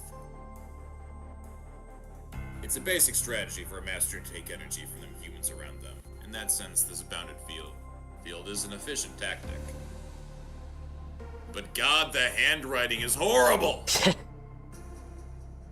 Archer's saying that I should murder people and take their power if I want to win. That is exactly what he just said. I cannot believe he said That is not what I just said. That is not what I said. You are mincing my words. No. God, it's been I will not go on record. Remember today when I knew that there would be a bounded field and things would suck and you just keep sucking, Archer. You just fucking keep letting me down. I told you not to go to school and you're the one who said, oh, no, don't worry, Archer, everything will be fine. Everything's not fine. All of your classmates are gonna melt. No, except you no, because you're just too cool and base. You're the filthy soul eater. It's so simple. I didn't do anything. Whatever. I've always known this to be true, and I know it's the path I'm supposed to walk. That really teased me off. Don't ever bring it up again, Archer. Staring at the sigils, I make my stance. You brought it up, Rin. There's so many things like, you brought it up, Rin. It's a weird relation. Oddly, Archer sounds just as put off. I agree, I'd never do such a thing. Archer would never do nothing wrong. His answer comes firm and resolute. Time to erase this then. It won't do much good, but I can at least slow it down. I approach the sigil and extend my left hand. The magic crest engraved on my arm is like a grimoire passed down through the Tosaka line. Yeah, I remember. A mental switch is flicked. I pass magical energy through the magic crest, slow to verse a bounded field eraser, and take a deep breath and activate it. Abzug! Badillo! Surgical removal. Middle stand! Verse 2. I then send a pulse of magical energy via my left hand. Wow. That should wash away the sigil for now. I think that is a blue person. Shinji? No. Which other blue person? The one with the spear. Mario. Mario. Oh man, what voice am I gonna do for him?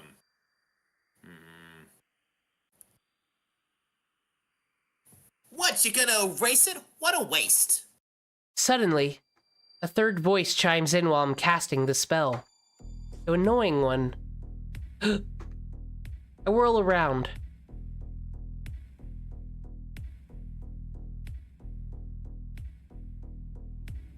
A man is perched on top of the water tower. That's where the water goes. We missed that part of the tour.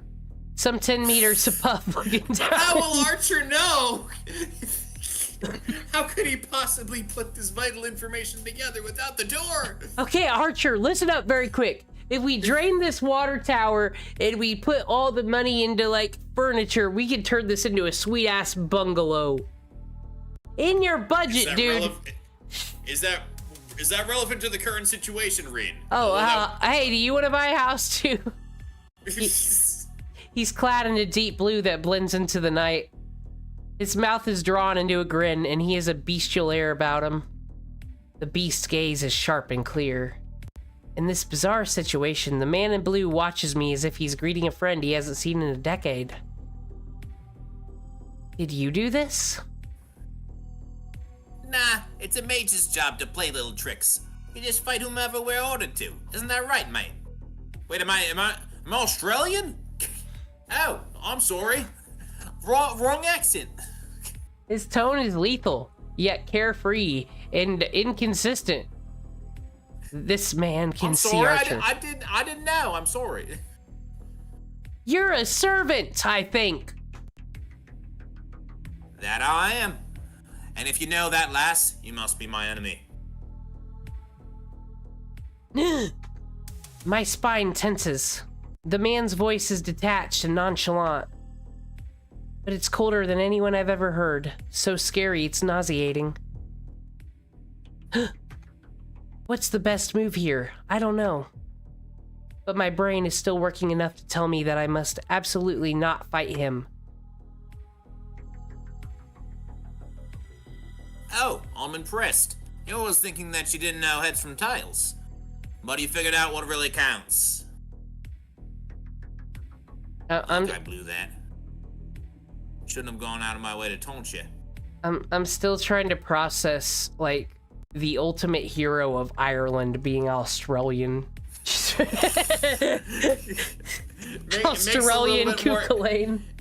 It makes more sense than him being Brooklyn. But I mean, think about it. Normally he has an American accent. That also doesn't make sense.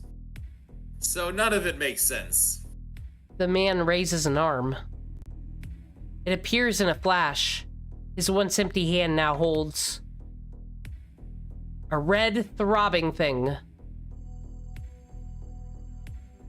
A scarlet 2-meter-long weapon. My legs throw me to the side before I can think. There isn't time to even hesitate about jumping off the roof. If only there weren't all these fences here! With all my might, I make a mad dash for the fence, intending to barrel right through it. I gotta bust it down! This track is metal as hell. I love this. Listen to it. We'll listen to it for a second. Thank you. Ooh, it's doing freaky stuff with the stereo. I dig it. Dude, fucking get the glow sticks out. If you think about it, Australians are descended from Irish and British people. So if you think about it, that Ned Kelly was Cuchulainn in a way. Yeah. Yo, Ned Kelly is a servant. Let's fucking go. Dude, why hasn't Ned Kelly been a fucking servant yet? It's him, Johnny Appleseed, and I have really been advocating for Queen Mary fucking Tudor, because she used to just burn people on fire like the fucking Mad King, and I cannot believe she hasn't gotten turned into a waifu yet. And we had Bathory. So it feels like it's just like a natural progression. Anyway, enough music appreciation. It was by the skin of my teeth. In that instant, something slices through the space I was just in, tearing the fence apart with it. Who will fix this? This is why the student council fucking bitches at her. You're welcome. Oh, you've got a nice pair of legs on you. A blue whirlwind pursues me. There's no way out. The fence is behind me. My flanks are cut off. I won't make it. East to gross light mass. East to Klein. Ethan Klein, heavy pressure. I react swiftly. My magic crest surges to life so I can weave a single count mage craft. The spell lightens a mass and manipulates gravity. Light as a feather, my body bounds into the air. Think that's... Yeah. I know, I got this! I've had this all day, dude! And I jump over the fence and plummet off the roof.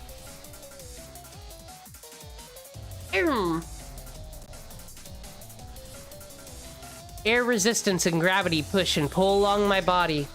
It's about 15 meters to the ground, 1.7 seconds away, Too slow. He's gonna catch up to me. Volk Skull. Elatlis, the funeral returns to the earth. He's just yelling. I just love the idea of just yelling random shit. Archer, handle the light. Handle the landing. One fish, two fish, red fish, blue fish. Ah. Bake me a pancake as fast as you can. I let Archer absorb the shock of the landing and break into a dash as soon as we touch down. I couldn't stay on that rooftop. We need a less cramped arena from which to maneuver freely. A battlefield without obstacles where Archer and I can truly shine! Haha!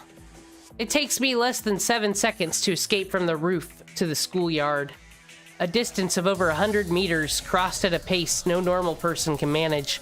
Much less clearly see, and yet. You really do have good legs. I almost feel bad about having to kill you here. Against a servant, it's wasted effort. Archer! At the same time I draw back, Archer materializes before me. It's a cloudy night. Archer's hand grips a short sword that faintly reflects in the moonlight. Whoa! Thought you didn't have swords, bro. Oh? The man's lips twist into an ominous sneer. Okay. Yeah, that's how this ought to be. Can't say I hate guys like you who are quick on the uptake. The whirlwind howls. It's the weapon he swung at me on the rooftop. A spear blood like crimson that came mercilessly for my head. My head is great! A lancer. Lancer. We'll both say it together. We're one team. Yeah. That's me. That must make your servant a saber. Yeah! Woo! Actually, Nah, he doesn't feel like one. Who the hell are you? Gone is his carefree ease from a moment ago. Archer stays silent, facing off against Lancer's unconcealed bloodlust. There's just under 5 meters between them. Lancer's weapon is nearly 2 meters long. It doesn't feel like this beast of a man is going to be deterred by mere 3-meter distance. Whoa! Fuck is this actual battle riding here? I can tell you're not the type to settle things man. Nah, Australian. I know, sorry. I can tell you're not the type to settle things man to man. That must make you Archer. Archer doesn't take the bait. Not rage baited. An unusual clash of blue and red stare each other down like Pokemon versions.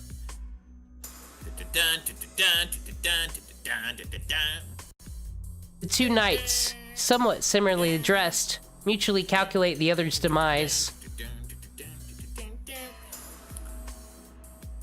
Alright, all that's left is to throw down. Draw your bow out, Archer. Not how... Not how I usually do this, but I'm polite enough to wait that long. Archer doesn't answer. Two men on the screen at the same time. Yowie. I mean, this Never is... fails.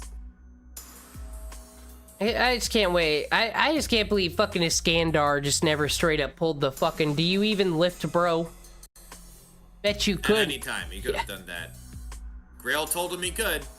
His back is steely as a sword, seems to convey that. He must have not had anything to say to someone he must defeat. That's when I realize it. I'm such a fool. Archer was waiting for my word. Archer! I call out to him without getting any closer. Don't hold back. Show me everything you've got. And don't fuck up, because it's been a real shitty day and it's all your fault. Was that a laugh? The Red Knight surges forward, his lips curled in response. Wind swirls. Red versus blue, let's go! Scarlet bullet flies forth, blade in hand. Fool! A blue sphere thrust intercepts him. If charging archer is a gust of wind, then the spear tip that rises to meet him is a divine storm. Streaking blades, elegant parries. Archer is put on the defensive, fending off the swift thrust with his short sword. Urgh. The man in red is stopped in his tracks. His advance denied by the enemy. He can't even breach the 2-meter coverage of the spear. A polearm wielder can control his opponent's range. Lancer with his nearly 2-meter reach needs to simply engage his foe whenever he comes within range. It's easier for him to stab an advancing opponent than it is for him to go after Archer himself. Despite this, Lancer closes the distance himself to press the attack, all the while to keep Archer from advancing further. You're a damn fool of a bowman trying to challenge me in close combat.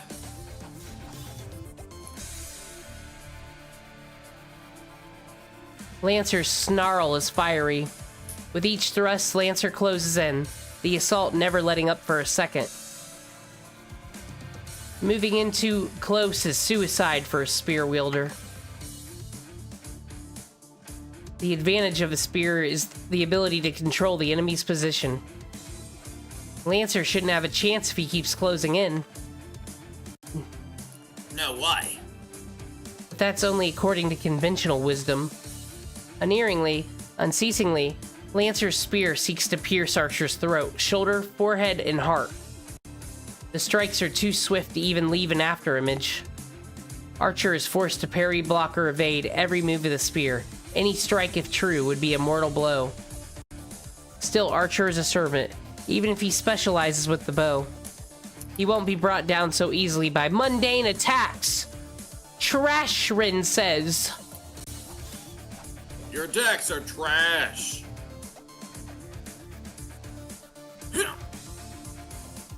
The thrust at his forehead is quickly batted aside, and Archer renews charge in spite of Lancer's spear. One might think that swordplay is all there is to Archer's attacks, but he's exploiting a weakness of spear tactics. Against a spear's considerable reach, neither retreat nor evasion are viable defenses for long. Half-hearted withdrawal isn't enough to get out of range, while probing attacks will lead to evisceration. A reckless charge will similarly end in impalement at the edge of the spear's range. Archer and Lancer have more or less the same physical stature. Without heavy armor, it's difficult for Archer to penetrate the lethal storm of Lancer's attack radius. The Lancer's strikes are a different story.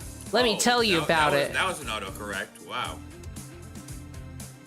The high-speed thrust intended to pierce vital points are indeed terrifying, but each strike has a set trajectory and target. If one can predict these, there are ways to avoid harm. Just as Archer is doing. One can block the strikes amid at vital points, or just barely evade their arcs to create safe openings. Lancer probably underestimated him as a range specialist. What a fool! The advantage of a long weapon is the generous range at which one can engage the opponent. By giving that up, Lancer has assured his...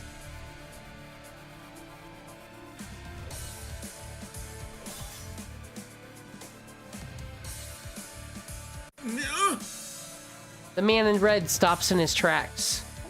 I watch a nightmare unfold, as if time has rewinded. Lancer's attacks become even faster than before. Gah! Archer's short sword is knocked aside as he twists to avoid being skewered. Lancer's spear doesn't allow retreat, or rather, his endless attacks are so fierce and sharp that even servants are doomed against them. We were the ones who underestimated our enemy. My God, I feel like someone warned me against this. It must have been myself. I didn't listen to my intuition. Damn.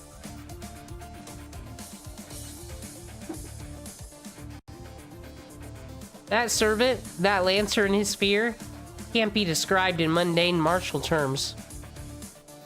Who could possibly survive such a relentless barrage? Archer beats a desperate retreat while parrying strikes, creating slightly more distance between the fighters. In that moment, Lancer steps into the gap and unleashes an even more ferocious attack. The storm of attacks is a little different from what he's already been doing, but their execution is truly godlike. They've already clashed 10 times. No, it's actually several times more than that. The torrent of spear strikes increases again in its intensity and number, threatening to take Archer's life 1,000 times over. It isn't even a change in speed, but in precision. At a steady pace, Lancer's spear comes down on Archer like a waterfall. How can Archer get inside his guard? With such short weapon, all he can do is defend against the spear. He has no way to close in on Lancer. In fact, he's being forced backwards. The steel vacuum stretches out. I should be backing Archer up. I could be using magic and doing something, but, you know, their fighting is just so cool. But the right words die in my throat. My magecraft isn't easy to aim precisely. If only we had an Archer. I risk hitting Archer too, if he can't get far away enough from Lancer. Meanwhile, Lancer's advantage will only deepen. And to be honest, I'm captivated by their duel. That's really it. This is my tea. So this is a battle between servants. The Holy Grail War is a battle between familiars of the highest order, heroic spirits, beings that we mages can't even begin to approach. Except mine. I could probably fucking fuck him up. Servants. Familiars divided among 7 classes and roles, serving 7 masters. Gosh, such deep thoughts. Supreme familiars called forth by the Holy Grail itself. Familiar is really a misnomer for them. Familiars are supposed to be subservient minions who act on behalf of a mage. Normally, you'd imagine something like Puss in Boots from the Shrek movie, but nah, in this Grail War, we get like people with amnesia and shit. It's crazy. An elegant white bird, or a disobedient black dog, something like that. Those sorts of familiars are what a typical mage managed to command. Familiars are just that, from the Latin for a menial servant.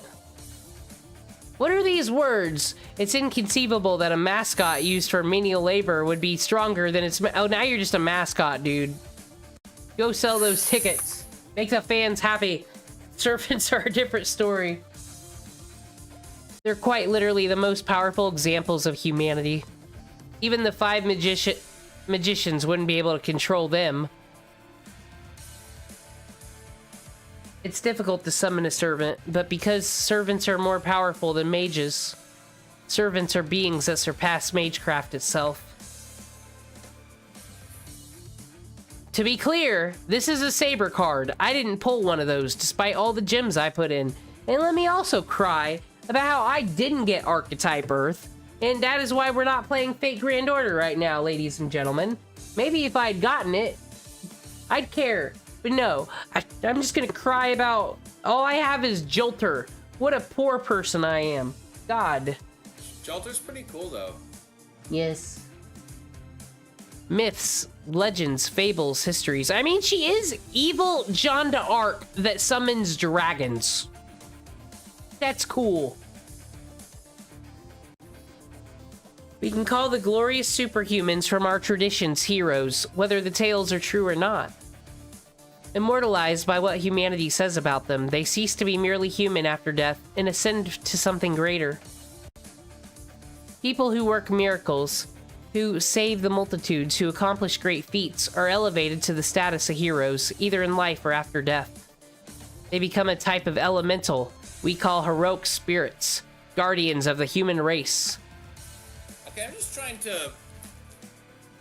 I have a question here. Yes. How... This is just like an indie visual novel that someone made.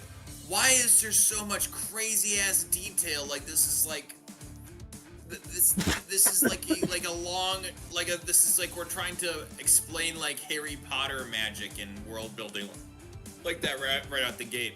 Well, Like, I'm we're, also... it's so much depth, and it's like, it feels extremely lived in. It's ridiculous. Well, it's... I don't know what they mean by indie game for this one, because Tsukihime was the first game, which is in the same world. And, so we've already got a lived-in world built upon, so now we're adding... Like, this is like adding Harry Potter to Lord of the Rings. I feel like... Is it there's What's Tsukihime about? vampires on the moon, and you get to stab the line that sees the world, and then there's this Necro Chaos guy, where, like, he has a shadow trench coat, dude, and he opens it up and can make shadows of animals, and he attacks you with them. That's pretty fucking cool. That's cool. Is that like a... What kind of... Is that like a video game? Is it like a... It's the same as this. It's got, like... This game's got, like, 3 routes that everyone knows. That game's got, like, 9. Oh, damn. Heroes are created by thoughts of the people. This is true. This is how you can have servants that, like, don't exist. We imagine them as the idols we wish they were, and treat them as if they were real. Objective truth is irrelevant. Fame and faith are sufficient to give form to these legends. They're Fame and fortune is enough to be in the place of a good person. They're humanity's ultimate ideals, the greatest among us. That's what it's meant to be a hero, and a heroic spirit. Naturally, it's impossible for a mere human to control something greater than human. What mages usually do is borrow a portion of their power and intimidate their feats. Summoning a complete heroic spirit is simply impossible. Yet the Holy Grail makes it possible. It allows us to summon these spirits in the flesh and even bind them to our command. The sheer absurdity of it proves the Grail's omnipotence. That's how heroic spirits are summoned from across time, whether from the age of gods or as recent as a century ago. See, now when we were in Babylon and Fate Grand Order, that was during the age of gods. That's why fucking Ishtar's running around causing a muck. The 7 heroic spirits serve and protect their 7 masters, and each master sends their servants out to defeat enemy masters. It's a death match between heroes of every age and every land. That's the story behind the ritual we call the Holy Grail War. Oh yeah, there's a fight happening. Of course, there are limits to it. Yeah, fucking Rin is really helpful here, just fucking giving all the lore. Even the Holy Grail can't indiscriminately summon mythic beings akin to elements. Just as a form created by the people is required to materialize the 6th theoretical factor known as demons. I feel like, you know, like Danganronpa and a lot of other visual novels do the shit where they're always highlighting words. You just can't with this one. They're like making it look like vocab. Like 3 times, yeah, 3 times a line. Just like, so many things here, so many terms. Because now we got so much demons in here. capitalization. Heroic spirits need a material form to operate in this world. This is their temporary label, and the way they're allowed to exist in this world. The Holy Grail provides vessels that heroic spirits can easily materialize in, called classes, and only heroic spirits that fit these classes can be summoned. Meanwhile, Archer just defeats Lancer, and Ren's just still fucking going on. Just... Like, she's just like staring up in the sky, like a slack jawed, just like imagining this freaking this lecture in her own head. A class is like a passport that lets a heroic spirit visit the modern era to act as a familiar. It's a material vessel that they temporarily possess. There are 7 masters and 7 heroic spirits to serve them. Each is assigned to one of the 7 classes. Saber, the Knight of the Sword. Lancer, the Knight of the Spear. I don't know what the fuck this one does. Archer, the Knight of the Bow. Rider, the Caliver. Cavalier. Yeah. Caster, the Mage. I'm one of those. Assassin, the Silent Killer. Berserker, the Mad Warrior. Does this seem like the perfect group to fucking throw down with? Yeah. Only heroic spirits with attributes corresponding to the 7 classes can be summoned to the modern world, and they become servants whom masters command. We forgot to mention Ruler, Avenger, Pretender, all those. That's the servant system. Humans summon and make contracts with heroic spirits beyond our ability to handle, all in hopes of winning a miracle beyond our kin. It's the greatest of battles that can only happen here in this land, like no other Holy Grail war.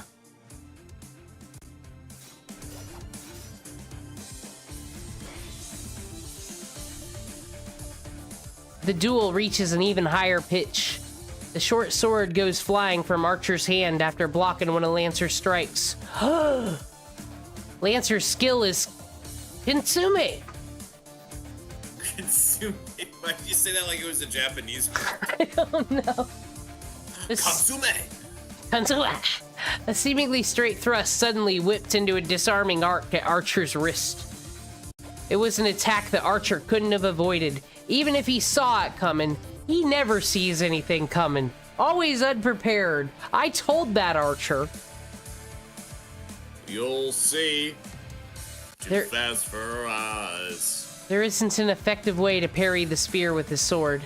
A forceful block is countered with an even keener strike, while defending a minimal force will never create an opening to exploit. The clash between his sword and spear is shaping up into an intense struggle to defeat an enemy outside Archer's reach.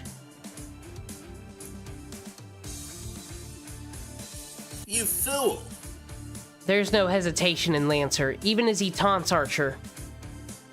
He pauses from the constant pressure he puts on Archer. Does he intend to settle the duel in an instant? Lancer takes a firmly rooted stance, trading a fiery glare. With the now unarmed Archer, it happens in an instant. In the span of a breath, Lancer looses a flurry of blows that's no less than a flash of light. Impeccable. Imperceptible. Forehead, neck, and heart. The spear moves to skewer all three. All three of them out of here. And yet, another flash of light counters the first. That I couldn't even follow. They need to slow down for me. I'm trying to narrate, you guys. I'm sorry I'm not as good as on the WWE, where I'm like, oh, and then he brought in another stick. Like, I just don't have it in me, guys. Slow it down. I'm gonna be real, Reen. I think you're better at real estate selling. Yeah, you're right. See, that water tower You're a is better looking real right. estate agent, yeah. Archer's hand grasps a short sword once more. Like the weapon he used earlier, it's a Chinese sword not dissimilar to a cleaver. But the greatest difference between them is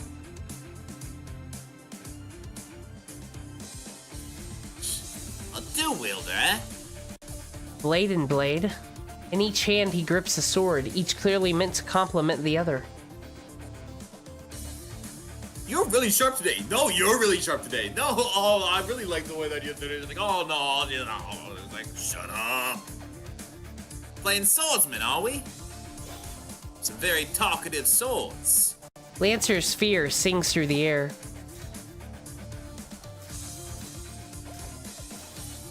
It becomes even faster, as if to herald Archer's certain death. Thank you for the vote of confidence. The duel becomes a symphony of clashing blades. See, that's pretty interesting, though, for this old visual novel, that they can just use the zoom-in effects to make one piece of art better. Yeah, and like shake it, and yeah. And it's like, that's my problem with Fate Grand Order, is they just put the PNGs on the screen. But then, like, if someone gets stabbed, you'll just hear the sound effect, and it'll be like, psh, psh. It's like, you guys were able to do all this shit before. What the fuck? The sparks of their conflict rising to a never-ending crescendo. Their battle is like a vacuum. It sucks in all the air around it, making me feel like I'll be cut if I even dare to approach. I wonder what would happen if I approached. It all happened in an instant, really. But as I watched with bated breath, the moment seemed to stretch on. Lancer keeps his foe out of his fatal pocket, while Archer attempts to close the gap with his shield of dual swords. They've clashed over 100 times already, Archer losing a weapon each time. But instantly, another sword appears in Archer's empty hand. How many hands does he have? And Lancer is slightly driven back each time. Unlimited handworks. Lancer finally acknowledges his miscalculation. He has no idea who he's fighting. But it would be a mistake to keep dismissing his opponent as a bowman. We haven't even seen one yet.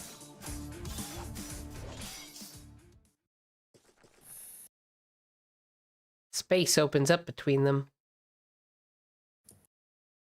Lancer puts a significant distance between them. Maybe he intends to start over. That agility isn't normal. Archer's charge defies human ability, but he's sluggish next to Lancer. You gotta work on his cardio. The swiftness of Lancer's retreat had the speed and grace of a leopard. 27. I disarmed you 27 times, and you still have more? Lancer sounds irritated or something. Actually, he sounds more confused than upset. I feel the same way. According to my father, servants typically only have one weapon. They're supposed to be singular relics of unimaginable power, not expendable items to be drawn over and over like Archer's doing. What is he? Fucking using free to play? Servants are heroes whose spiritual rank are elevated to the magnitude of elements or divine spirits after death. In a way, they're not unlike angels and demons. Not capitalized demons is a different demon. They're powerful familiars on their own, but their greatest strength is the mighty weapons that prove they're heroes. We call these magic weapons noble phantasm items.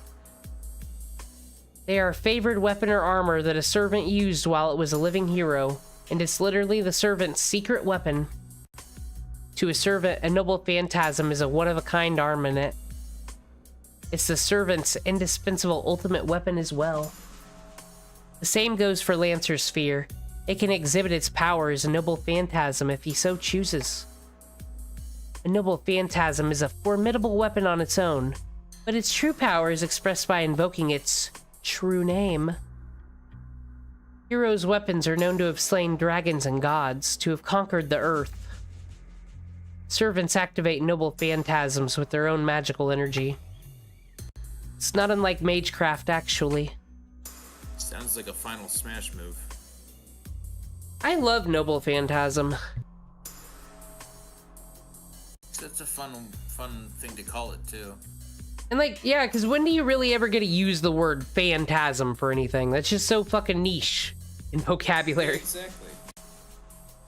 Servant. I feel like I see phantasm more in stuff that's like picked like in some Japanese thing that they use phantasm because they like that word more than we do.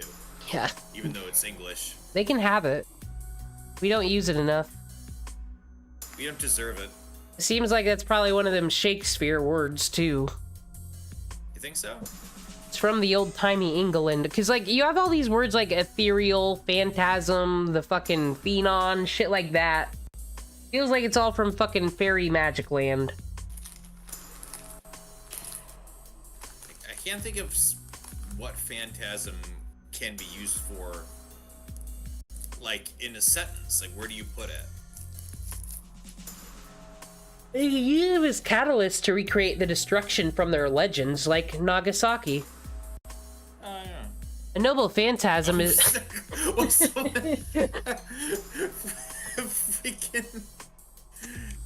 freaking Oppenheimer uses his freaking Nagasaki noble phantasm. Oh god, don't summon Oppenheimer! And he fucking gives the I've become death fucking speech each time he unleashes it.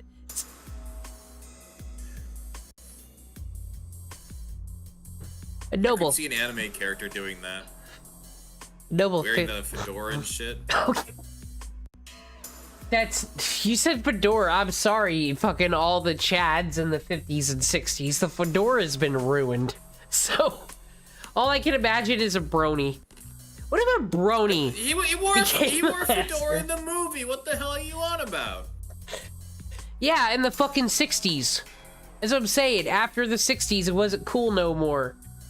So what? Because it was a period piece, it still looks cool. But if it like took place in the future, it's not cool. No, it's not cool because all the bronies and the weird sweaty people wore them and uglified But no, them. you know. No, here's the problem with that. You know about the bronies when you're watching Oppenheimer. So that argument doesn't hold. I think people just don't. People are afraid. People are afraid of the fedora. People are afraid of the fedora. The people we're who not- look like, good in it's the fedoras. forbidden hat. The people who There look good are in them some won't people wear who them. do. I know. Well, black guys always look good in them. Oh, yeah, that's always been true. But, like, the same build of white guy can't. It's weird. And chicks. Chicks can wear them. No, like you gotta be a very specific type of group of people to pull off a fedora. But it's just like that's what ruined the fedora. Is just someone thought like, oh, it automatically makes you sexy. No. Welcome to Fate Friday into Saturday, where we discuss fedora tips. Archer has produced a dozen of swords by now. Each seems like a masterwork unto itself. They surely can't be his noble phantasm. He's an archer, after all. Or so he says. His secret weapon must be some kind of bow. What's the matter, Lancer? It's not like you to be so cautious. Where did all that fire go? How do you know? Sneaky bastard. Oh, sorry. Retake. Sneaky bastard. Think you can bait me like that? The cause of Lancer's irritation is obvious. Lancer has been fighting as a spearman, while Archer's been fending him off as a swordsman. Meaning that Archer hasn't revealed his cards yet. That must be frustrating to deal with. Fine then. Let me ask you this. Which land are you a hero from? You just fucking... Come on. It's just like fucking Arizona. Never heard of a bellman who's also dual-wielding swordsman. It's easy to tell who you are, though. They say that only the swiftest heroes are chosen as Lancers, but you're outstanding even among them. There can't be 3 spear wielders as fine as you in the world, and only one has such bestial agility. Hey, Fate academics, because we know Archer's, you know, done some things. Does this mean he was summoned in, like, Fate Extra or some BS before this? Because he be talking like he's been through a few wars.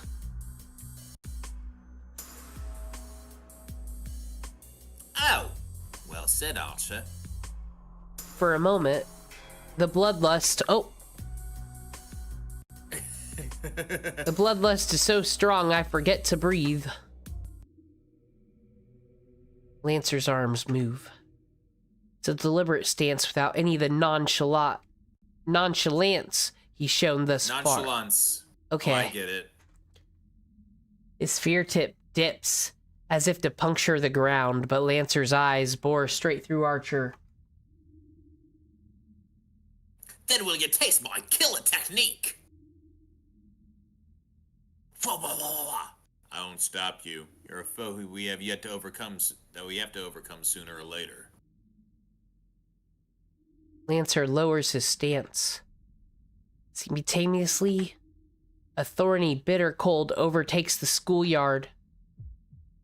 Oh, we gotta go home. It's just It's Too too chilly cold here. to fight. it's I too didn't. cold. We're postponing it. Yo, F Lancer. Lancer, I'm the human and I didn't wear a jacket for this shit.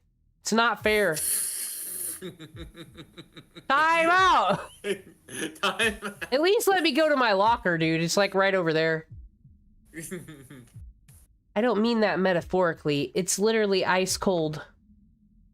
All of the mana in the atmosphere freezes solid. Only if the warrior Lancer is allowed to breathe in this space. The sphere in Lancer's hands is undoubtedly magical.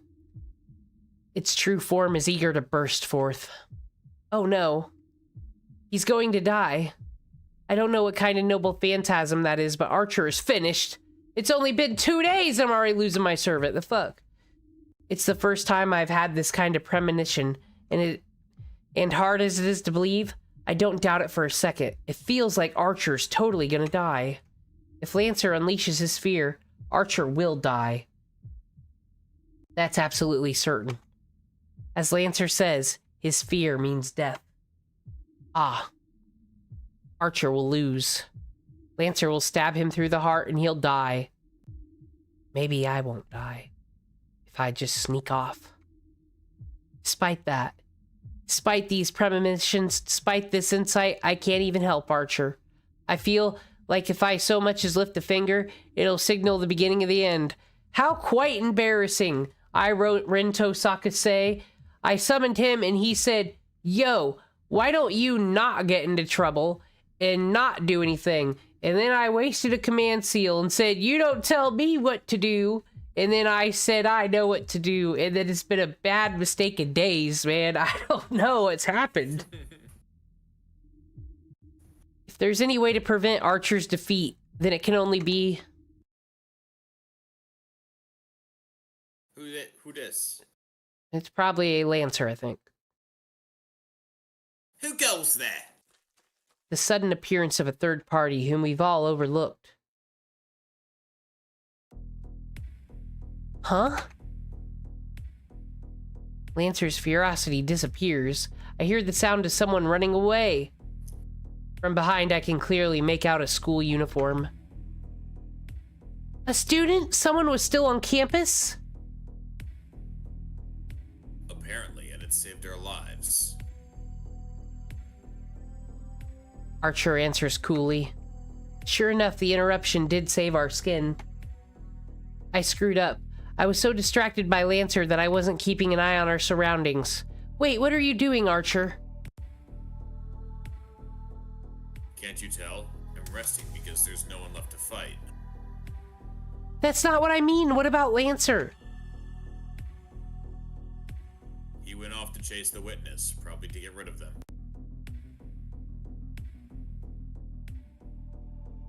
Well, you know, that is something they gotta do. They gotta go kill all non-mage witnesses who see this shit. Those people gotta die to protect the secret, right? But if I recall, I like how Lancer just has to go volunteer for it right away because someone over here was like, "I would never eat no souls or kill no one, Ren. That would suck." You know? So, like, good thing it ain't you. For a moment, my thoughts grind to a halt. After them, Archer. I'll catch up. Archer pursues Lancer immediately. Here I go. Damn it, I'm such a dummy. I curse my own negligence. It's standard mage policy to eliminate witnesses. Until now, I've been careful to not allow anyone to see me as a mage to avoid that scenario. Why did it have to happen today? Of all days, we can't let anyone know about our real estate scheme. This is the most important day. What does she mean, like, today of all days? This day is no more significant than another. In terms of Grail warringness. Maybe because that stupid fucking, human melter is on. So, like, if anyone's gonna die, yeah. they should be dying that day. Not outside the school melting day. That shit sucks. I find Archer standing over the body of a student collapsed on the floor of a terribly cold hallway. Also, shout out to Ren for never fucking warning a bitch that this school is gonna melt. He looks wordlessly down at the student. An odor reaches my nose. The sight of a slowly pooling blood makes me realize that it's the smell of death. Follow him, Archer. Lancer should be running back to his master. If we can at least catch sight of their face, then tonight isn't a total loss.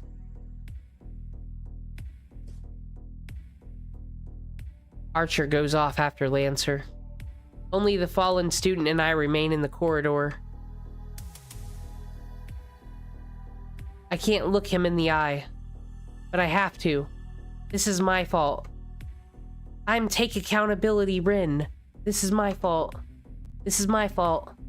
Since I was young, since I made up my mind to inherit the Tosaka legacy, I've been prepared for this. Mages aren't governed by good or evil. I've known all along that this path would be a bloody one.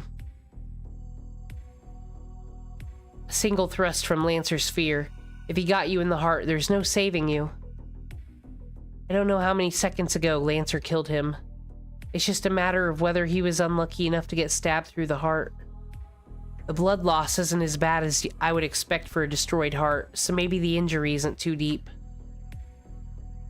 It might not be too bad, but he's still screwed if blood has been cut off to his brain.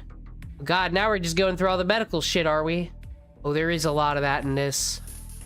I want you to... There was a patient dying with unusual circumstances. For real, I want you to imagine... Imagine the fucking CGI scenes in House. Hold on. Now it's Hello, demonic Camarly. I didn't pronounce that right. But anyway. Oh, hello. Hello. I don't know. What was I saying? I don't know. Technical issues and subscribers happened. I lost my train of thought. Oh, I was saying the CGI scenes from the show House, where like someone's dying, so then you see a close-up of all that stuff. Like, I want you to imagine if you had the script for that, like it was written on paper. I feel like we get a lot of that in this. Oh, yeah, I can see it. His heart was wrecked, then he would have died instantly. Still not dead. You're really something. It's hard to hear, but just barely. My ears pick up faint breathing that might have been a death rattle. But it won't last more than a few seconds. I don't have the power to save him. I don't even have a way to heal my own wounds. I have to look him in the eye at least. It's the law of the jungle. I start to reach for the face of... Look him in the eyes so that their soul is not alone when it leaves their body. I start to reach for the face of the prone figure when I realize that my fingers won't move. They're shaking. But why? I'm used to this. This is like the fourth boy I found dead in the hallway. I've made this choice countless times. I've lost so much thanks to my own mistakes, my own selfishness. That's why I've always been ready for this day to come. Then, why am I so angry at myself? I'm sorry. I'll keep you company. You deserve that much. I use cold logic to steel my trembling fingers and legs and check the fallen student's face. A great weight falls onto me. I feel like I've just been struck by a hammer. Please don't put me on financial audit. A boy just died. Don't do this to me. Why did it have to be you? I grind my teeth. No longer to brace myself against the shaking, but because I'm truly angry. Why did it have to be him? Why him especially? I'm not upset with Lancer for silencing a witness as a servant should. But at school today, of all days, at this hour, you fool, why would you of all people? Sakura's face comes to mind. I'm sure she'll cry. And I find myself recalling a day after school some years ago. The sky glowed a distant red. A boy that always ran. And a silly little girl watched him absently from afar. That boy got involved in something he shouldn't have, and now his corpse is in front of me. There's still a way. If I fail, I might lose my trump card, but there's still a way to save him. No, I'll lose it, whether this works or not, so the outcome is the same to me. This is a mistake. His impending death is a foregone conclusion. It's my fault for not paying enough attention to what was happening around me. It's almost like I was busy monologuing and describing the world or something. And his fault for having the dumb luck to be here tonight. There's no need for me to go this far for him. My father, who left me with nothing to remember him by, did in fact leave me this heirloom to help me. It's a massive store of magical energy meant to be a trump card that helps me win this year. A precious, precious treasure just for... So what, stupid? I turn back and I kneel by the dying boy. He's fucking turned to a skeleton by this point. Like, fuck it. 7 days have gone by. He rationalizes. Okay, so if he dies anyway, I still lose the Jimmy. Like, there's some fucking gambling gotcha shit once more. Some cost fallacy. Well, that's that. The pendant in my hand gets lighter.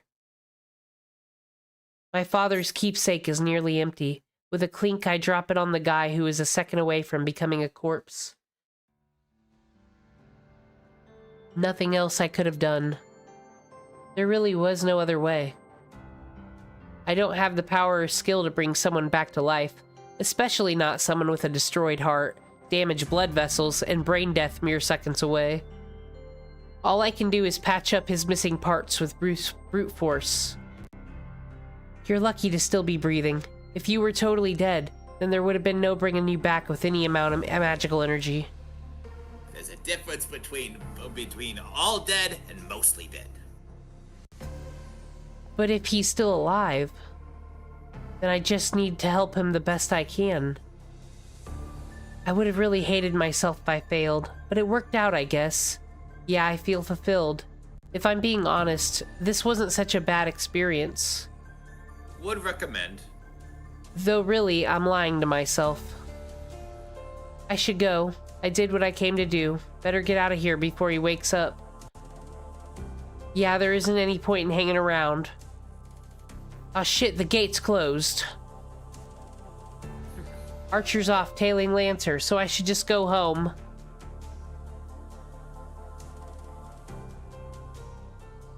On the way home, I remember. I left my father's memento at school, though now it's just a pendant with all of its magical energy wrung dry. Oh well. I don't suppose I need it anymore. It might have a little bit of energy left in it, but it's less than 10 gemstones. It's less than the 10 gemstones I'm carrying. I got 10 Saints Quartz left. That's not 30 though, so I can't put that down. What Father wanted was for me to have enough magical energy to win the Holy Grail War. Now that I've used that resource up, its container doesn't mean much.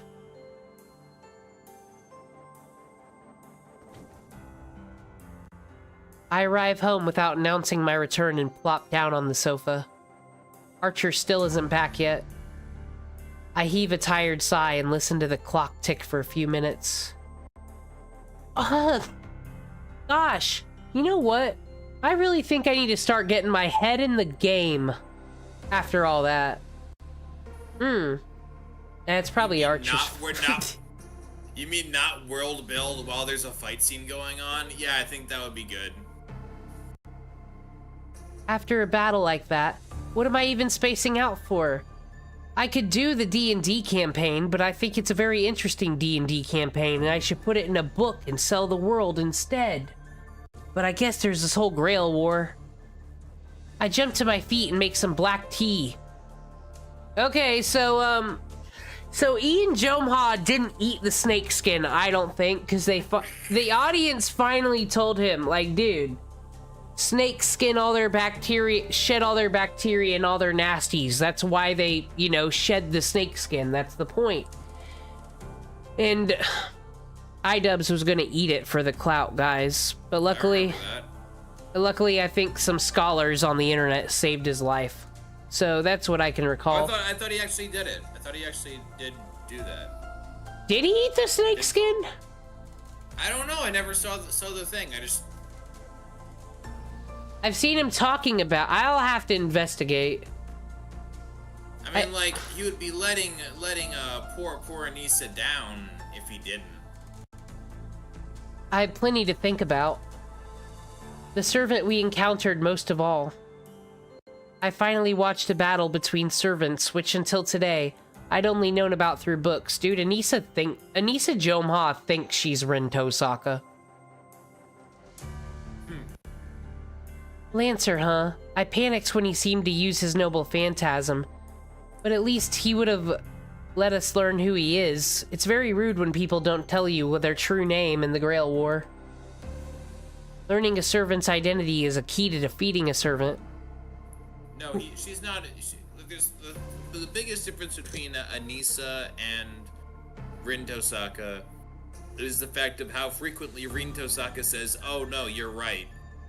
A phrase that Anissa has never said in her life. Oh no, you're right. With the exception of the... Like, oh no, actually, sorry. Yeah. She fucking... Like I said, I think when we switch over to Shiro, yeah, Rin becomes the well actually, because we're not in her head no more. With the exception of the idiot who doesn't know his own name. Idiot. A servant's greatest weakness is their identity. Once you learn a servant's name and identity, then you can mostly deduce the spirit's noble phantasm. But what Kotomine Kirei didn't warn me about was their pronouns. You really have to figure those out. Especially because they change them sometimes. Sometimes they do. After summoning them, yes. And then you got Da Vinci, who is just whatever. That's called gender fluid. Oh, thank you for educating me. Gender fluid demon, yes. It goes without saying that since servants are heroic spirits, they have legends associated with them. Unraveling their history can reveal a lot about their abilities. Masters address servants by their class names to hide their true names. The more famous a hero, the more likely their weapons and weaknesses are to be known. A heroic spirit who's become a servant will never willingly divulge their identity. That knowledge is reserved for only their master. There's a tacit understanding that a master conceals their own servant's identity while trying to figure out the identities of other servants. I bet you George Washington will be here. Including this one. There have been 5 Holy Grail Wars thus far. Each servant's quality depends on the caliber of the summoned heroic spirit. Naturally, a famous hero or one with a legendary weapon is powerful. Accordingly, it's difficult to summon such heroic spirits. For that, a summoner needs a connection to the heroic spirit. Their summoning, such as a weapon the hero wielded during their lifetime. Even the Mages Association, with all of its resources, only has a few such items in its possession. Yeah, let me talk about what the Mages Association has. I'll bring up Apocrypha for a second. They got a goddamn Hydras. Those existed in the days of, you know, fucking Hercules and shit, right? They got Hydra poison in jars. Crazy. All of it's... Is it like actual, is there like ghost, like legend? No, Hydra poison? it was actually like a fucking baby Hydra that was like put in the fucking... So it's, yeah. So it's not a... So, okay. So... Greek mythology is canon? Well, yeah, Medusa's here. But I thought that was like the myth one. No, I no, thought that was a myth. no. A lot of these people all existed in the Age of Gods. Robin Hood is fake, but freaking Medusa's real. Okay. Yes. Well, actually, I think the way Robin Hood looks, I've been looking this up because I was getting into his character in Grand Order, is, he's a combination of, like, all the different Robin Hood tales, because there's been several different versions, so he's kind of more of, like, the thought of it. All of them combined into one. That's why most mages, myself included, summon a heroic spirit, whom we have an affinity with. A servant's strength is determined by the caliber of a heroic spirit, or so the logic goes. But reality isn't so clear-cut. Even a superior heroic spirit might struggle when the classes in play aren't favorable. Class-specific abilities can have a large impact on the outcome of the battle. You see, Lancers are strong against archers, but archers are strong against sabers. Each of the 7 classes come with additional abilities, and the interaction between these can allow one to triumph over a stronger opponent. And axes are strong against swords, but swords are good against spears. I think you have that mixed up. To continue the example... Well, it was a 50-50 shot. To continue the example, it said that heroes were defeated by lesser-known heroes in each of the previous 4 wars. As far as I know, the best servant class is Saber. Saber fought... Why is there a best class if they're all supposed to be balanced and shit? That's what I thought. This game don't seem very fucking balanced the way you're making it seem, Rin. Bad game design. Is, you know, fucking then Assassin... Well, one, Berserker, I feel like, is the one you go for. Honestly? Well, doesn't Berserker go berserk and shit? Yeah, and you have to have a lot of energy, because they cut a lot. But, like, even fucking Saber struggles to hell and back with them, like, fucking even when they gang up on them. Saber, Lancer, and Archer are said to have powerful magical resistance. Magecraft isn't effective against these 3 classes. Get smoked, Caster class. After all, they're warriors from Age of Myth and Legend, when magic was still prevalent. Spells cast by modern mages would probably fizzle out on contact. Yeah, don't forget, Medusa, Medea, Hercules, they're all from the same time period. In this, I guess. That's why the first of the 3 classes are generally considered the most desirable. The other class to watch out for is Berserker, for sure. Heroic spirits summoned in this class lose their sanity. As the name suggests, they become crazed warriors and puppets of their masters, but they are strengthened beyond the powers they had in life. The thing that sucks about Berserker is you, like, can't chill and have a conversation with them. It's also worth noting that the stronger a servant is, the greater its burden on its master. In the past, masters who drew berserkers couldn't control their servants, and ultimately self-destructed due to running out of magical energy. They just, boom, blew up. No exceptions. In the vast majority of cases, Holy Grail wars are won by the summoned servant's abilities. Of course, there are plenty of ways for masters to win battles, but it basically comes down to fighting between servants.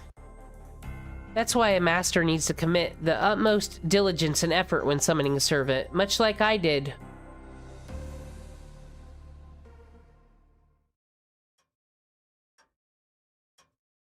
Discontented, I decide to come up with projections for the battle to come. Before long, it's 11 p.m. Yes, I fixed the clocks already. I know you guys were asking about that. Thinking, oh, Ren, you're lazy. You'll never set those clocks back to the right time. Oh, well, I did. I didn't even make my servant do it. Archer came home. Welcome back. How'd it go?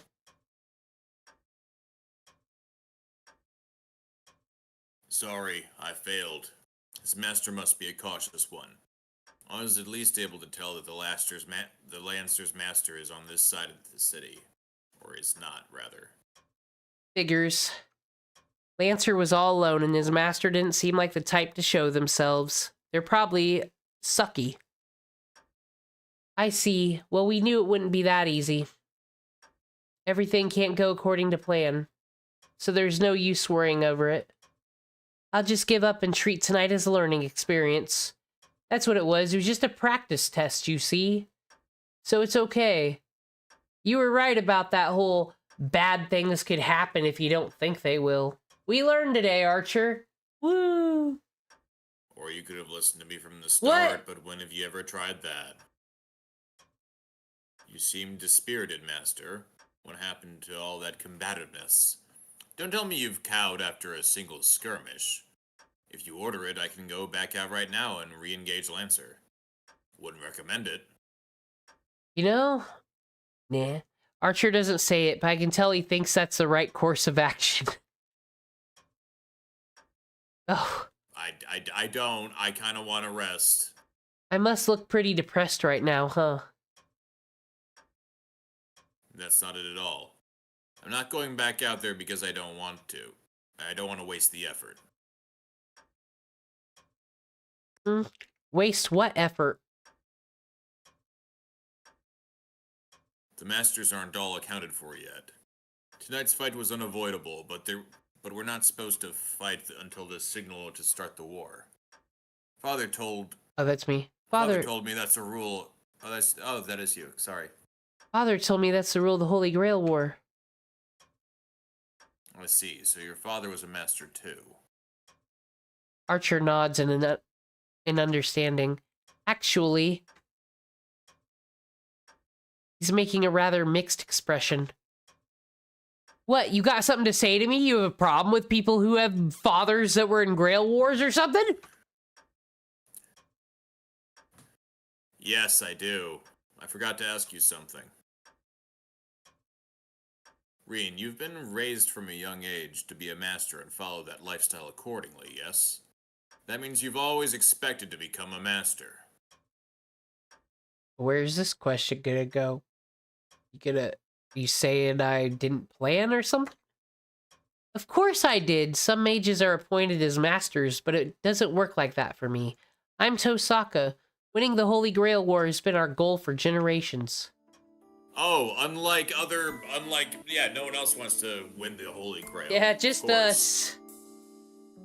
What a unique freaking clearly perspective to approach this war that you want to win it. Okay, cool. Well, the Einsburns don't ever fucking want to win it because they're always cheating and losing, so it's just us, the Tosakas. So that makes sense. You already had an objective in mind. That's what I wanted to ask you about. I need to know my master's wish before I can offer the sword in service. But you already did offer your sword in service. Again. Like, okay, no takesy-backsies, so from now on. you should have asked this question yesterday, is all I'm saying. I wish for all the Taco Bell. All of it. I can't see that one can possibly backfire in a monkey's paw fashion. And you wish yourself to, like, be real, and then you can eat the Taco Bell, my dude.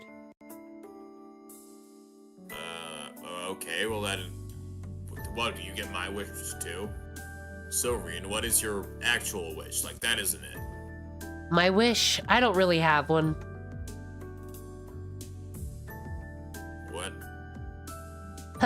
Archer's making a funny face. That can't be true. The Holy Grail can grant any wish. Mages can become masters to obtain the Holy Grail, so what the fuck do you mean you have no wish? Archer drops all pretense. Ah, right. Once the Holy Grail is won, the victorious master's wish has nothing to do with the servant. But that's weird. Father mentioned that servants have their own wishes too, but that's their own business. I'm not allowed to ask. It shouldn't matter to Archer whether or not I have a wish. Fine, since you don't have a specific wish, what about a general one, like conquering the world, for example? Why? That seems still kind of specific, but okay. Oh my gosh. Why? Okay. The world already belongs to me, so what's the issue here? I think you have a few rivals for that, but Listen here, okay. Archer. I am in high school. I summoned you, and I told Shinji to just fuck off. I don't care. And no one, and the student council can't even fucking step to me. What do you think I'm gonna be like when I'm 30, dude? That's all. So you mean it's a shoo-in, got it. You know, Archer, the world is just a set of values that revolve around yourself. I've had that ever since I was born. I don't need to take over something that's always been inherently mine. Natsu, are you a fucking sociopath? You wrote this. You wrote that. If you're able to fucking write that, I feel like you think that way. For you to be able to put that to words. Archer looks at me with a strange expression. Man, he's stubborn. I don't believe you. The Holy Grail has the power to grant wishes. You could obtain anything you want in the material world. How can you not desire anything at all? What are you, happy or something? World domination sounds like a pain, and I wouldn't know what to do with it. Not everyone looks at things the way you do, you know? So I'm the weird one for thinking about, like, oh wow, if you could have anything in the world, what do you want? Yeah, I don't know. that's a stupid fucking question. That's that is a very normal icebreaker question when you're getting to know somebody, Reen. Stop trying to gaslight me into thinking I'm the weird one here. It's not working. I'm having trouble understanding this. What do you fight for? Why even do it? Why at all? If there's a fight to be had, I just want in, Archer. I'll take whatever I find along the way. I don't really know how the Holy Grail works, but if I find that there's something I want, I can just use it on that. Not all people live to acquire things, you know. Meaning? That's right. I'm just fighting to win.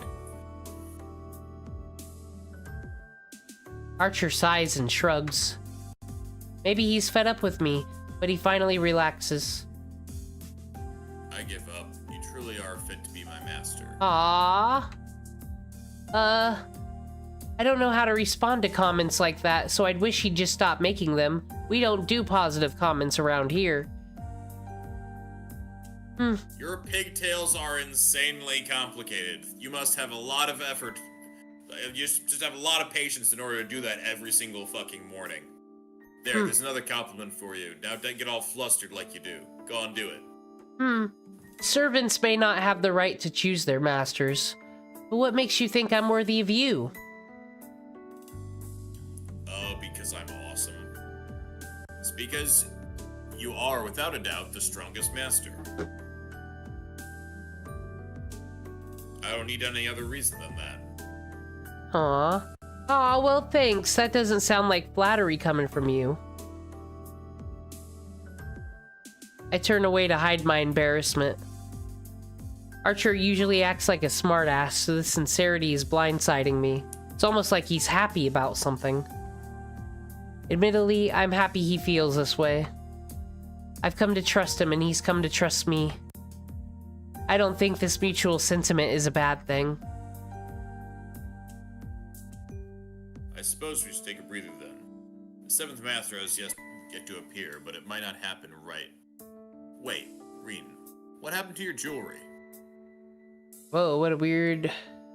You noticed my jewelry, did you? Most men don't. My jewelry? Oh, you mean my pendant? I forgot it back there. It doesn't have any power anymore, so I don't really need it, do I? I suppose not, if you say so. Yeah, it's a keepsake from Father, but it's hardly the only memory I have of him. Didn't you have some dialogue saying that he left nothing to remember you by? I mean, he left this house. Exactly. Okay, so just stop contradicting yourself. That's the only thing I'm saying. Don't say that. You always have things... You always have to act so strong, Reen. As he nags me.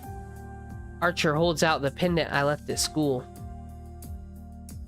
Or did he? Oh, you picked it up for me?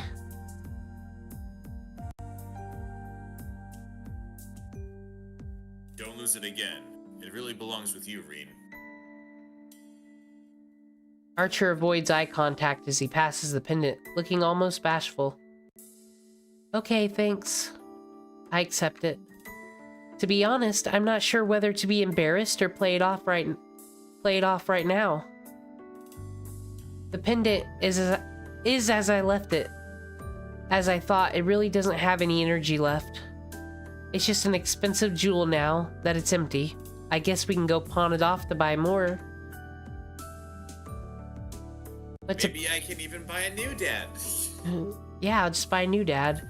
But to put it in Archer's terms, maybe it still has meaning as a memento to my father, even without its power. I suppose I can laugh this off as a net win, since I spent my trump card to save someone's life. Wait a second. Someone's life that you weren't supposed to do that. Nah. Wait a second. I mean...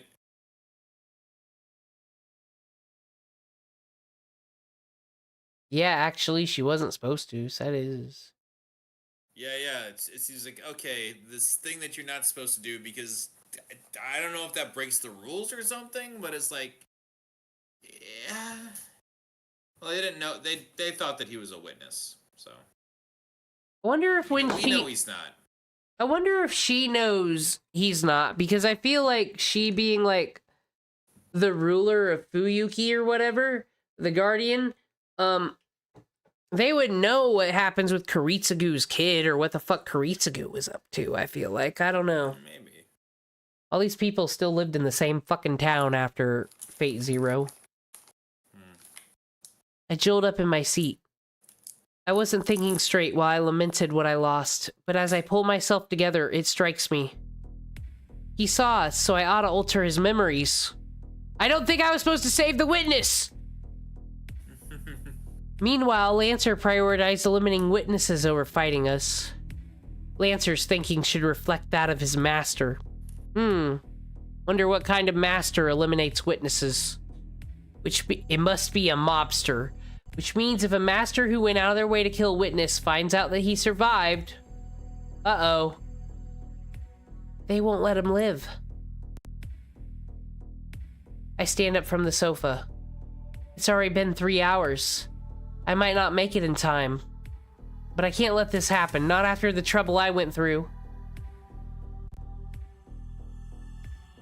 I sprint through the night. Fortunately, I know where he lives.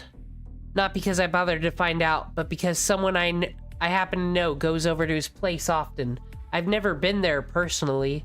I hear it's a place for losers. Good grief. You're really making this harder on yourself. That was you. Oh, that was me. Yeah, I totally said that. Archer gripes unenthusiastically. It's gonna be as much of a struggle to rescue the guy now as it was to save him earlier.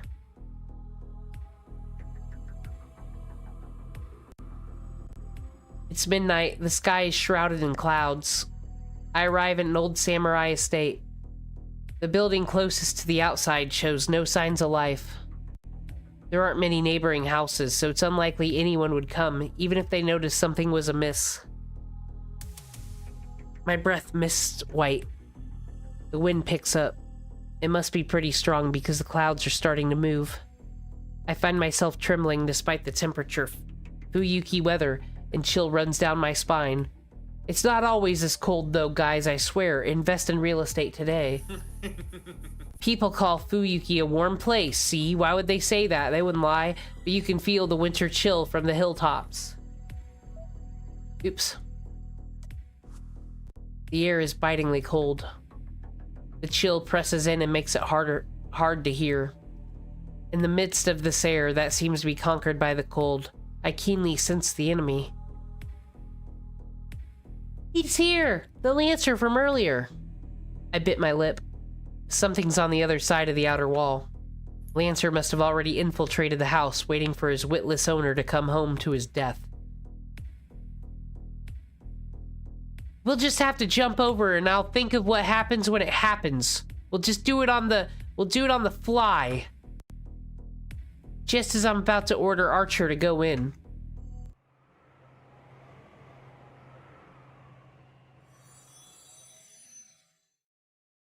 A flash. From the house emerges a radiant white light, as bright as the sun. It's that damn Lion King again. Its presence is all-consuming. The power radiating from Lancer is being washed away by the newcomer's even greater aura. An instantaneous explosion of ether gives us the spirit physical form. And the summoned being in power overpowers Lancer. No way! All I can do is whisper in awe. But the truth is staring me in the face. As if to prove the point, Lancer bounds over the wall, fleeing the compound. Hey Archer, is that one of your hypotheticals? Who would have saw that coming today? Perhaps, but now all 7 of them are here, Reed. Archer is calm. Meanwhile, my rational thought goes flying out the window. What happens next should have been obvious. But I'm not thinking straight. There's a strong gust of wind. The clouds cover the sky like an umbrella. Darkness shrouds the lightness outskirts of the town. A servant leaps over the wall and lands gracefully, like an unworldly bird. Archer reacts. I fail to even twitch in response. That's my fault. The fight ends before even a second passes.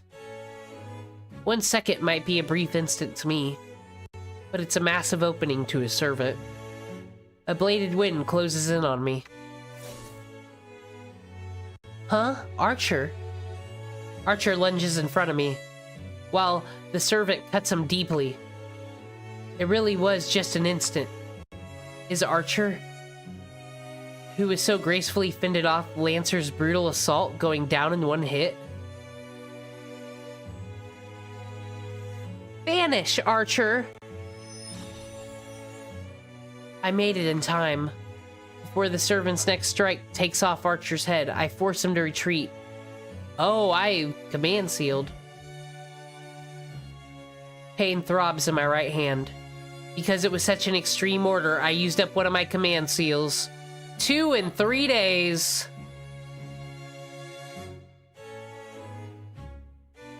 Now I only have one left. But this was for the best. It's worth losing a command spell or two to make sure Archer doesn't die. But then, you're like on your own.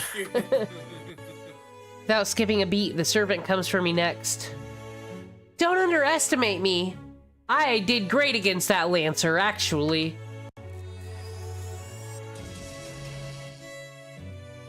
I pull out a wind-imbued topaz and feed magical energy directly without any extra steps. It's a cluster of wind spells that I've been feeding into it day after day, and they're enough to blow away a house or two without leaving a trace. Luckily, I don't live in this neighborhood. This is one of the 10 jewels I've been building up for the last 17 years without skipping a single day. Even if I can't beat this thing with it, it should be enough to slow. Or not. It didn't work at all. Dang.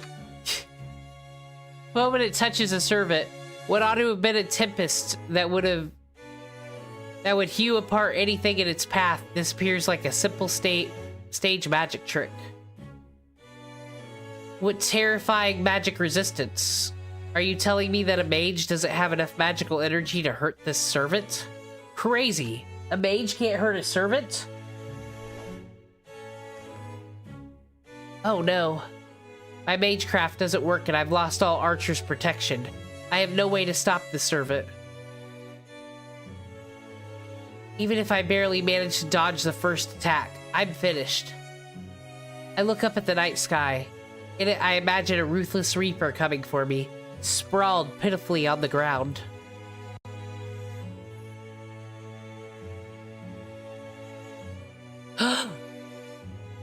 Who dat?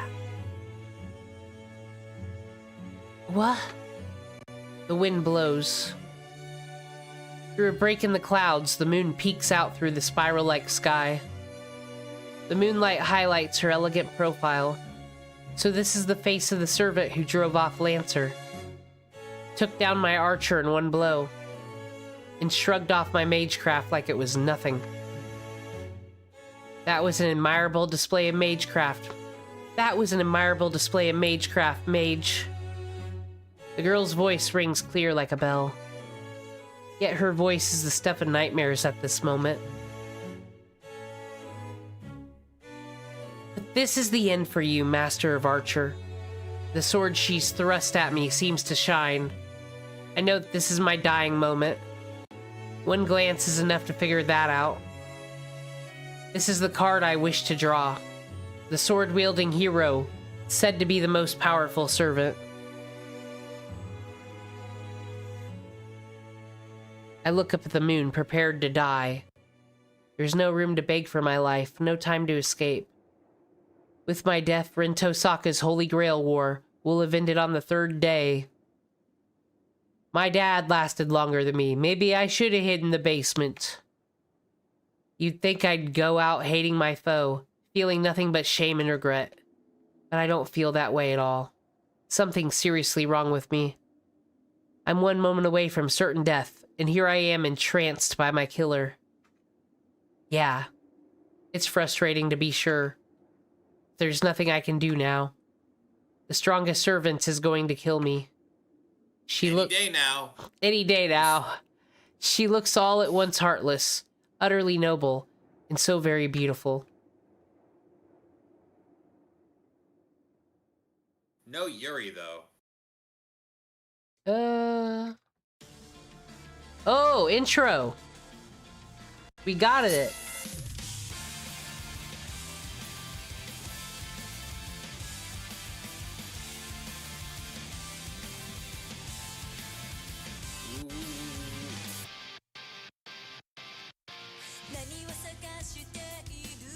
I've never seen any of these. This is lovely. I feel this is gonna get copyright stricken, but I like it.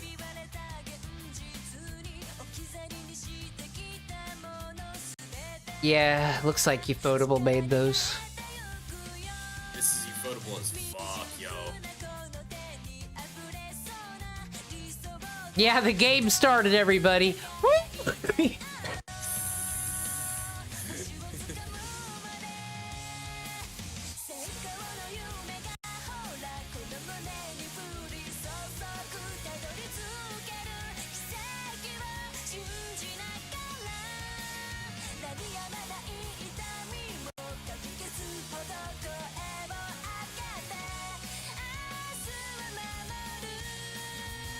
Who here is going to be important? Out of the friends group from school. I'm gonna support. The foreigner! Oh no! He's come to that foreigner. He's come to pillage our land. I got an achievement. Prologue. I did it.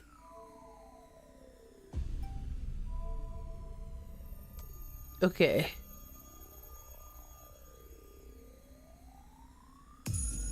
I just wanted to make sure it did its thing. So we did it. Whoa. We played. That was a really cool anime opening. That made me all hype and shit. Yeah. And you have to do that to get the opening. Well, it is about 3:30 a.m. It took quite the while to get to the beginning of the game, I'd say. And, yeah. How long was that? Hadn't I been going since like 9 or something? No. 6 hours almost. God damn. I mean, we had our conversations in a break, but I didn't think it was that long, but woo. So I actually enjoyed that a lot. Yeah, I mean, I am a little bit. I did enjoy it a lot more than I thought I would with the because I mean the pacing and storytelling is rather slow, but it's honestly when you put it all together and you take Rin's spacing out slash like because that's the biggest pace killer I feel like when she was just when she was just like oh everything was going so crazy and that reminds me of like the world that exists and let me tell myself about it even though I already know it. Yeah, it seems like there's plenty of other well, I mean, like, we got the classes. It seems like there's so many other places that could have gone than, like, in the middle of fucking Archer and Lancer fighting. Yeah, not the middle of a fight. So, yeah, that's the pace. I could see, I could see, like, putting some stuff in a fight when phasing out, but it's like, it's not free real estate. Well, Rin, I don't... Rinto Saka's in the real estate game now, folks. This is how it's gonna go. The worst part is they'll explain all that stuff again later. Yeah, because that's what I'm thinking, because Shiro's got to get the whole fucking, you know, told what to do and what's going on. So we'll... But at least it'll be from his perspective now. I mean, that makes more sense. Like, when you got the person who's, like, the new... Like, the newly initiated one, of course you would want to do that one. He would be the one that would make most sense. But also, I feel like you need to have a place to explain some of this stuff. I wouldn't know the right place to put it. Because, like, you can't... The only way you would be able to do that is if you did a little bit more of Shiro at the start, but then at that point you're telling the story completely differently. So, I don't know. Yeah, because I thought the episode 0 Archer, I thought that was just for Unlimited Blade Works. Like, if we started the Unlimited Blade Works routes, we'd start with that scene. I didn't think that'd be, like, the first scene of the whole series, so I'm trying to think about... I guess that's pretty cool. You start out with the female main character, which of course ain't gonna last, but you get it because you kind of understand the servant summoning from her, summoning Archer. She's almost like the tutorial. He's like the first Pokemon. Well, I feel that one was paced just fine. It's just like the explaining what the classes are kind of dumps. And I think some of this stuff you could have left unexplained. I do think it's not vital information for this point. So perhaps there would be a better place to put it. But that's just writing preferences. I watched Unlimited Blade Works, Heaven's Feel, some spin-offs, and Fate Grand Order, but I am enjoying this as almost like a book club thing. As I said, Yeah. Visual novel from 2004. We're used to the modern day shit, but this is where all this shit kind of started, so it's fun. Yeah, I absolutely dig it. Like that's kind of my only criticism, which is why I wanted to focus on it, because the rest of it I absolutely love. Like, I love the way that the dynamics and the characters. I love the way the protagonist, Breen in this context, is written. I think it's really cool. And it's just, like I said, it's very interesting to hear the freaking anime tsundere character, like with the and this turned away dismissively. Is like, but kind of hearing it from her perspective is like, I turned my head away dismissively at that. It's like, oh, that embarrassed me, so I turned away. It's like, huh. Yeah. This is why they do that. That's just what they do. Like I said, she's so much cooler when you see her. Because I did like her, when she's saving Shiro, the whole fucking, we gotta do all the calculations on whether this is worth it or not. Like, because I do love that struggle in Rin, because, she's afraid to be a human being, because she was told that's bad. But she just is. But also, it's not even as a joke. I guess it is in some parts, but it's just legitimately, she overthinks everything. This is just a thing she does. And I think introducing, that as a character trait through her narration, it never directly says that. It doesn't say, this is my character trait. It's just no, you get that just by listening. That's what I keep saying, too, is all through Fate Grand Order, I'm like, I want Natsu's brain. I want to eat it or something and absorb it, because... What? Because, well, are you seeing this writing? Well, one, the Lancer-Archer fight, he really is going and describing, how this fight works. You can get your little models out and fucking... I guess that's why it's a good anime to adapt, because the choreography's already written for you. You just gotta animate it, I guess. But... Pretty much. I've never been able to write a fight scene. I've dabbled in trying to write stuff before. I was good at the character and the plot and the dialogue and the scene descriptions, but it always fell apart when it came to the fight scenes. I never figured out how to do it, but that was solid. When you write fight scenes, it always feels like you're a kid on the playground going, okay, well, they did this, well, I'm gonna block it with this. Like when you're playing Pokemon or whatever, Power Ranger shit. Oh, no, well, you can't do that because I use my super shield move. Well, I break the super shield move by melting it with my laser vision. Well, I use a mirror that blocks the laser vision. Oh, yeah? Well, I use an anti-mirror ray. And it's like, that's cheating. It's like, no, it's not. Yeah. Well, we've all played that game. So he has the fucking incest visual novel known as Tsukihime that's got vampires on the moons and has its... Oh, is that what... Oh, you didn't tell me that part. Oh. Oh, there's 9 fucking routes. One of them has incest in them. Is it bad incest, like with the Shinji? Oh, well, Tsukihime got it like a complete ground up remake, so I don't know, maybe it's different now. But you go from your vampire to the moon. It's called Pipe Moon because that's, you gotta bring in the fucking titans to settle shit. And then you're like, for my next story, and remember, there's Fate Prototype. This is his, maybe he wants to write female characters more, because in Fate Prototype, the main character is female, and it's male King Arthur. It's OG King Arthur. And then I guess at some point, because there is a OVA of his original, since he had it all written and everything already.